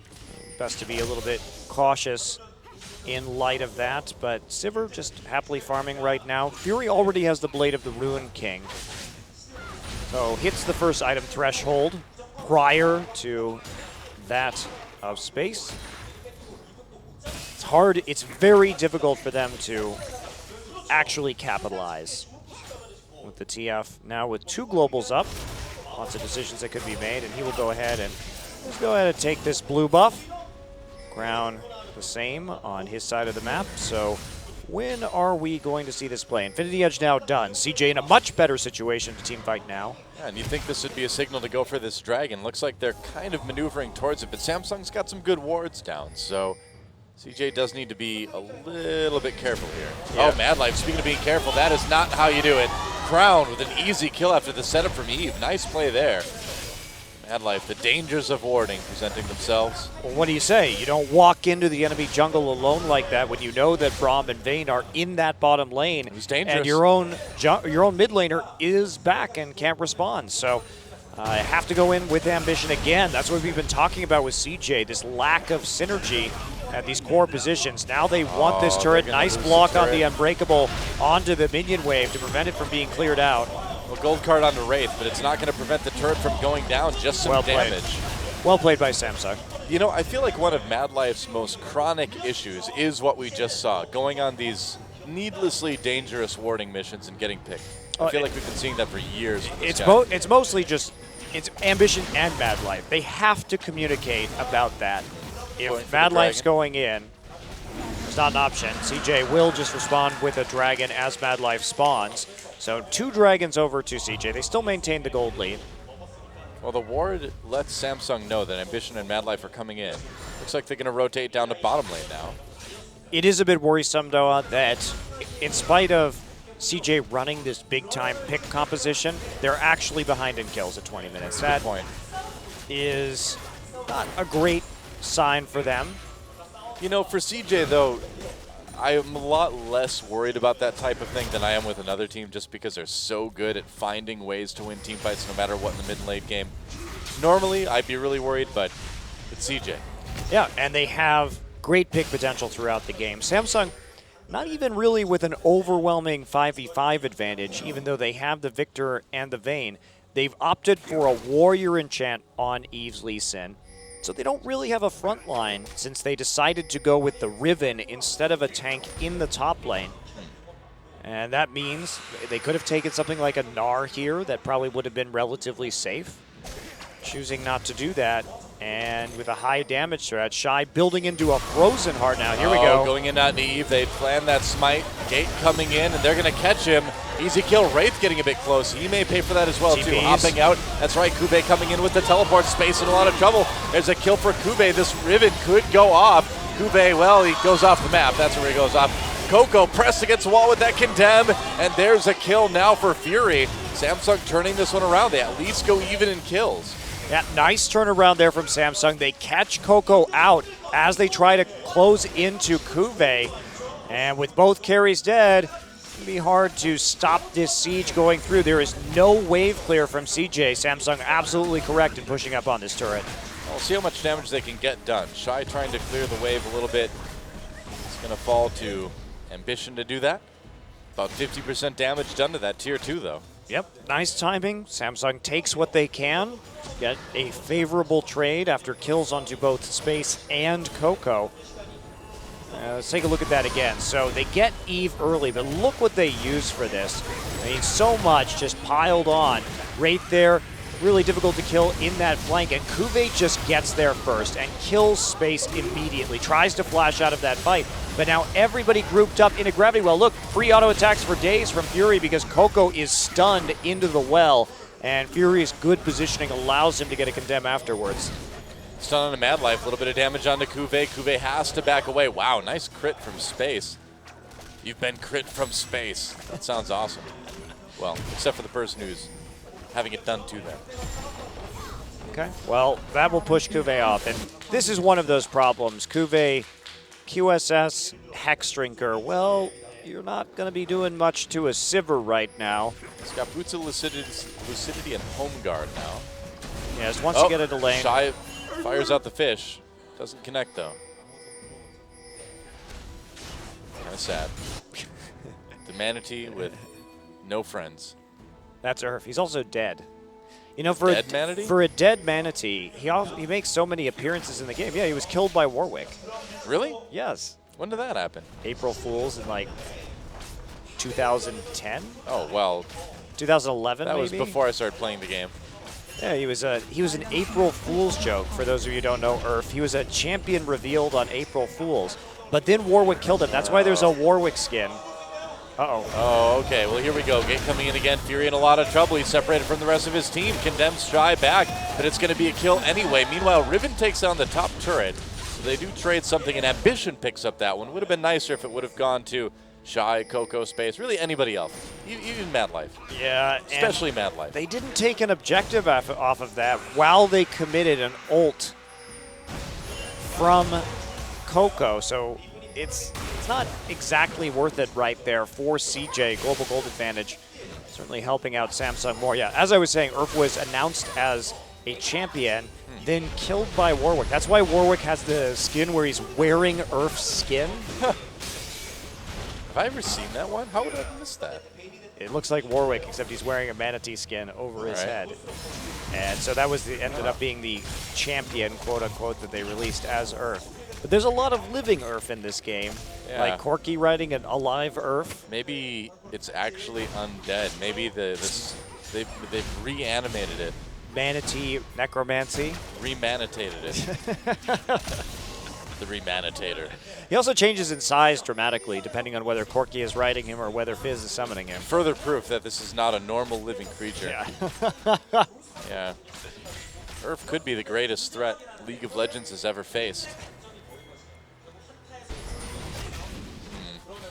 I blame Victor for this. Oh, really? Yeah, sure. Why do you blame Victor for He's this? sort of like Dr. Frankenstein, you know? Yeah, but he doesn't. If it was a robot manatee, then I'd. How do you know it's not? It could be. It's so lifelike. Could be animatronics. Yeah. You know, not many people know that. Riot used motion capture to provide the animations for all of Urf's things. Amazing, right? Yeah, they just, you know. The guy who did Gollum came down. Like, wow, give that man an Oscar. I was going to say John Goodman, but okay. Either way. Oh, some friction. As the dragon spawns, and CJ trying to get their third here. Samsung has not been able to pick up the dragon yet this match. Yeah, pretty important consideration for them that they actually are able to fight this. They will see Kuve behind the red buff, but Kuve has done a fine job of split pushing. Frozen Heart approaching completion for Shy. But it's worked out. You know, Kuve's QSS, he got himself to a point, to his credit, where he actually does damage right now and has a QSS. Yeah, they're going to go for this dragon, and can CJ stop them? CJ, I think, would rather have some turrets right now, and I think that's a smart move. They're going to give it this dragon. They're going to get the tier 1 in mid, and they're going to get some presence over the Baron area as well, theoretically. Yeah, pulling back, deciding, they make the choice. And with Twisted Fate, it is really important to have that mid lane down. You want people to overextend. And with so many globals, as long as they get some wards in the enemy jungle, that is going to massively magnify the number of plays that they will be able to make. So I agree with that trade. I agree with that trade. Yeah. Shy pushes up that top lane turret, and CJ, I think they got a lot of nice map control out of that decision. They're still ahead in Dragons. But now Victor, who doesn't have any mobility spells, has to overextend if he wants to keep up the pressure. So that will be very helpful for future plays. We see Ambition getting some nice wards in. Now the plays that can be made, if they can maybe even get a tunnel or two into the enemy jungle, will be quite nice. And look at this. They may be trying to get a flank here as Sivir pushes Kuve in the bottom. They could also just dive Kuve. They might. They see 3 people in the mid lane. They should absolutely dive Kuve. I think you may be right here. Yep, just dive Coco Kuve. could join too. Kuve just runs away. They're just going to take the turret. Okay. Oh. Well, they can't out split push this. Now they're going to respond with a Baron. Baron, yeah, but it looks like CJ's going to respond with an inhibitor. Yeah, let's see how much CJ can get. Yeah, this is going to be really interesting. Okay, so Baron being taken right now by Samsung. Now they're they going know- to take a while to get it too. CJ's going to get an inhibitor out of this. They may get more. They may get a Nexus turret. I don't think you push beyond this. I think they could actually, have. Baron, yeah, Baron went down so slow, man. I think they could have pushed beyond that, but they couldn't see it any longer. Yep. They did know that it was being done because of Destiny. Right. So they saw Samsung going to the Baron. So Samsung now has to be able to split push this out for it to be worthwhile, because if they can't do anything with this Baron, CJ definitely got the advantage there. Oh, yeah. Definitely. So CJ making some very bold objective trades with Samsung here, trading that mid turret for the Dragon, now trading the bottom inhibitor for the Baron.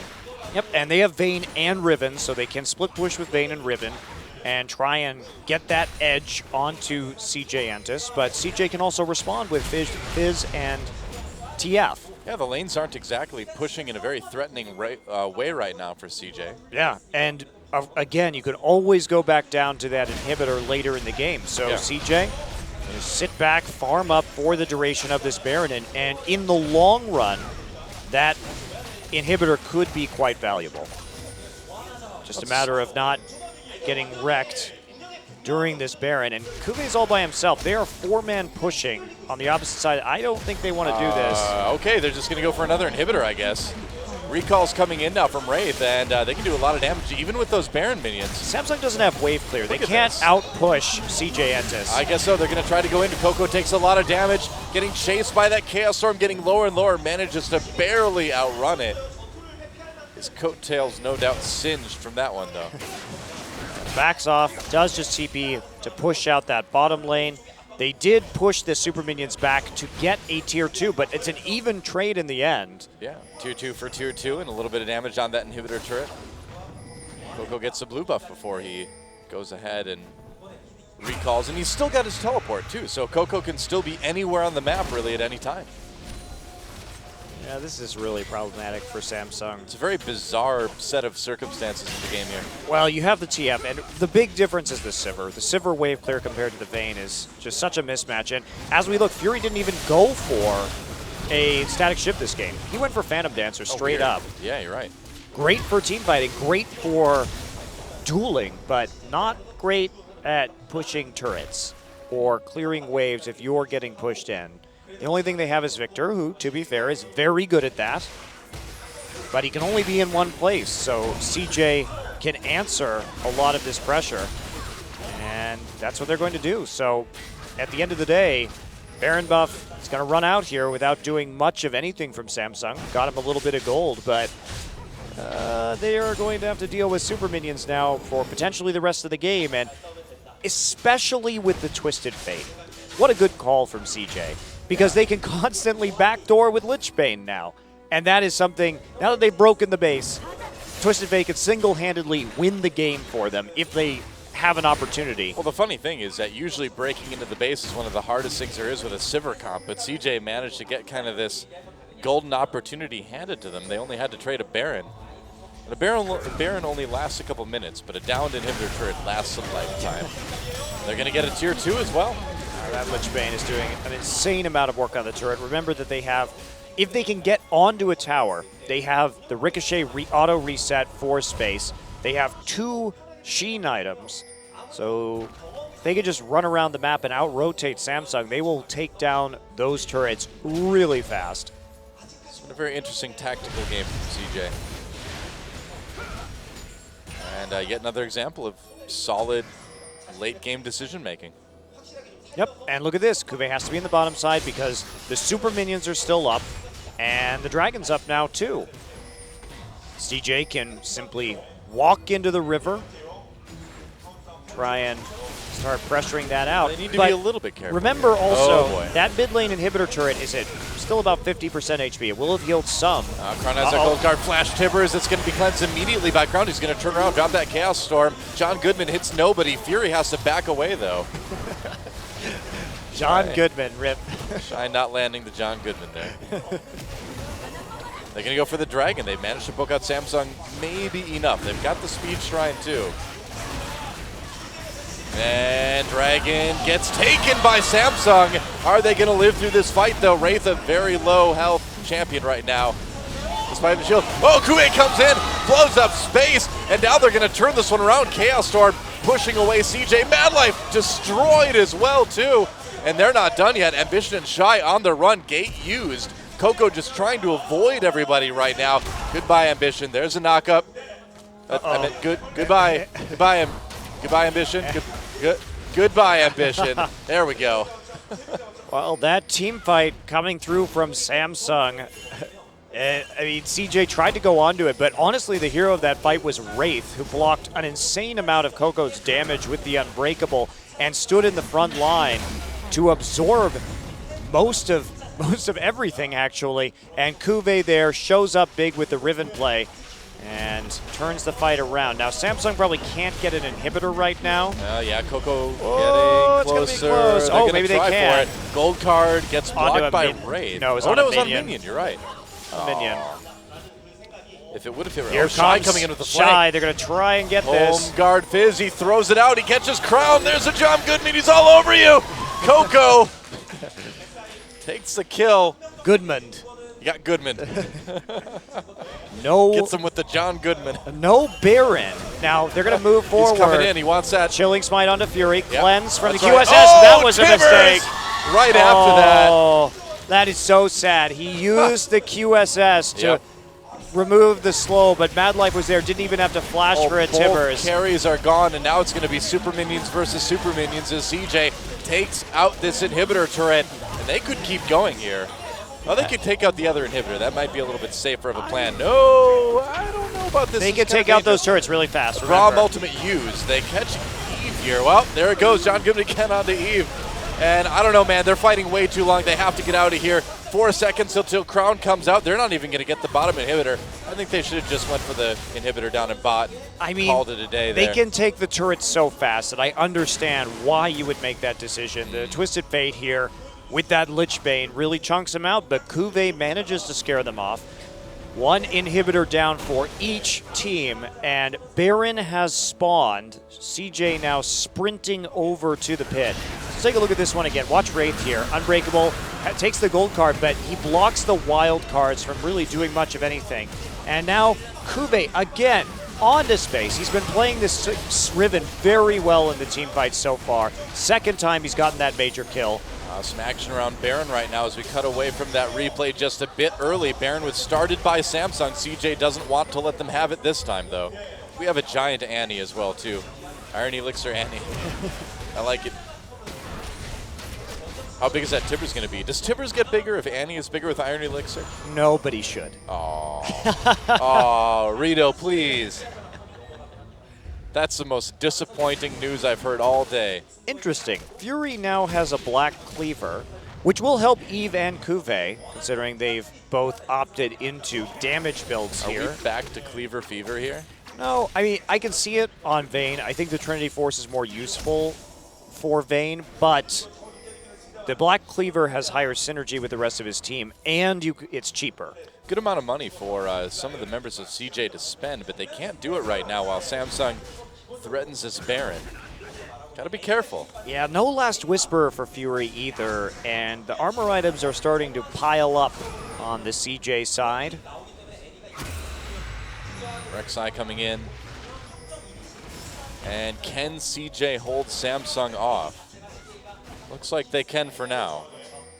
Samsung doesn't have wards in their jungle, so they won't be punished for breaking apart. And looks like it's just going to be a waiting game for right now. It's very dangerous for either of these teams with low tankiness to commit to a Baron, because they will lose a lot of HP. Yeah, I mean, the first person who gets caught is going to get destroyed, and then your team's not going to last much longer. In theory. Ambition's setting himself up to really be the tank of CJ right now. He's got the Randuins, he's got the Banshee's Veil as well. Well, Hydra now done for Kuve. He is really scary. Yeah, 4-1 and 0-2. Kuve's had a pretty awesome game on this. Yeah, this I Riven. don't know about the home guard. I think I liked the distortion enchantment we saw better, because Kuve is very reliant on that flash being up, and that's really been the game changer for him when it comes to assaulting space in the back line. It's true. Oh, and Ambition tunnels his way out. Close call, though. Coco with the gold card loaded up, but CJ not going to find anyone over the wall. Looks like. Pretty tense game. Shy is actually pushing down the top lane right now. The inhibitors have to be coming up soon in the mid lane here. Dragon up as well in about 30 seconds. Yeah, we'll see what kind of play that Samsung decides to make when both these objectives are up. Instantly cleared ward, thanks to a well-timed lens from CJ. Kuve has to go deal with the large minion wave in the bottom side, but that won't be too big of a deal. Continue to deny vision in a very nice way. Vision control around Baron is totally CJ's. That's the thing, is as we see this game go longer and longer, it really feels like CJ is just simply playing the map a little bit better. Now their inhibitors back in mid. They're going to get, like, what, maybe one wave of super minions against a non-super minion wave for Samsung? Yeah, it's not going to be very much. Oh, Oh, they Glory. popped Righteous Glory, but no follow-up. well, CJ playing this right, though. If they want to win the game with this composition, you black out the Baron and you try and make picks, right? You cannot continue to fight these team fights against them. But any member really on Samsung is low enough. There's the Glacial Fissure on the Mad Life. Mad Life. Mad Life still has that stun, though. They have to be careful. Mad Life could turn this one around. He's got the flash. Uh-oh. I'm waiting for that flash. TP, Timbers. Here TP, comes TP. Shy. Shy nearly coming into the home guard. Samsung's going to move up the mid lane, though. This is good for Samsung. They just want to stay grouped. guess so. There's a naked inhibitor right now. If you stay as 5, you're going to be in a good place. You just wasted Shy's teleport. Coco recalled. He could come down from the frontier. They're going to go after the inhibitor again. Mad Life coming in. He's got that Tibbers. This could get messy. Samsung pushed back into the base. This is a bit awkward. Well, Up, shooting there's fish in the barrel. Kuve over the wall. Yeah, okay, coming in from behind. Shy could be in trouble. He's going to throw in, maybe, gold card onto Wraith. They're going to drop the Tibbers, it looks like. Not quite yet. There it goes. Mad Life running away. They tried to keep Riven from coming in. It's going to be a kill for Crown anyways. Samsung getting a scrappy first kill here. Eve kicks Coco back from out under the turret. Coco's still alive, though. He's got the gold card, but he's got no way to close. And there's the glory, but there's just nothing they can do. So Samsung keeps their composure. Notice that they stay grouped up in that team fight. Yeah, they're they going to get don't let anybody get picked off on the periphery. Should get the Dragon, too, here. It'd be a 4v5 gate used. They want to keep track of where everyone is, but of course Samsung is going to go right for that Dragon. Low health members, Baron. though. They're going to try to come in onto Baron instead. Well, they know there's no wards on that Baron. This is a great call from CJ. I guess so. Coco just waiting All for right. everybody to get there, and Why that's a not? Dragon taken, but I think this Baron will be going over. They are doing it relatively slowly. Samsung creeping towards the Baron pit, but they're not going to get there until CJ's got it. Ult used by Wraith. Ambition not getting the Baron buff, but here we Oh. go. Sivir, they see everybody's low. Can they right. do something? Coco zipping in from the side. He's on the hunt, but it looks like Samsung's going to escape for now. Shy can't quite find an angle.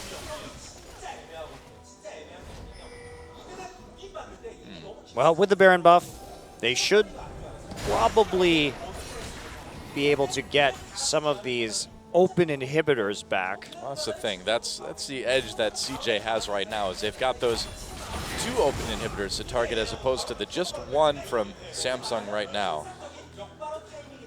Shy sent down into the bottom lane to clean this up and prep for an ensuing dragon, or inhibitor rather, but he doesn't have any mana. I'm not sure how useful he will be without recalling first. Fizz without mana is not very useful at all. The problem is that he doesn't have teleport right now. Gonna go ahead and recall anyway. It's really all he can do. Look at these big minion waves. Space getting a ridiculous amount of gold from that. Yeah. You can see finally building into a Last Whisper. He delayed that item because there really wasn't a lot of reason to, but Eve getting relatively tanky right now. Kuve with the GA. 6-item Riven coming through from Jeez. Kuve.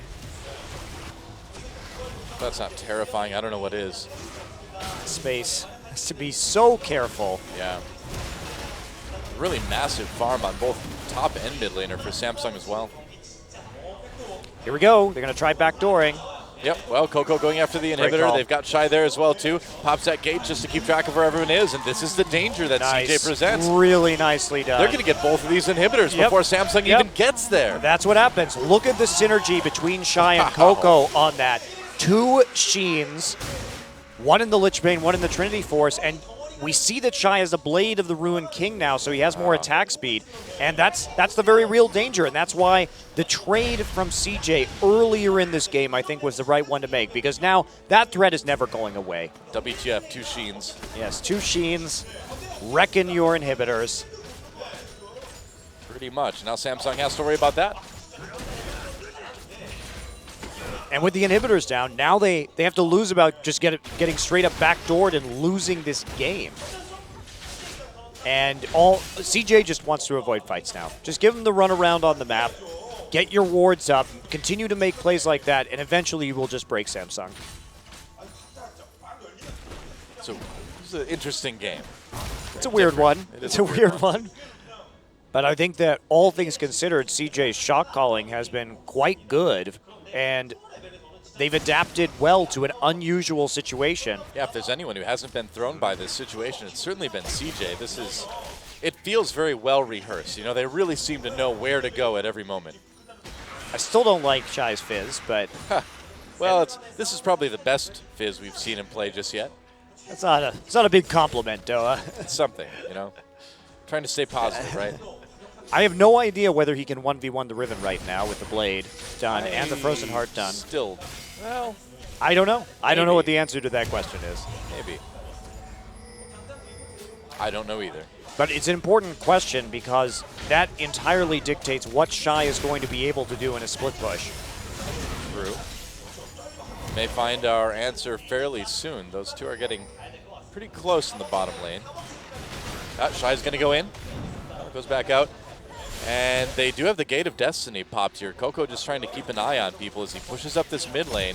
CJ gradually closing the noose with this 3-1-1 push, I guess you could say. Yeah, it is. And this is a good situation for them to be in because they're constantly threatening with these super minion waves. Samsung just has their hands full trying to deal with 3 members on the top lane turret while simultaneously defending their Nexus turrets from 2 very devious split pushers in Fizz and Twisted Fate. And they don't have any good wave clear in that lane. They just have a Vayne there. That's not very helpful. It really seems like neither Shy or Kuve are interested in really seeing if they, I don't they think can either 1v1 each other. I don't think either of them knows the answer to that question either. Yeah, the way they're acting here. Kuve has that GA too, which may help him out a little bit. Oh, Crown trying to go in onto Coco. That was a dangerous prospect here. Got some damage down, got the fish out, Yep. but oh, they may have actually stalled out the push with that. Coco has to go back, start to get some more HP. Well, Shy definitely can't 1v1 this Riven without his ultimate. That's for certain. That's a big Rek'Sai. It is. Coco has the Banshee's Veil. We don't normally see that many defensive items, especially when there's already a Zhonya's on the Twisted Fate. But in this particular case, going pretty defensive on his build. Well, doesn't want to get one shot by the Riven. And the Victor, obviously, doing quite substantial damage to him. So red buff Steel will go down. Oh, they caught Wraith a little bit. Ambition going in for the knockup, gets pushed back just a bit here. Kube coming in from the side. Space getting a lot of good auto attack opportunities. Shy has to back away after getting exhausted, but Wraith getting very low. Can they finish him off? Not quite yet. Nice stun comes in from Mad Life, and that's going to be a dead support. At least Coco comes in with the gold card, just uses it to kill Hello, Fury. Fury. And here comes Shy as well to double kill for Coco. And that is a big team fight win for CJ, and that is a big game win as well. Kube barely surviving, but that is it. CJ just finds a good team fight and just wins the game. Well, they split him up into those skirmishes that they excel at. They kept Kube off of space in that game, or in that fight, and that's what led to the win. Great map play from CJ off of that early deficit, and they will win game 1. Wow. CJ just, I think, really played that game well in the mid and late game, which we expect from CJ, but that was a really unique situation. The way they maneuvered TF and Fizz around the map, the way they used their 4 globals, using the back doors, killing the inhibitors, eventually finding the picks they needed to set up that team fight. Yeah, it looked very poised, and that's how It you did. exploit that situation. You Yes. have the four globals, you tested the water on a couple of team fights, you're not confident that you're going to be able to win them, and then you just never fight, really. Until you find that very preferential engagement, which they did, where Kube was split off. Kube did a really good job in that game. Right. And with that, our top 5 are locked up. Ku in 5th, Najin in 4th. CJ retains their 3rd place spot. Our gauntlet is lined up. And so when we come back, we'll see if CJ can take the 2-0, close out the regular season with a strong win, or if Samsung will be able to salvage a bit of pride and come back and tie things up. Don't go anywhere, guys. CJ versus Samsung game number 2 going to be coming at you right after this.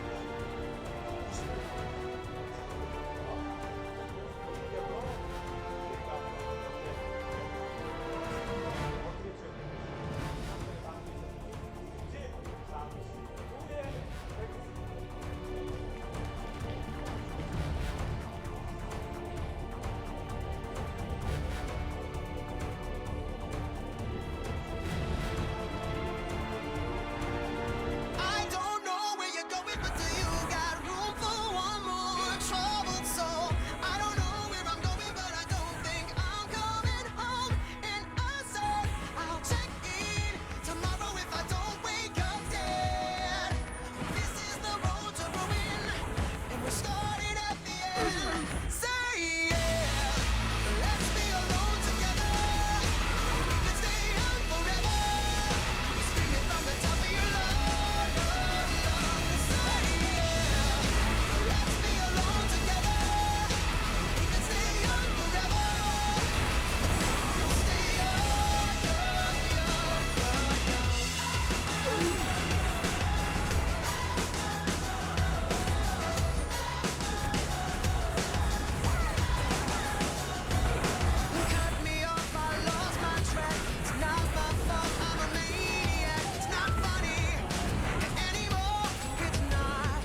welcome back to Champion Summer. Our Game 1 MVP is Coco.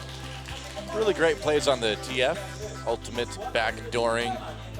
Sadly, Gold cards. even though he goes up to 1,200 points, can't touch Someday. Someday will be our regular season MVP. Yeah, that's right. See Crown getting locked down with John Goodman there, and it was just one of many plays that led to CJ getting those 2 inhibitors. And I mean, this may have been boring, but it was the most important play in the game. Coco Yeah. and Shy getting down that mid lane and able to take out the 2 inhibitor turrets. And finally in this last fight, Kube tries to get into the back line here, but he just can't quite get there. Coco again just wraps around the side, not really in any threat, snags the gold card onto Wraith, and then the follow through right here. There's 1 kill for him. You'll see the flash forward with the gold card onto Fury, and then what a great port right after that. Beautiful kill onto Victor. yeah, and you said during picks and bans last game you wanted to see Coco's TF. This is why. I really like seeing Coco's TF. It is a pleasure to watch. Very smart player on that champion, and they did a good job of avoiding 5v5 team fights. And it sounds like we have some substitutions, and I guess it's going to be on the CJ side. Who's it going to be? It looks like we are going to see Max and possibly Trick. Yeah, Trick this game. Let's Or see. Helper. That's Helper, I believe. Yeah, and there's Trick. Trick. Okay. And Max. Max is in. So we have 3 subs Oh boy. from CJ. All right. Trick, Helper, and Max. So the thing is like CJ, of course, like we said, the rankings are all locked up. Nobody's going to move anywhere anymore. So CJ can just give these guys some time in the booth. Why not? Now, the last time they tried this, they lost a game to Spenu. Well, these guys are a little bit light on the experience side. They've still got Coco in space, but you don't have Mad Life making the plays. You don't have Shy playing his amazing Fizz, you know. Well, hopefully we'll have Helper playing that Gnar that he's actually really shown up on in a lot of these. That was such a good Rumble ult too. He had a bit of nerves in his first game, but ever since that point, his team fighting has really been, I think, the most impressive part of his play. Well, that's what CJ values in a player, that's for sure. So Helper may just fit right in. That's such a good Rumble ult right there. That's an amazing Rumble ult. He's been good. Jennair. He's been good. And there's Coco with the mid lane rise cleanup. And in this game, yet another Rumble ult. I'm sad we're not seeing any of his Gnar play because his Gnar ults have been on point too. Well, and then of course there's Trick too. And Trick, of course, the player that we're thinking could be a serious contender for Ambition's job right now. Yeah, he's definitely done a lot of work on different champions. Max coming in. Max hasn't been doing so well. Just played a couple of games. 0.5 KDA with an average of 2 assists per game across 2 games. Hopefully he can bolster those stats this evening.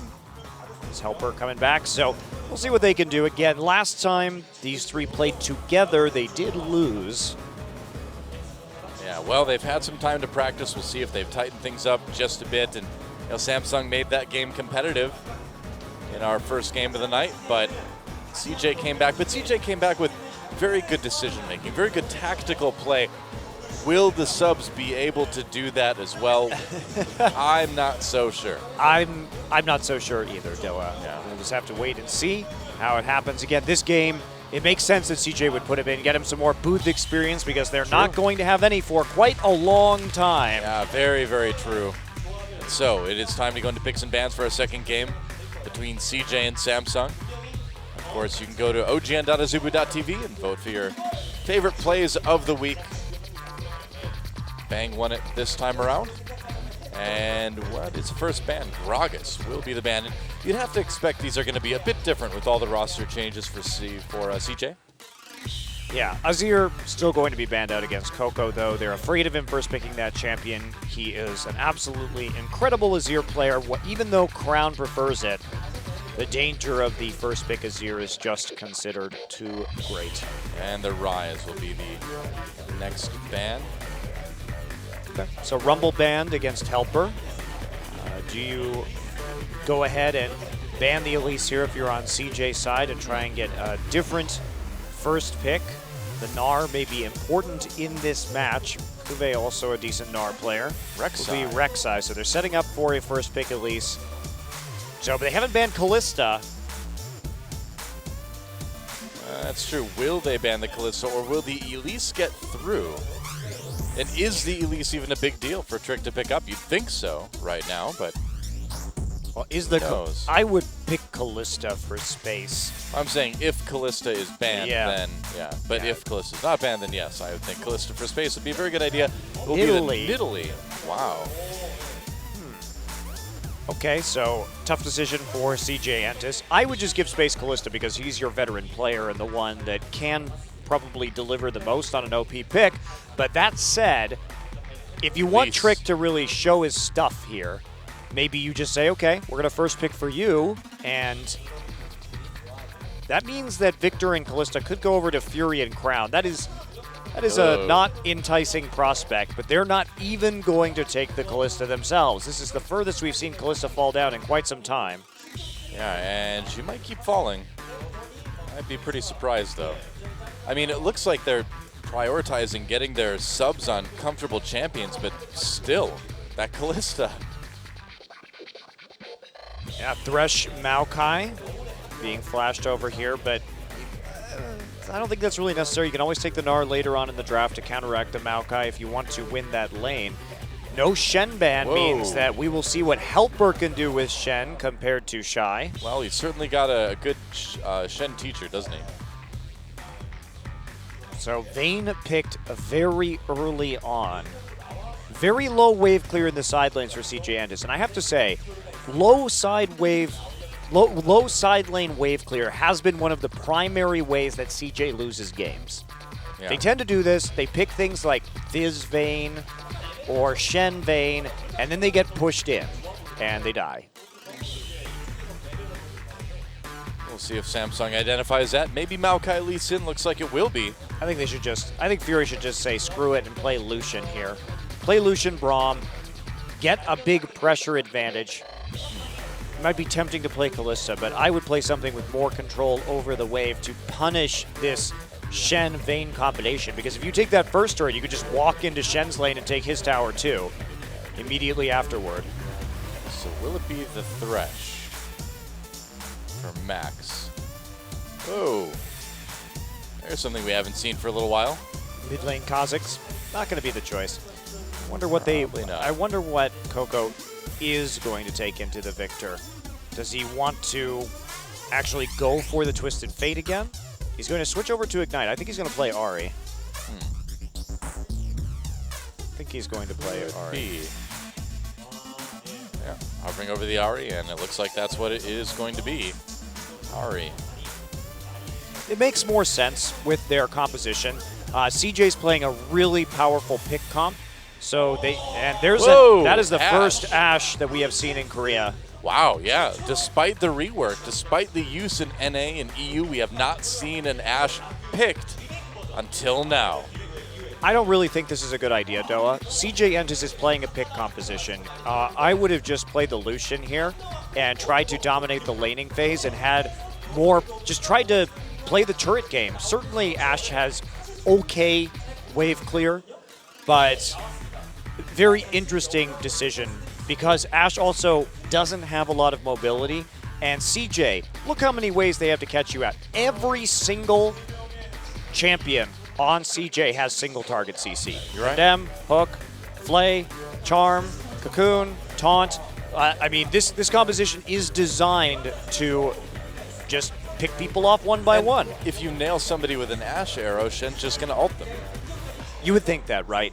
Now, Samsung has some pretty good pick themselves. Of course, they have Braum for the stun. They have the arrow setup and then the Twisted Advance and the Lee Sin kick, so they can fight that way. Certainly they have a stronger late game team fight because there's no real peel for the Vayne here from CJ, and they just don't have good engage beyond landing a Cocoon or a Charm and bursting somebody down, which is okay, but it's nothing compared to, say, an Ashe Arrow or a Maokai. Well, let's see if Samsung can tie it up or if CJ gets a 2-0. Let's get in the game and find out.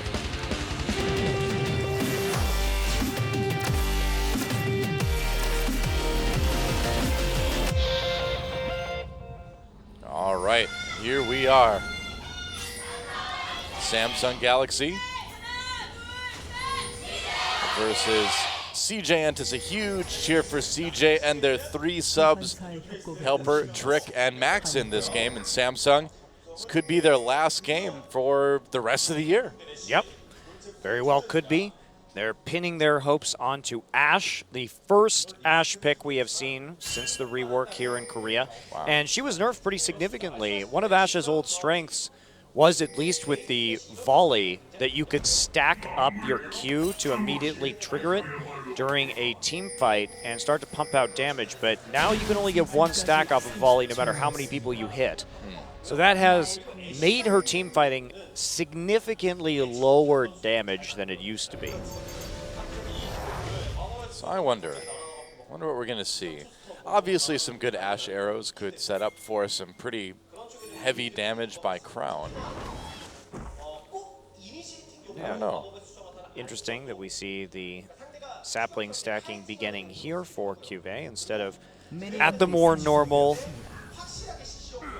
start from the Raptor buff. Fury and Wraith just hiding in the lane right now. Lane swap will be coming through, so Space and Max will not have to worry about that Ashe in lane constantly volleying them and following up. And I can understand that combination, because if you basically land an Ashe slow with Frost Shot and then Braum comes in and hits you with Winter Spite and they just start stacking, they just basically keep you permanently slowed and they stun you. That's probably really annoying. Probably is. Okay. Max coming in trying to be annoying, but a little bit late to the party. That's why if you weak side jungle, you start at the buff, because it makes it much harder to actually harass you here. Gets a good flay in, but it's nowhere near as effective as it would be. He doesn't have quite as much time to start harassing on the buff, and there's the level 2. It was all about getting the soul from that tiny raptor. He's got to get that soul. Steal the souls of birds. That's right. Raptor Soul. It's the name of my hair metal band in the late 80s when I was 6 years old. I was hardcore. Was it about birds or was it about dinosaurs, Doa? Both. Just going for the double form of the raptor. One song is about the velociraptor, one song is about eagles. I like to switch it up like that, you know? Got it. Well, Helper's going to be zoned out pretty heavily early on by this lane. Yep, that's very annoying for him, but similar annoyance in the top side, you have to say. The Vayne, who is so good in those 1v1 scenarios, putting out a lot of damage with those True Silver bolts, even when you don't have very many items. True. True Silver. Silver bolts. Correct. Well, we will see Thresh just come back down to help. Space gets the freeze off next to his turret. Helper dangerously overextended, but that will shift soon as Max comes down to join him. And all eyes in the studio are really on Fury right now. See what he can do on this Ashe. I just don't get why you put Fury on Ashe. Fury is a cornerstone of this Samsung team, and you need him to output damage in team fights. That is his strength. You had a perfectly fine chance to take the Lucian here, which is one of his best champions, and take over the game in terms of team fighting on that. And as long as you have good vision, CJ will have a very hard time using this pick comp against you. But instead, it is the Ashe. Why not? Trick not doing anything early here, but there's a lot of kill pressure in these lanes. Everybody on Samsung has to be very careful, because when this Elise shows up, the setup for the Cocoon is absolutely huge. Easy to land the Cocoon after a taunt. Easy to land the Cocoon after a hook or a charm. Well, I mean, you mentioned the most relevant thing, I think, when you're looking at picks and bans, that every single champion has single target CC of some type. Eve taking a lot of damage from Trick here. Space coming down, and Twisted Advance before he gets the taunt. He's going to try to go over with the safeguard. Can Space get back there? Space taking a lot of damage. There's a Cocoon again. Cuvée in a little bit of trouble. Space needs to be careful here, but Cuvée taking a lot of damage, and they get him. First blood goes to Space. Didn't bother flashing, I guess. That was really weird. You have to be very careful. Remember that Eve has a % HP execute. Yeah, and so, Space does true damage. Yeah, that is... Yeah, I think he just hasn't... I don't know. it looks like he didn't expect Elise to be able to get into range to execute him, but she did, and that is first blood onto Space already. You don't want to give the Vayne first blood, but Kube did that. It's one of those rules of League of Legends. Don't give the hyperscaling carries the Yeah. first blood. You That's want good to advice. attack them while they're weak and vulnerable in the early game, not power them up where they are absolute monsters. And with the help of that sweet, sweet first blood money, that'll be a blade of, well, it was a cutlass rather, completed already. Kube has to go for a second Doran's Ring just to remain relevant.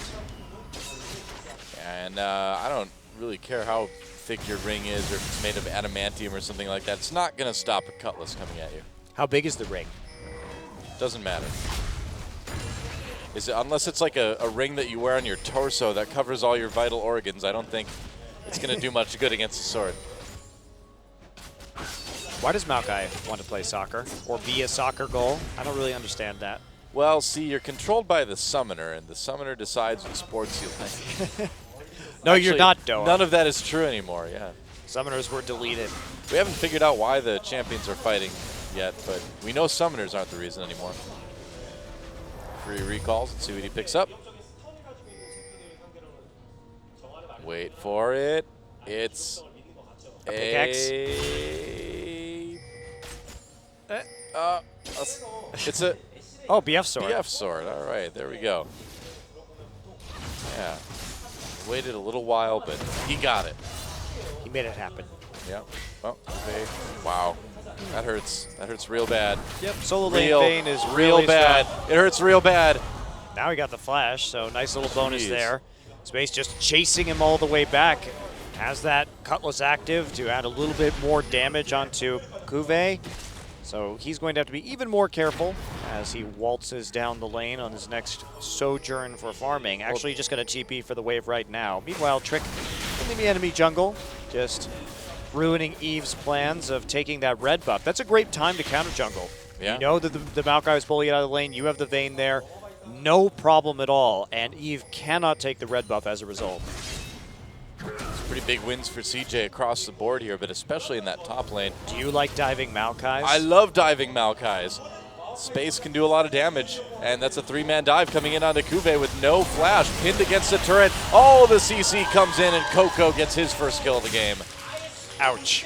Just nothing you could do there. Kube had a really tough decision. Do I TB into that top side to try and take some of that farm?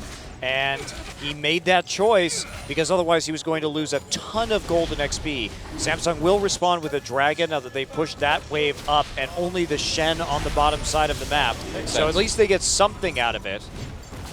Yeah, But they it do will get be that. traded for a turret. Gold split between Space and Trick.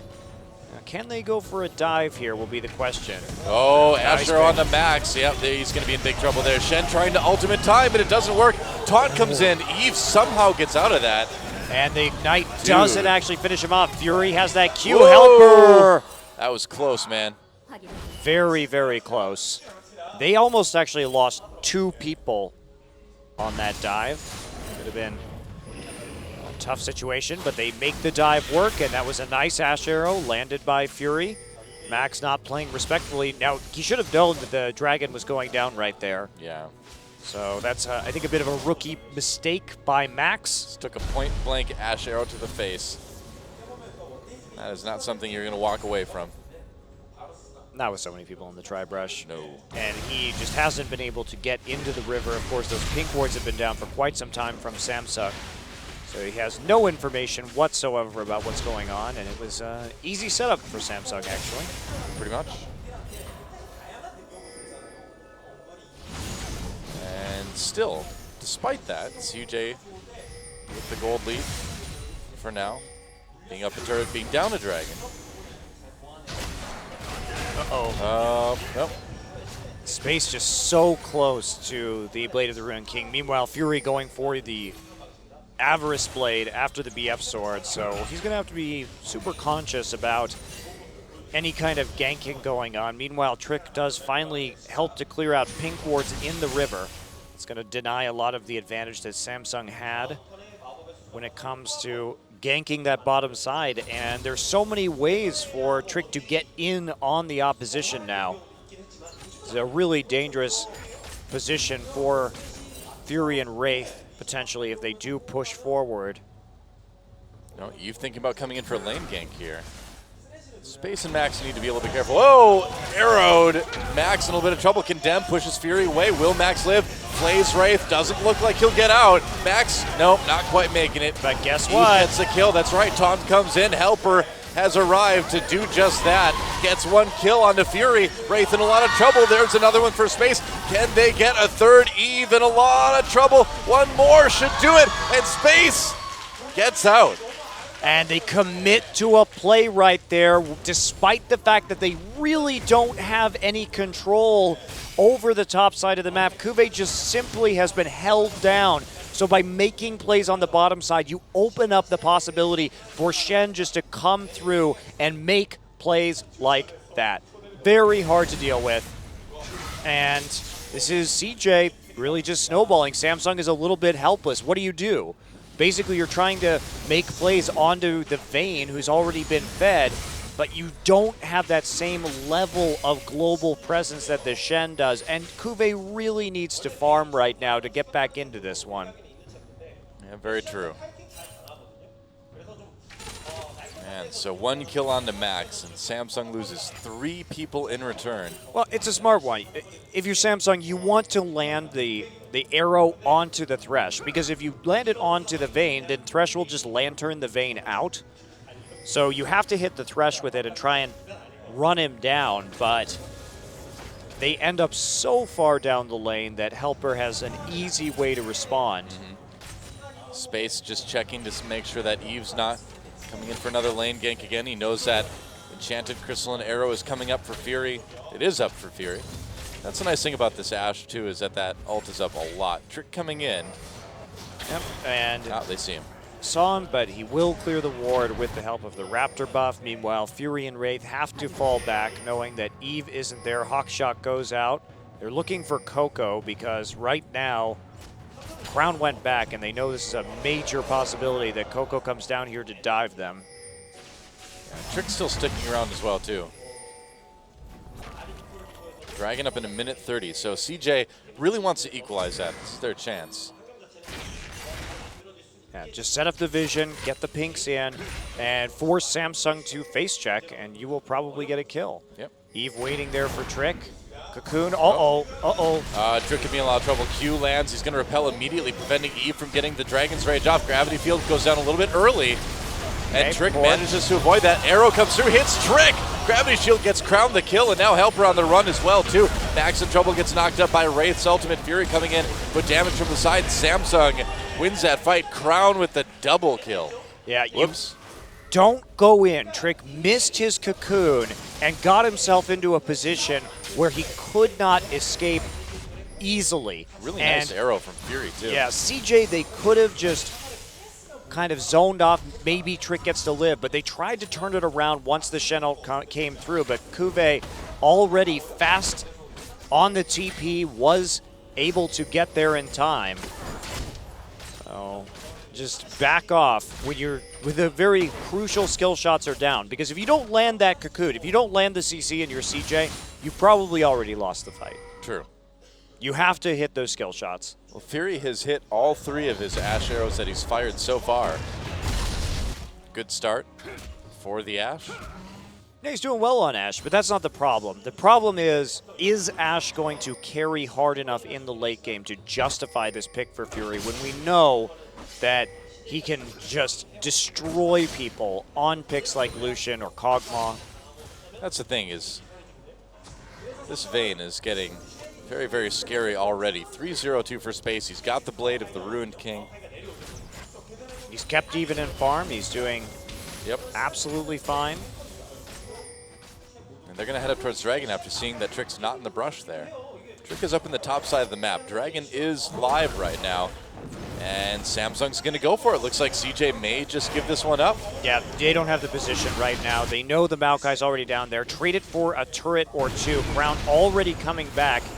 into the mid lane to try and clear this wave out with a Death Ray. Looks like he will be successful in saving that tower. Meanwhile, Trick is just going to take the red buff and start to push up in the top lane if he can. CJ playing very passively, quite scared now. And looks like they're not going to get much. Maybe some tier 2 damage, but that's about it. Meanwhile, Maybe a little Kube bit. already coming back around, doesn't have home guard, so it's a bit of a long walk. Kube, yeah, he's going to be able to clear a lot of this out. Clear all of it out. So a little bit of damage onto 3 turrets done by CJ, but giving up that second dragon, and that means Samsung's up 2-0 as far as dragons go. And look at this, QSS second from space. He knows he has the big gold lead, so he can afford a bit of a non-damage item right now, and that is going to be very helpful against the arrow, and even against the damage coming in from Victor and from Maokai. So we'll see if this pick is justified right now. He knows that he doesn't have a big tank to go through because Maokai, even though he's up a little bit in terms of CS, has been relatively well held down this game. Well, Space knows having that QSS second too prevents him from getting hit by the, or from getting stunned too much by the arrow. Fury. Yeah, trying to trade aggressively with Fury. Just wants to use the sustain advantage he has to build up a lead over time, and he has the Thresh Lantern to get him back nice, safe, and sound. Yeah.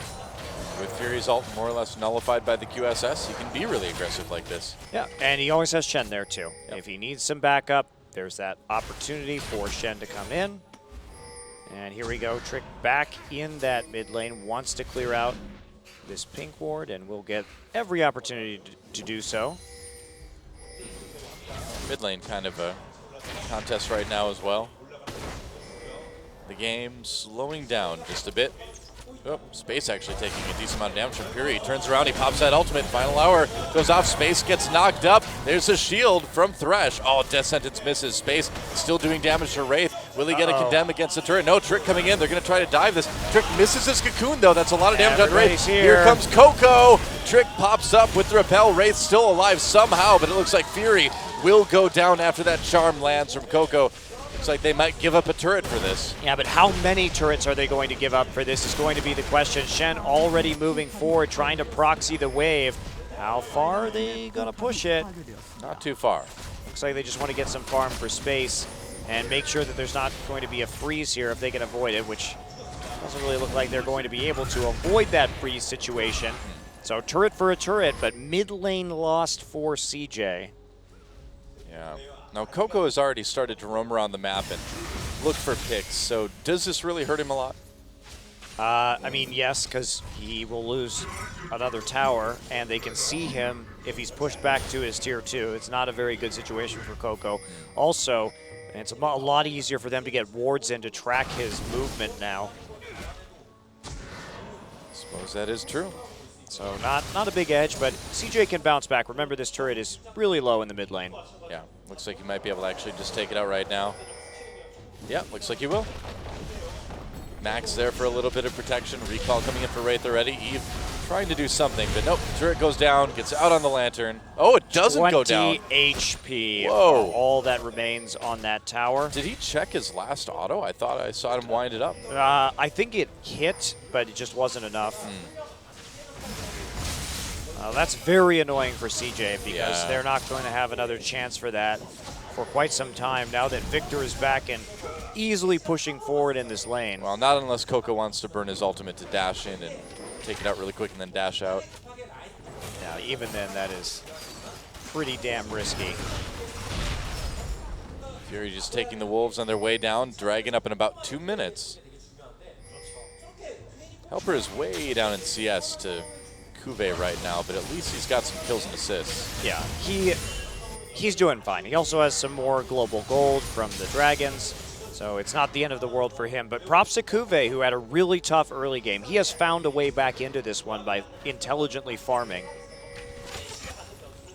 considering that it was all not working out for him while he was dove, and now actually finding a way to get back into gold, getting that righteous glory so he can engage for his team. Oh, Cocoon misses again. Trick has not hit a lot of those this game.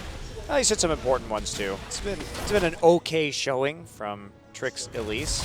Has in fact set up many of the kills that CJ's gotten, but yes, he probably could have gotten another one there had he landed the cocoon.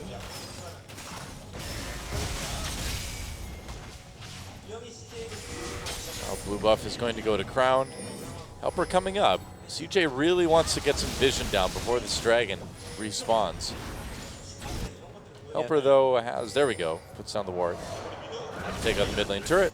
One auto should do Finally, it. There we yeah. go. And that's really big to be able to get that down right before dragon comes up.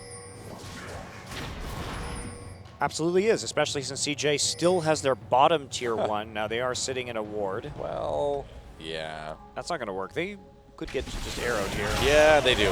Max, Shen ult onto him right away, trying to stay alive. Whoa, Trick repels over the wall. That was a bad idea. Gonna get kicked out of the Chaos Storm, but still killed anyway. Kube comes down with his teleport. Helper used to stand united. He's already there. Doesn't need to TP down. I don't know why Trick went over that wall. That No, was a you do not very go bad over that idea. wall. As soon as you've been found out, you're just happy that you get the arrow out at that point and you back off into the darkness surrounding the dragon and try that again. Because you just can't fight 5v5. This is a pure pick comp. That is what it's used for. You don't have engage. Elise repelling into an enemy team is not a legitimate form of engage in League of Legends. No. No, I don't think it is. CJ didn't get any turrets or anything like that out of it as well. And Samsung may still be behind a tiny bit on gold, but they're up 3 dragons to 0 right now. That's very scary for a pick comp because Yes, as long it as is. they keep misplaying the pick comp around the dragon, there's no way they can 5v5 there, and Samsung will win that almost every time. It's really starting to look that way. Yeah, they have to get there and set up a pick. Get a kill before Samsung can group on the objective. They had the right idea there, but they simply didn't sweep out the ward. They didn't realize that there was a ward there, and then they misplayed after the arrow hit them, because with the Shen ult coming in, I think they probably could have successfully disengaged, but they did not do so.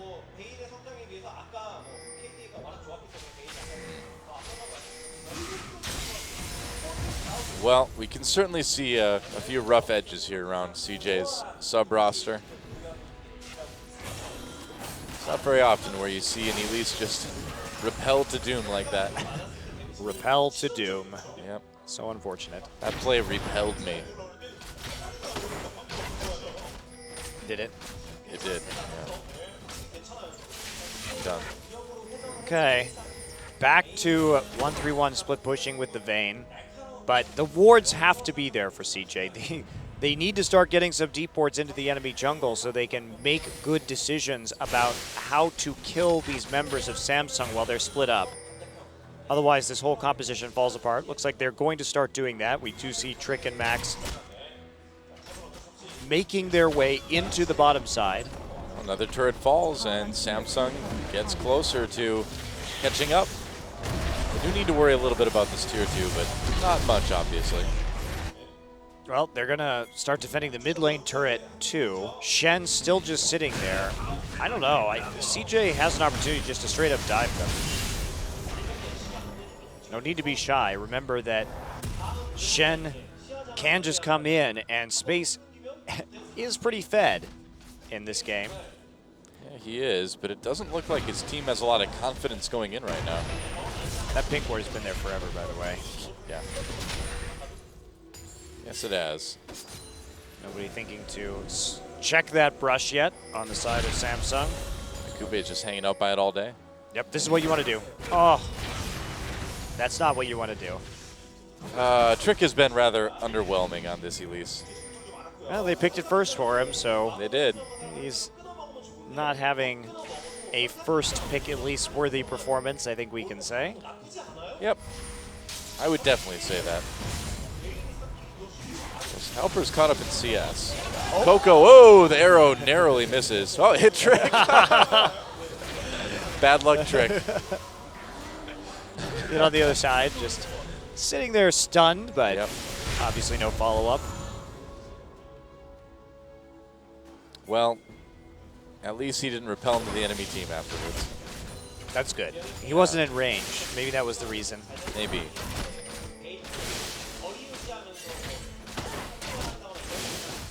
I'm a bit surprised by Trick. He did play very well against SK Telecom and CJ's win.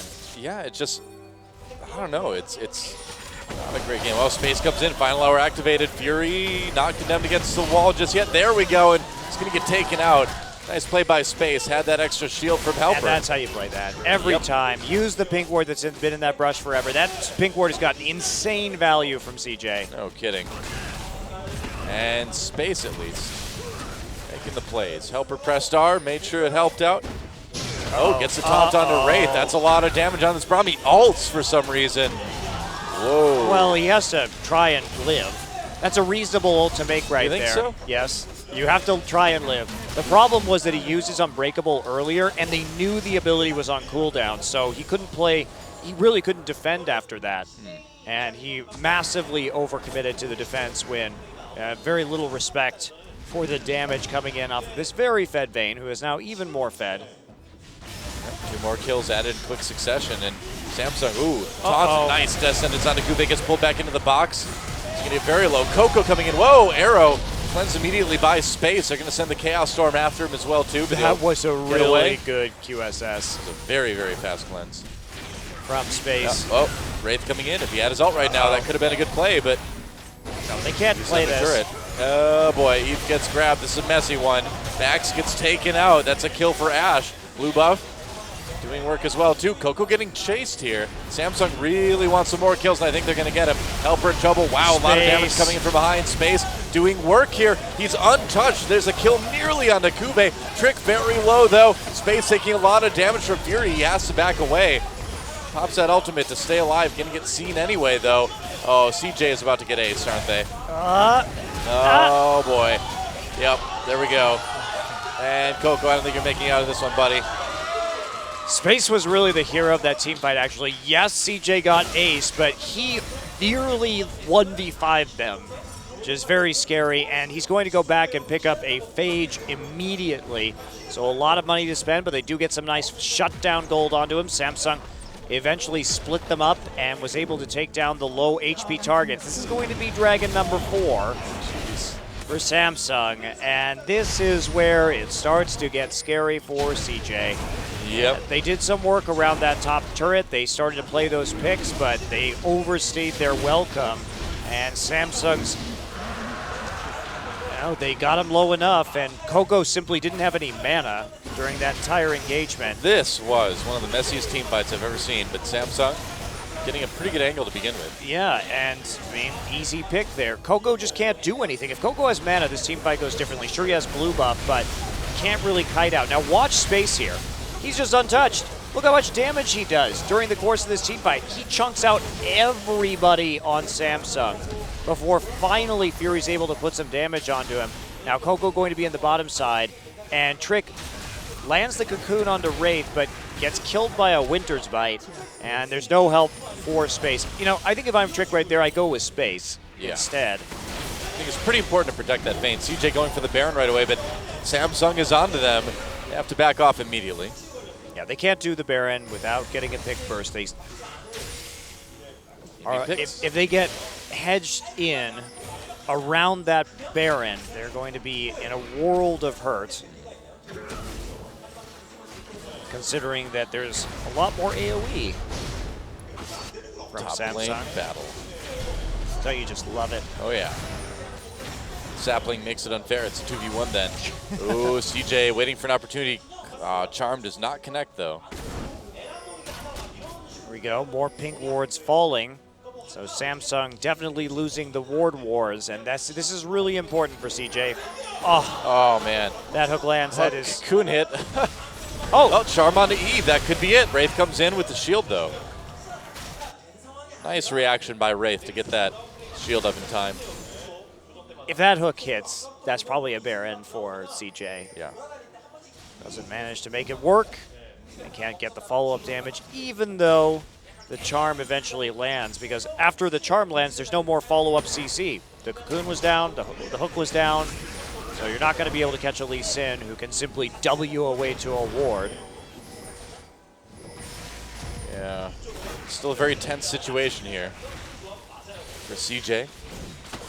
they maneuver around the Baron. At least they've got that vision for now anyway. And they've got the pressure on the mid lane as well. Yeah, they don't have Alpha can keep TP pushing. either. Samsung doesn't have TP, so Yeah. this is the proper way to play this if you're CJ. Just continue fishing for hooks and for cocoons and wait while Shen split pushes. And if you see the Maokai, And they will. then Then start faking the Baron. Right you go now, for it. Yep. I There think they go. I think they just need to put, well, They're going for it. Okay, Shen in position. He's recalling right now to make sure he's ready to TP in. Baron getting lower. They land the Winter's Bite onto Coco. There is They need Shen. to be really careful here. That's a Chaos Storm with a ton of damage. Baron getting very low. Crown with the kill already. Baron taken by Eve. Samsung steals it. They get the kills. And CJ, that was not a great decision to stick You around. have to Triple just- kill for Crown. you cannot fight in the Baron pit against the Victor AoE if you are CJ. You have nothing compared to that. And what we saw was Shen recalling Yep. into the base instead of just using his ult and Yep. having his team turn. So Yep. CJ making exactly the wrong call there. Well, I think there's a pretty big difference between the normal CJ roster and the CJ roster with all their subs. 'Cause this CJ Yeah, the team shot looks calling- pretty bad. If we compared the shot calling that we saw in Game 1 to Game 2, it is a world of difference. Yeah. Wow.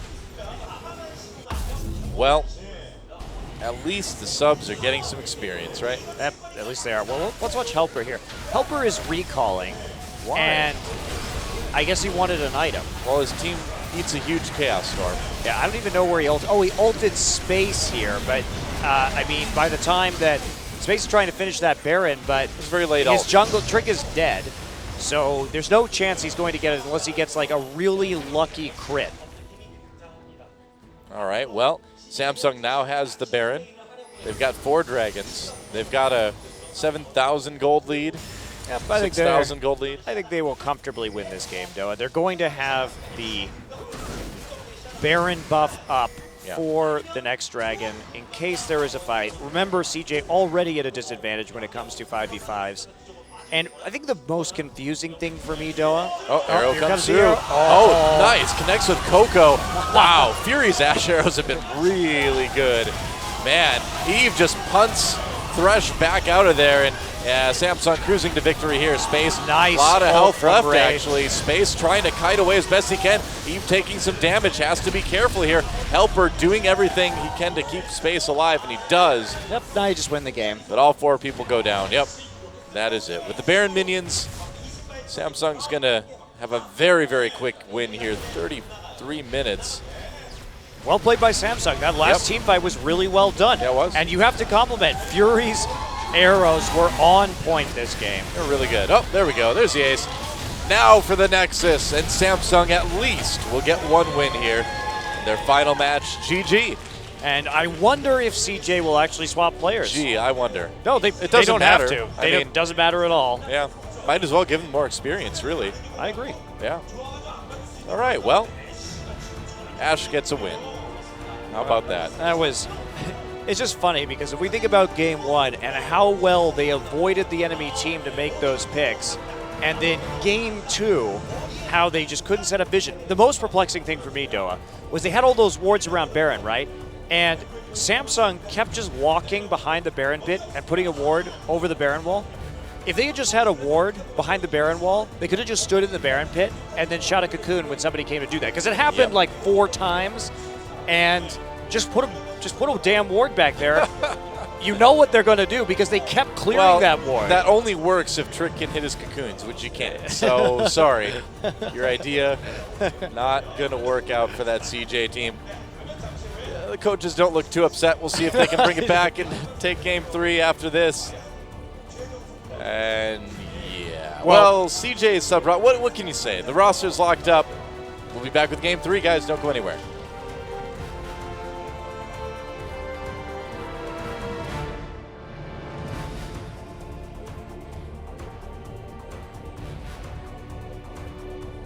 I don't know where you're going, but do you got room for one more troubled soul?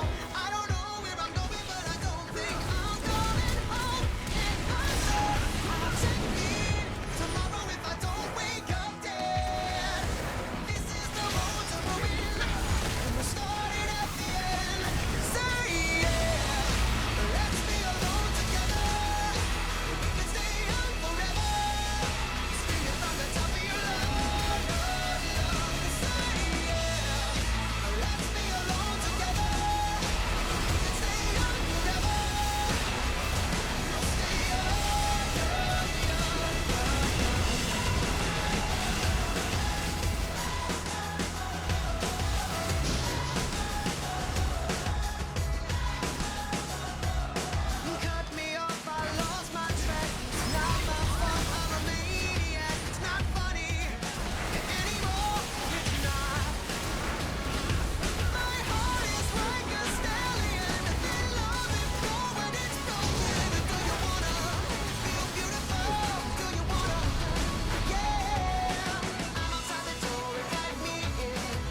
welcome back to Champion Summer, and Fury gets the MVP.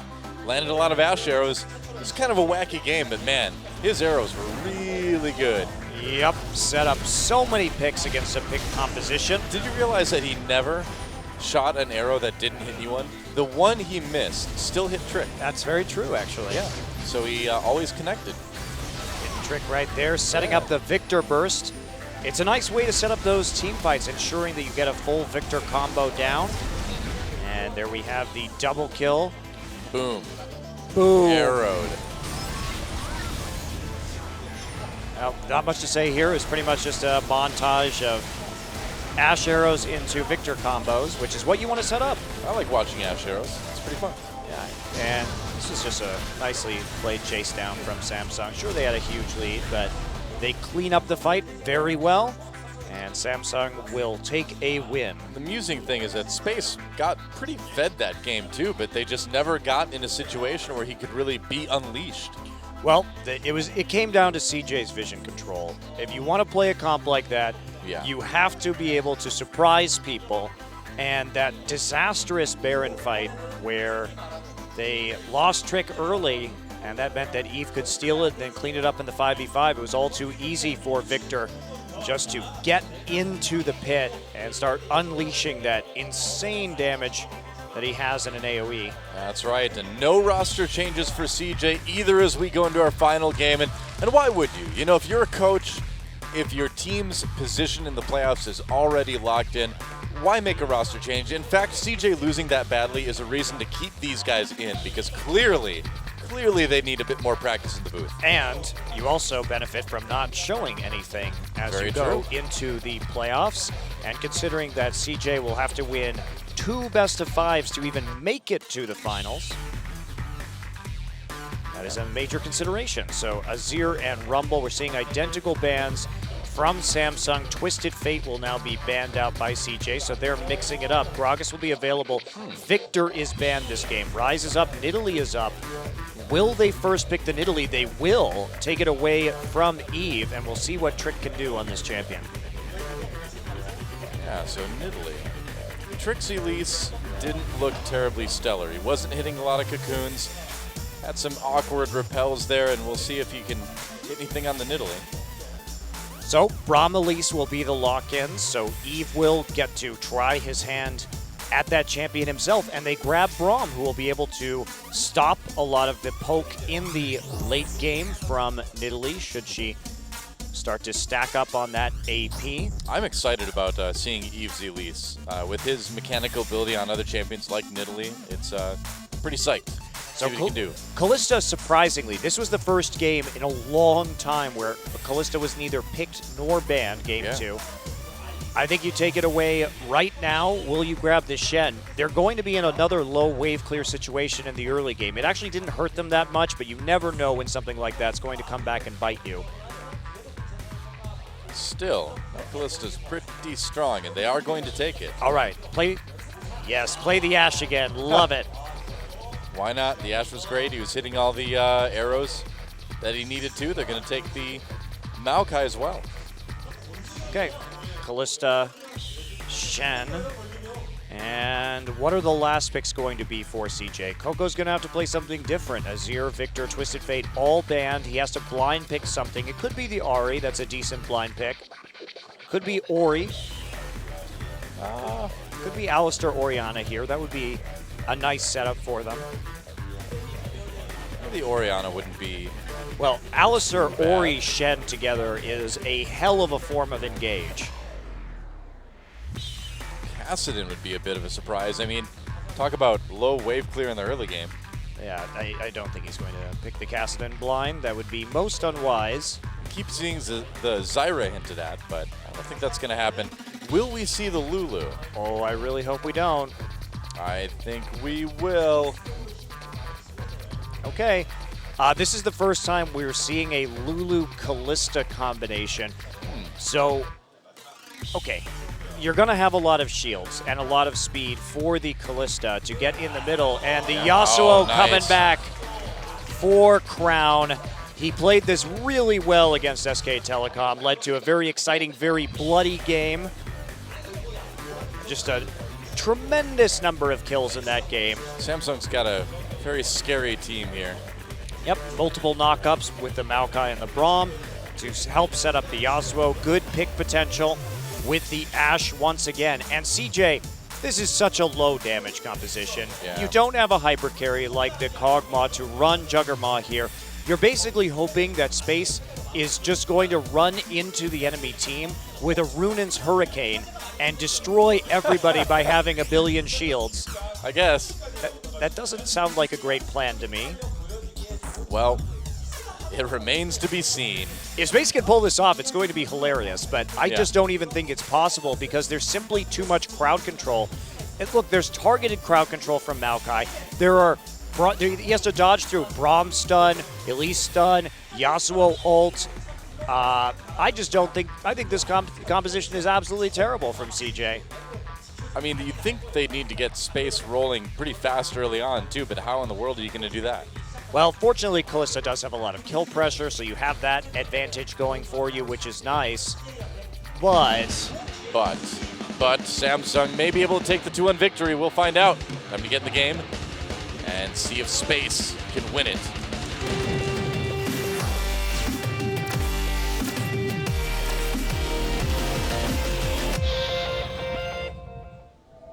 Okay, welcome to Summer's Rift. Oh no, Alistar!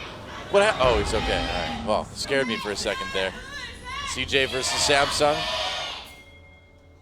And CJ with a very unique take on team building as they will try to take on Samsung. I don't know why you don't pick Ori here for Coco. I really, really don't. It's so much better and provides a lot more late game damage. I think the only way CJ wins this is with some sort of epic snowball out of the laning phase. But their composition, it just doesn't do damage. It just doesn't. And I don't Trinity Force Shen. I just Get don't it see started. if Samsung doesn't have any kind of crowd control, maybe Kalista can just hop her way into 4 people and start putting down a million Ren stacks with a Rune's Hurricane. But Samsung has so much crowd control, that is going to be really hard. Yeah. I'm excited to see this because if it works from CJ, it will be glorious. If it doesn't work, which I don't think it will, it's going to look really silly. Well, it'll still be glorious, just in a different way. Well, what do you do if you are CJ and you have to deal with Braum and Maokai? What happens against a 6-item Maokai for CJ? They just don't have the damage to kill the Maokai ever, at all. Everybody builds Trinity Force.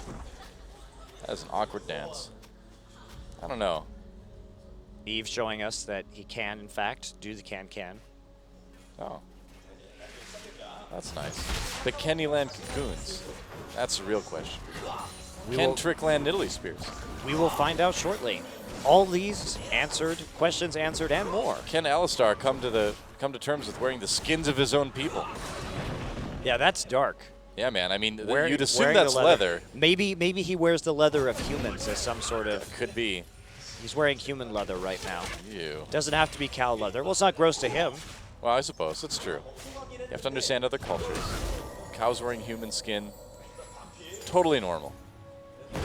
Max comes in with the pulverize, and Space just farming. He doesn't want any part of this trading shenanigans. Max getting very low though. This lane is not going well for CJ already. Yeah, They get the level 2 first though. Yeah, but the harassment that came in forced a potion really early out of space. Yeah. Ash poke, something obviously very annoying to deal with, but the downside to Ash is, of course, that it is relatively easy to gank her. True. Fury doesn't care about that. Nope. Setting up for the arrows, constant harassment, and now Trick coming in. Hello. Crown in a little bit of trouble. The arrow Nice is blocked block. by Wind Wall. Yeah, Crown just slides his way out of there with the E. Sets up the other spear, so doesn't have to use any kind of summoner. They have 2 walls to block damage. I mean, we didn't even talk about that. That's they have true, yeah. Unbreakable, and they have the Wind Wall from Yasuo. That's going to limit the damage from CJ even. I don't think CJ, unless there is some insane mistake made from Samsung. I think that Samsung can really just crush Yeah, how do CJ's you- composition. How do you even get damage in? No, you can't. That's the thing. They actually picked a composition that can't do damage. Okay. Well, good luck. Good luck to CJ. Godspeed, CJ Entis. Well, it's a combination of entertain and us. And us may be entertained. Knock up on a Coco. Will the cocoon be fired at all? No. Yes, it will be. Onto the Oh. Scuttle Crab. Oh, you're right. Hey, the Scuttle Crab takes extra damage that way. It does. Very exciting times. Yeah. Yeah, the two walls are really, I hadn't even considered that previously. Yeah. And Crown's Yasuo is super good, guys. He really showed off what he had to offer against SK Telecom, and he made a very entertaining game of that particular match. All right, well, if we talk about CJ, I suppose their best option is perhaps to, just the Lulu pick doesn't work at any level here. Maybe they could start a Shen split push, but Well, that's the hope. what you do is Alistar gets thrown in, gets the pulverize, then Lulu ult hits, you get the double knockup, and that gives Space enough time to auto everybody, I guess. Then the taunt comes in. So CJ just wants to like infinitely CC a large group of people. So if Samsung clumps up and allows that to happen, CJ can win a team fight. Oh, and if they don't put any walls down first. Yeah, no walls are allowed. So if they group up, 4 people get infinitely CC'd without any walls, CJ can win a team fight. Yes, It's as they can. easy as that, guys. It just, there's so many things that have to go right for CJ. This is a very unstable composition. And Trick in the top side, but at least just there to make sure that they are safe while they push forward into this turret. Continuous harass going down. Max doing his best to keep Space topped up with some HP, but no discernible advantage yet for this Kalista. We should talk a little bit more about how CJ might be able to win this, because if they do and you don't talk about that, it makes you look really bad. And I look fine. I'm the play-by-play guy. You don't need to be right for me to turn out okay in this one, but I'm worried about you, Monte Cristo. I want to make sure you cover all your bases. Thanks, buddy. Kube, oh, nice spear onto Kube. Trick coming in. Kube has that ult for some tankiness.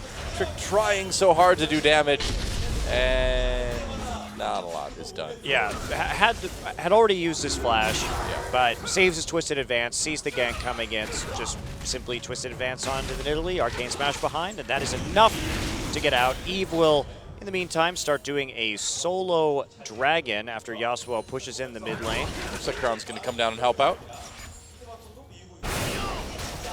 Eventually. One of the nice advantages of Elise being back in the meta currently. Spiderling tanking on that dragon, highly useful for early dragon takes, and this will be a very early dragon for Samsung. Oh, wow, 7 minutes. They grab that first one. Trick steals the Krugs. This could be in a 31-minute 5th drag for Samsung. Wow. Yep. Be very fast. So roam for Coco. They're going to try to dive Kube here, and Kube, there's a big minion wave there for CJ as well, too. Kube in a lot of trouble, uses that ult.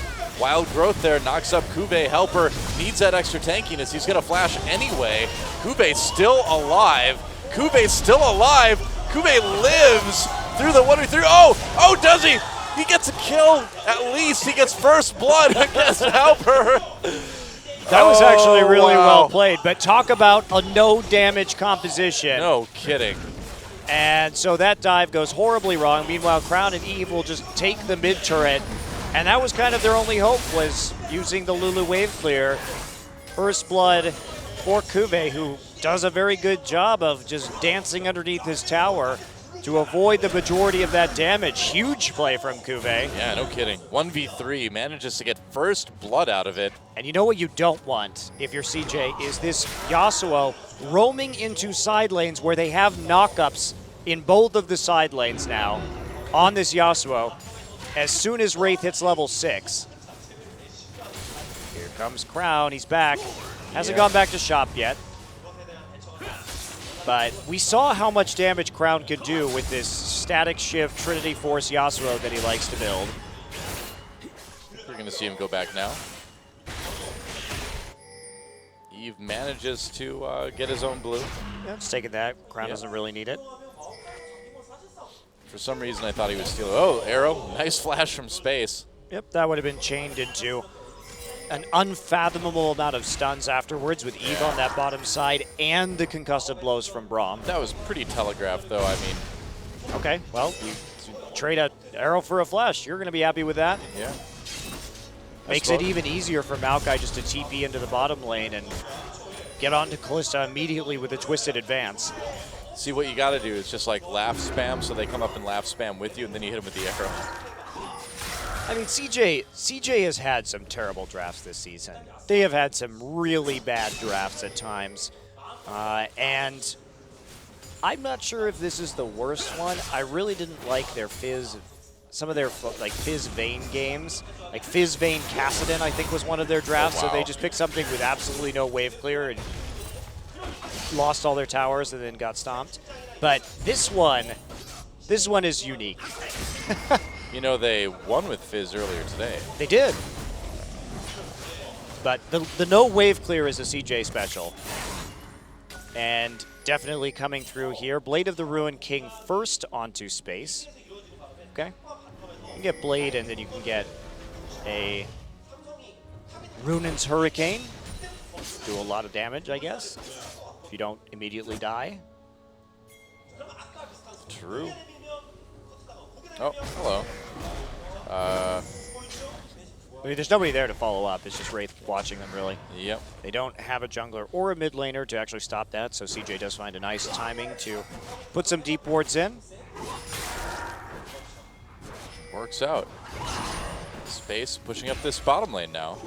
Fury's got his ultimate back up again. And is this the moment where see Fury it play. hides in the fog of war and waits for Yasuo to come? Because Lulu's not in mid lane. Yasuo's not coming, though. No, he's pushing up instead. Disappointing. Oh, now he's coming. All right, but CJ with a little ping, they know that he's on his way. And Yep. Pink ward right in the brush. Yep. So they take a little bit of turret damage as Fury holds back and waits for everybody to get there. Now, Elise is there. They don't know Elise is there, I don't think. Oh, yeah, they saw him, I think, on the ground board. Ah, okay. No, they really, oh, there we go. And there's a chain CC. Space knocked up again as well. Damage comes in. Shen ulting for that shield. Space so very low. Eve gets the kill. Samsung knocked up though, but with no Kalista, there's no damage. And CJ on the run. And that's the CC. That will result in a lot of deaths for Space. But great planning. I mean, after blowing the flash, wait for the ult to come back up again, use the Maokai teleport, and there's very little counterplay possible from CJ Entis. Yeah. Kalista simply doesn't have the tools to follow up on that, so nicely played by Samsung. They're going to kill the turret as a result. Remember, no side lane wave clear from CJ Entis. Fury starting to get quite scary now as he reverses the wave and then kills the turret. Oh, looks like they'll just push it out. And so, Samsung in a really great position to end their season with a win in a match that is totally irrelevant to CJ Entis. Yeah, wow, Coco taking a lot of damage. Crown gets whimsied. Could come in though. Knock up dodge. So no last breath. And even if he had killed a bit of wildly growth himself. Well, the Yasuo is scary, Noah, but it's not going to be... Oh, got the flash. Yeah, Eve coming in with the repel. If that last breath had landed, then Eve would have just hit him with a cocoon, and it would have been death. So that was a smart flash from Coco. He would never even have had a chance to use the wild growth. Well, he could have cleansed, but... Samsung in a great position to take this second dragon now, too. They're there. They've got all the map presence. Fury killing off the Sentinels. And there's really not a whole lot, it looks like, that CJ can do to stop this. Man, cleanse is so useless on mid lane Lulu. It's so much better to have Ignite, to be a lane bully, and start to accrue some gold if, for chance, you can get a kill. Or at least you have some more damage, but there's not even an Ignite on CJ. They just have no kill pressure. Pretty much. Infinity Edge on the way for Fury. Crown deciding to build a Vamp Scepter before going into his Trinity Force. I wonder if he will build Blade of the Ruined King this game. I think that the Trinity Force, well, a better item. Of course, it does have that insanely high cost attached to it. So you do end up getting a later power spike, even if it is a more potent one. True enough. So some ward wars right now. As we start to... Fury could ult again here. Eve is there to follow up with the CC. They do need to be aware of Helper's Shen ult, of course. I'm not sure they do. I still think they have no damage, so Shen comes down and they shrug their shoulders and kill him. That's how it was the first time. Yeah, you just don't have to play very respectfully if you're Samsung in this game. You have a large gold lead for the 15-minute mark. You have a couple dragons under your belt. Got leads CS-wise in mid and bottom. Yep, and Fury even at top. And there's nothing Coco can do against this pickup from Crown. Even if he trades, Vamp Scepter will help keep him nice and topped up. And he, again, just waiting there in the bottom lane, hoping for a degree of over-aggression that he can turn around onto CJ. Yeah, just camping the bottom lane. Yeah, Goes why not? right back down there after recalling. Oh, Kuve's coming down too. Interesting. Oh, and Coco in a little bit of trouble. There's a wild growth. There's the exhaust. Crown looking for the 1v1, but Shen comes in. Crown in a little bit of trouble here. Wind wall gets the knock up onto Coco. Over the wall he goes. Whimsy, trick, spear dodge, but Coco with the kill. Yep, a little bit too aggressive there by Crown, but they got the Shen out. They got the Shen ult out. Yeah, but they're going to lose a tower for it. So Crown silly. getting cocky, overcommitting once the wild growth was used by Too Coco. disrespectful. Yes, too disrespectful. Turning that into a 3v1. Oops. And losing the mid lane tower as a result. So nice little claw back in this game for CJ Entus. And no answering teleport able to be used by the Maokai. So not. back to farming, Doa. Oh, good. I know it was exciting there for a second. Oh, yeah. It's great. Looks like Crown will be going for a Blade of the Ruined King this game. That is a bit of a surprise, but it is a better item in a split push. Able to carve through those minions and stay quite healthy. You'd imagine that's what he's going to be looking to do later on is split push. Eve going after the Rift Scuttler. He'll get it.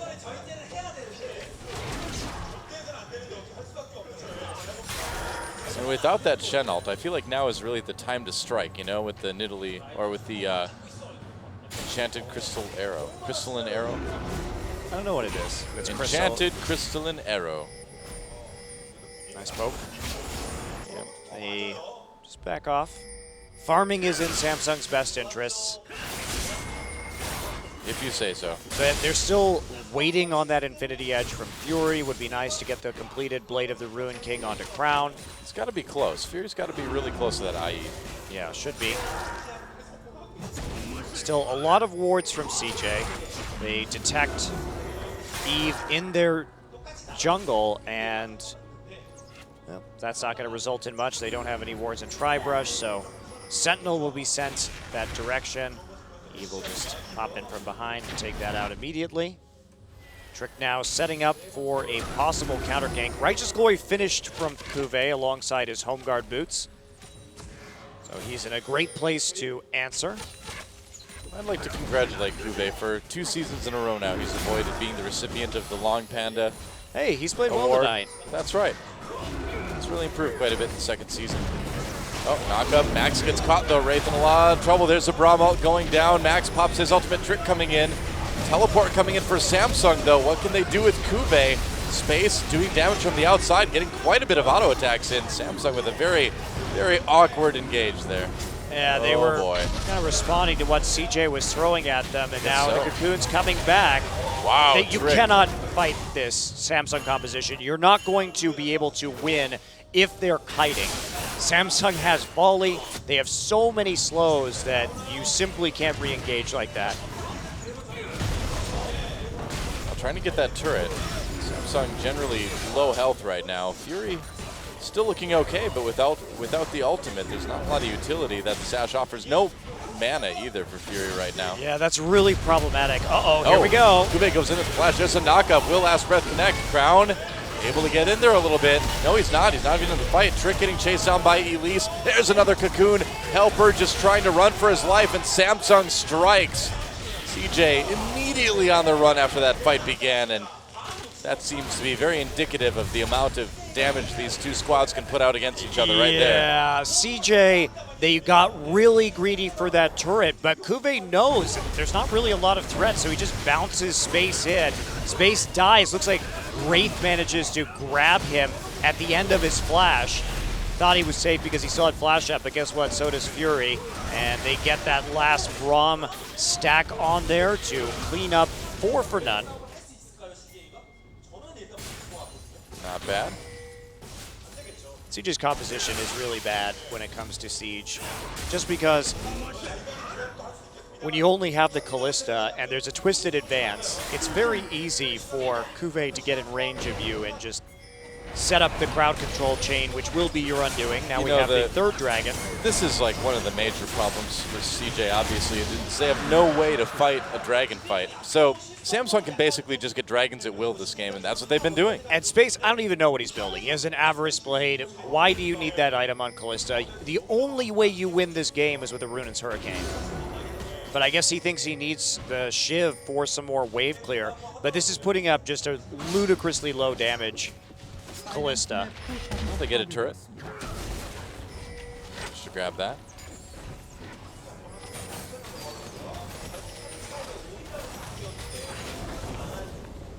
Now we come in. Back to the mid lane, which has just been farm wars between Crown and Coco. Not quite with that Blade of the Ruin King yet, but he's working his way up there. Should have it completed right now. Meanwhile, Fury keeping up in terms of those items. Unfortunately, Eve has most of the kills in this game. But it's nice that Maokai has some because, again, the tankier he gets, the less likely it is that CJ wins this game. Well, yeah, with the low damage comp, certainly is nice. I'm a little bit surprised Crown hasn't been more mobile around the map, you know? Yeah, he's just been pushing up the mid lane and farming the enemy jungle for the most part. We've seen him take a bunch of Raptors. He has to be careful. He doesn't have that much armor yet, and that Blade of the Ruin King will be doing work on him. Yeah. Oh, Fury and Wraith able to do a lot of damage to this top turret. They're just going to be able to take it out. And so turret lead goes back to Samsung again. Yep.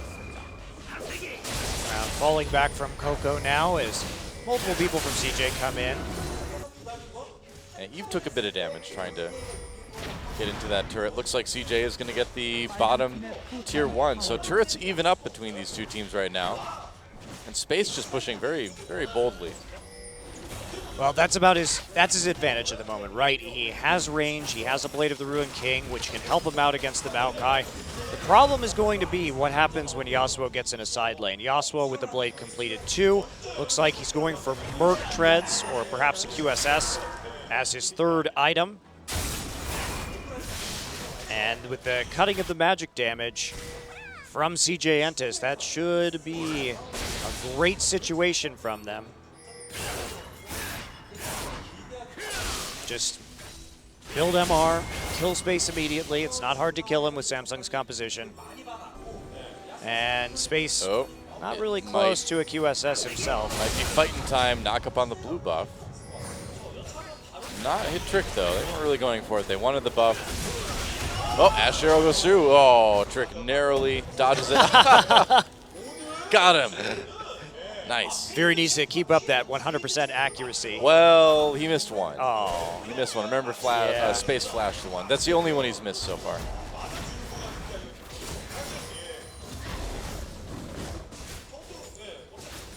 Back to farming. They really just should put Yasuo in a side lane right now. He doesn't need to be mid anymore. They can absolutely just put Ashe mid instead. I have been wondering about that. It seems like Crown really could be a little bit more active around the map. Yep, just have Maokai and Yasuo in your side lanes.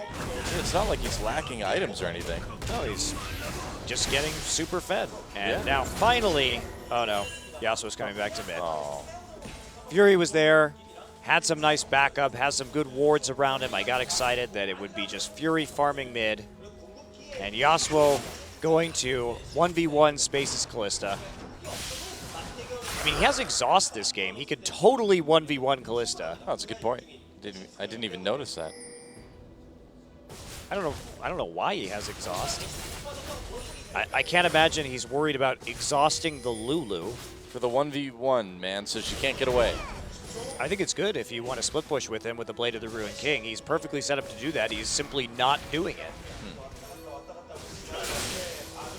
Maybe they see it as too much pressure in the mid lane or something. Oh no. Ashe will be able to clear those waves very efficiently.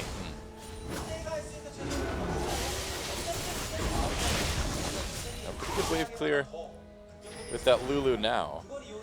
Fury's back. Yep. Back with another arrow. Back with another arrow as they look at a very early Dragon number 4. Okay, CJ This is the moment. in prime pick position. This is it. Okay, they're playing around their pink ward right Oh, now. ah, they see him. Wow. Uh-oh, they're bottled into the enemy jungle. They are indeed. Cocoon comes through. There's the arrow and actually hits Space directly. Gets a stun as well, too. Coco has a Shen'Al come in on him. Space is alive for now. Nope, there's a kill for Cuvée. Coco ults himself, trying to get away. They managed to kill off Fury as well, so both AD carries down. Oh, wow, 3-man knockup. Double kill for Trick. Samsung in trouble. They really Here grouped up comes right onto Yasuo. Alistar, but yeah, Crown coming in now. A little bit afraid, though. Wow, Looks like. Samsung should have had such an easy team fight right there, but they split up in a really poor fashion at the end.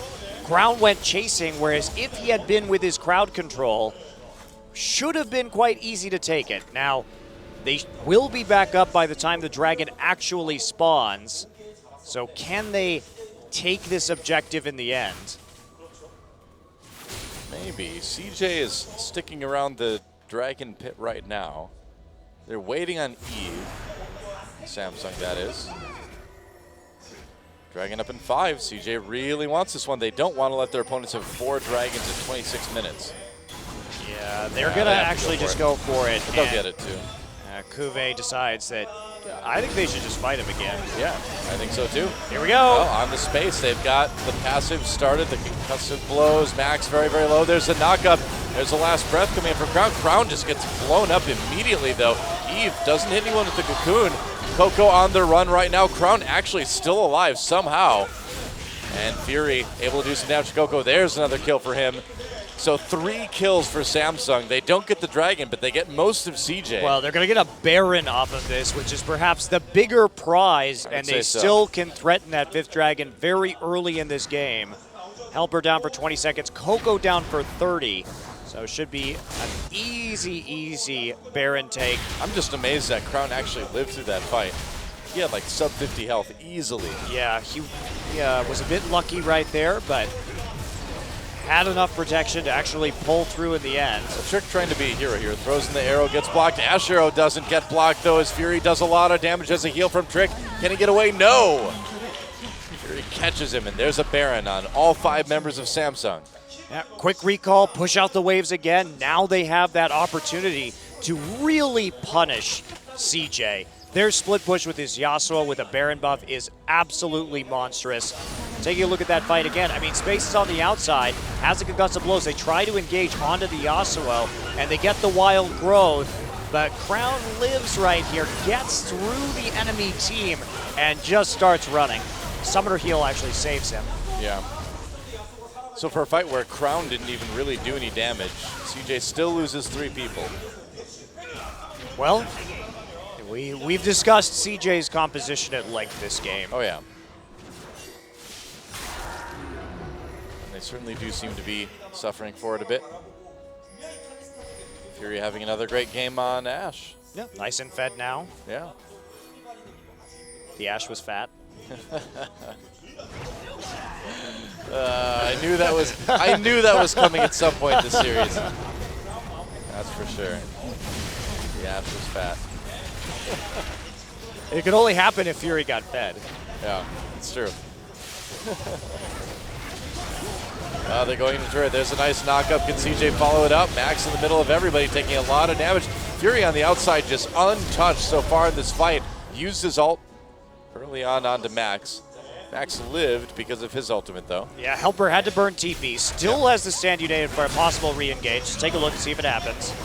Oh, they're going to go for the inhibitor turret. Max not re-engaging. They're going to pick him up with Callista here. Could throw him in at any moment, but they're going to send him back to base. If they throw him in without the Unbreakable Will, he's just dead. So Shen'Alt. Shen'Alt. Oh, they did have Wild Growth. They had Shen'Alt. Yeah. Fair enough. Fair enough. They could have done it. I mean, that's the idea, right? I mean, that's what this comp is theoretically supposed to do. You throw Elsar in, you Wild Growth him, you Shen'Alt him, he pulverizes. That should be how they engage with this comp, isn't it? Yeah. Still, I think it would have been much more effective with Orianna. You just chain it straight into a Shockwave. Yep, that helps too. I don't know. CJ moving up to the top lane now. Oh.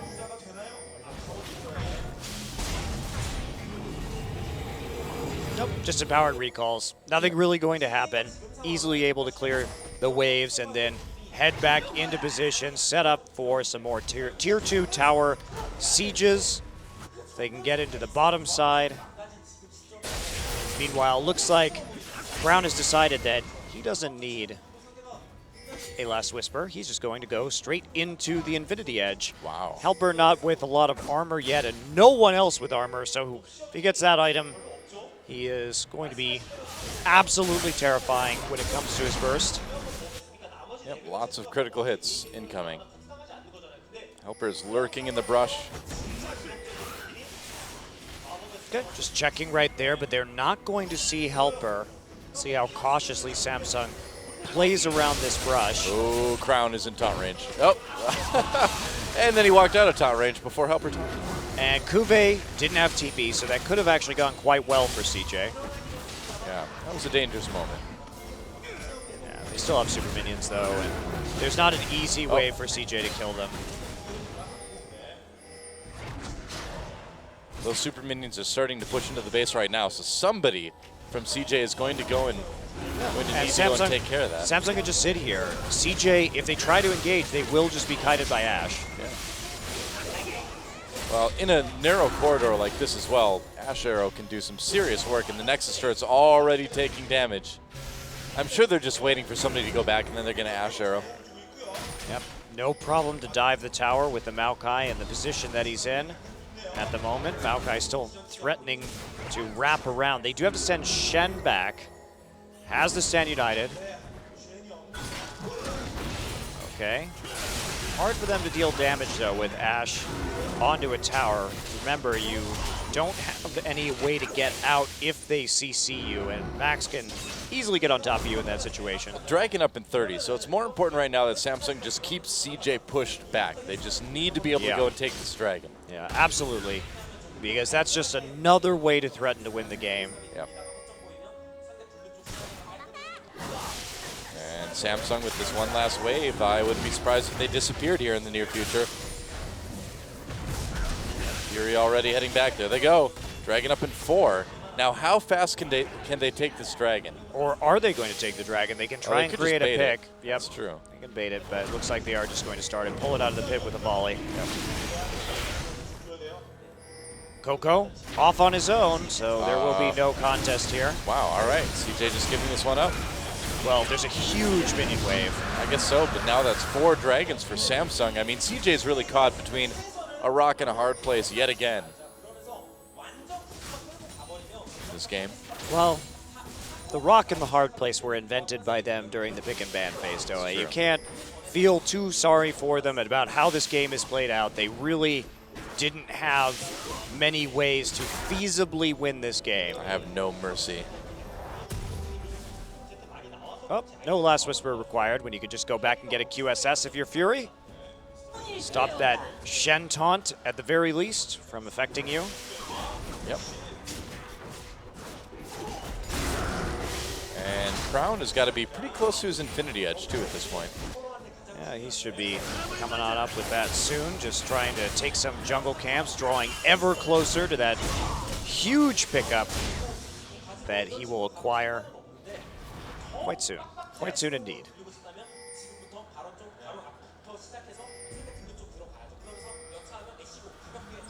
Recalling, oh no, he should just push this out. What he's waiting for. Wants to get a little bit of vision. Now he's going to take it as soon as he sees how many people are in the mid lane. He wants to be safe. He has died once. Here we go. Oh, trying to engage with the Righteous Glory, but Wraith rather, shuts that right down with the Q. Stopping that with a nice slow to the face. And again, CJ just can't engage head on. Too many slows, too many stuns that will be thrown at them for kiting purposes. Baron up in 6 seconds. They got some wards on it, but Samsung will counteract those imminently. And Trick, their only hope to do damage, will be countered by Windwall and Unbreakable, so they're not even going to set up some nice poke with Nidalee Spears. Pretty much. Inhibitor back up. For how long? Yes, drawing ever closer. And Baron up as Samsung. well. And they've got that Shen split push going, so CJ can get him back anytime he wants. There's Max. This is Headbutt Pulverize, I'm pretty sure. There's Braum ult, knocks him up. He's got his ultimate. He's very tanky. They can't quite kill Max right now. Kalista brings him in. Are they going to throw him in for the Wild Growth? They do. They try it out. No Wild Growth, though. There it is, a 5-man knockup, but where's the follow-up? Elise just immediately repels. They come down, and we can see this. Just no damage from CJ. A double kill for Crown already. That was a 5-man knockup with Wild Growth, and there was no damage done at all. And not only that, but Crown immediately ulted space and blew him up afterwards. Well, a kill for Trick. They get 2. Oh, Trick gets 2 kills. Some damage coming in. Here Eve comes a little bit Crown. low. There goes Coco. Yeah, Crown doing a lot. There's the ace, and there's the game. Eve with like no health left, but it doesn't make a bit of difference, guys. And Samsung will be able to get the 2-1 victory over CJ's sub-roster. I wouldn't drop him in the power rankings just yet, Frank Fields. That was nothing to worry about.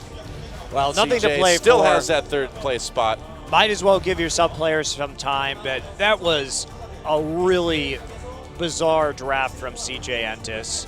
Easily countered by Samsung, has a lot of tools to shut down the Nidalee, multiple walls. Great play from Samsung, and they snowball it into a pretty easy win. Very little resistance even possible with that team composition from CJ.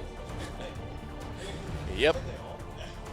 They ask if can games be won or lost in picks and bans? Well, yes. Well, guys, yes. There was a prime example. Anyone who tells you that's not true, just tell them to watch this game. Yeah, it's not a big deal for CJ. I don't know what they were trying to do right there, but they end the season with a loss. That means we will have a team-wide interview with Samsung tonight. I guess so. Well, get a little bit of time in the spotlight before the long off season, because that is the last time we will see Samsung before 2016. It'll be a nice time. Fury actually did a tremendous amount of damage that game. Yeah, he did. His Ashes is very, very good. I wonder if it'll be viable next year. Meanwhile, Trick did the most damage on his team out of anybody, and Kalista was 3rd. It's really not going to win you games right there. Not really. Shen and Kalista did pretty close damage, actually, that game. Elise did more damage than Kalista. Elise also did more damage than Yasuo. Maokai did more damage than Kalista. Ouch. Yeah, not good. Not good for CJ. But we'll see how they do in the playoffs. Obviously, with a different roster, they will likely have more convincing results. I would imagine. So Samsung heads over to the interview area, and we'll see who our MVP is. It's got to be Fury. It's Fury. Yep, 4-1-11. Another great game on Ashe. Have to give it to him. Set up so many of these kills. Again, this is the big one after he blew Space's flash earlier. Nothing you could do. Kube is guaranteed to get on top of you with that teleport and the Righteous Glory, and then easily able to turn those fights around. I think there was a strong case for Kube to be MVP in this game because he set up so many of these fights. Well, man, he had that pretty epic 1v3 in the early game, too, that got him first blood. That was, man, talk about a Zubu super plays. Yeah, I think Kube probably deserved it a little bit more than Fury, but there you go. But Dad Ashe. Oh, and gonna hit someone? Yes, of course. The accidental space arrow. It happens. And I mean, you can still look at this Space just throwing a lot of auto attacks. He got a lot of time to auto attack there, and yep, saves Crown with the summoner heal at the end. Coco out of mana and out of time to stay alive. Goodbye. Yep. And then the Baron. Trick is like, all right, I have to be the hero. Uh-oh. I cannot be the hero against the Ashe. I cannot escape the Ashe. And here come the crits. Fury's like, my arrow is bigger than your spear. Which you think it'd make it a spear, but nope, it's just a giant arrow. It's a ballista. Isn't a spear just really a giant arrow if you throw it? Well, And with that philosophical musing. we'll think about it as George translates an MVP interview. Take it away. All right, LCK fans, this is George again. So today's game, Samsung versus CJ. Samsung won 2-1 against CJ. And here's the whole team's interview for Samsung. All right, for Cuvée, first of all, how do you feel about it this season? I thought today's game is going to be really tough, but I'm really happy. I'll try to play a lot better next season. I know you played Riven very well. How do you feel about it when you got the solo kill? I thought I had the really opportunity to get the kill, so I just went for it. So I'm really happy. Hopefully next season, you guys are going to be play very better than this season. Just say something to the fans. I know we didn't play very well this season, but thank you for all the fans, and then we will try to play better next season. Hopefully you guys are going to be stick with us as our fans. All right, next up will be Eve. I know there are a lot of people that say a lot of people expect more from your team in the future. How do you feel about that comment? I think you're totally right. I know we're all young and we play pretty well, and I think we're really optimistic about it. I know CJ, they had a lot of players change. How do you feel about that? Like, how did you play against them? At first, on the first game against them, it was really hard because they did good visions, warding and stuff. So, but I think we were able to win them despite of that.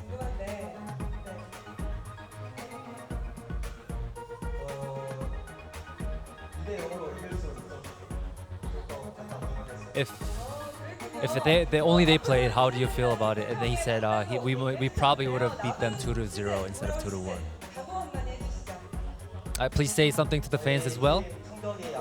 I know we're not playing too well this season, but next season hopefully we will going to play better, and I'm going to play harder. Next would be Crown, who played Yasuo today. Crown on the third set. I know you guys banned Azir and Victor, and then was there a reason behind why you picked Yasuo? There was not much of a reason behind it, but I just talked to the coaches, and then I just wanted to play Yasuo for the last game of the season. I know you played pretty well of Yasuo against SKT one point as well. I think that's why the head coaches trusted you. I know a lot of people think you're a rookie, like a super rookie of the season. So how do you feel about that? I really can't feel it, I guess. But I know a lot of people say good things and bad things about me. And then that kind of makes me want to play better. I know there's a saying that you look like one of the head coaches. How do you feel about that? You're the first one who said it, but I think he looks more handsome than me. All right. For the fans, can you say something to the fans that came today? I know sometimes I don't play too well, but I know there are a lot of fans that always come and cheer for us. I just want to thank them for it. Next would be Fury. Congratulations for playing Ashe and then getting 2 MVPs today. I played Ash a lot, and I thought it was a really good champion. So I played. It was the first time I've ever played in a real game, and I really feel happy because I played pretty well. Did you practice a lot before today's game, playing Ash? And when I played solo rank, I thought he was a good champion, and I think I have a really high winning rate with her.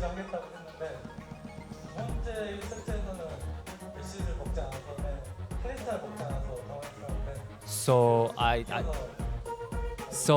played Ash, and then we were able to win it. So I'm really happy about it. 같은데요. 또 2세트 후반에 경기를 끝낸 게 궁으로 아리를 적중시키면서였잖아요. I know on the second game when you hit Ari with your ultimate, that was one of the turning points. How do you feel? Like, how was the booth's environment?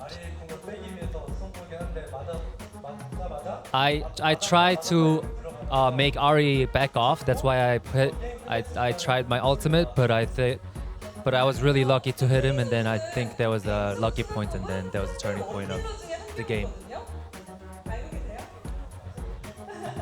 정말 실력자로 평가를 받고 있는데 그렇다면 혹시 퓨리 선수가 생각하는 롤챔스에서의 3대 원딜러 So who do you think is the three best AD carry of League of Legends LCK?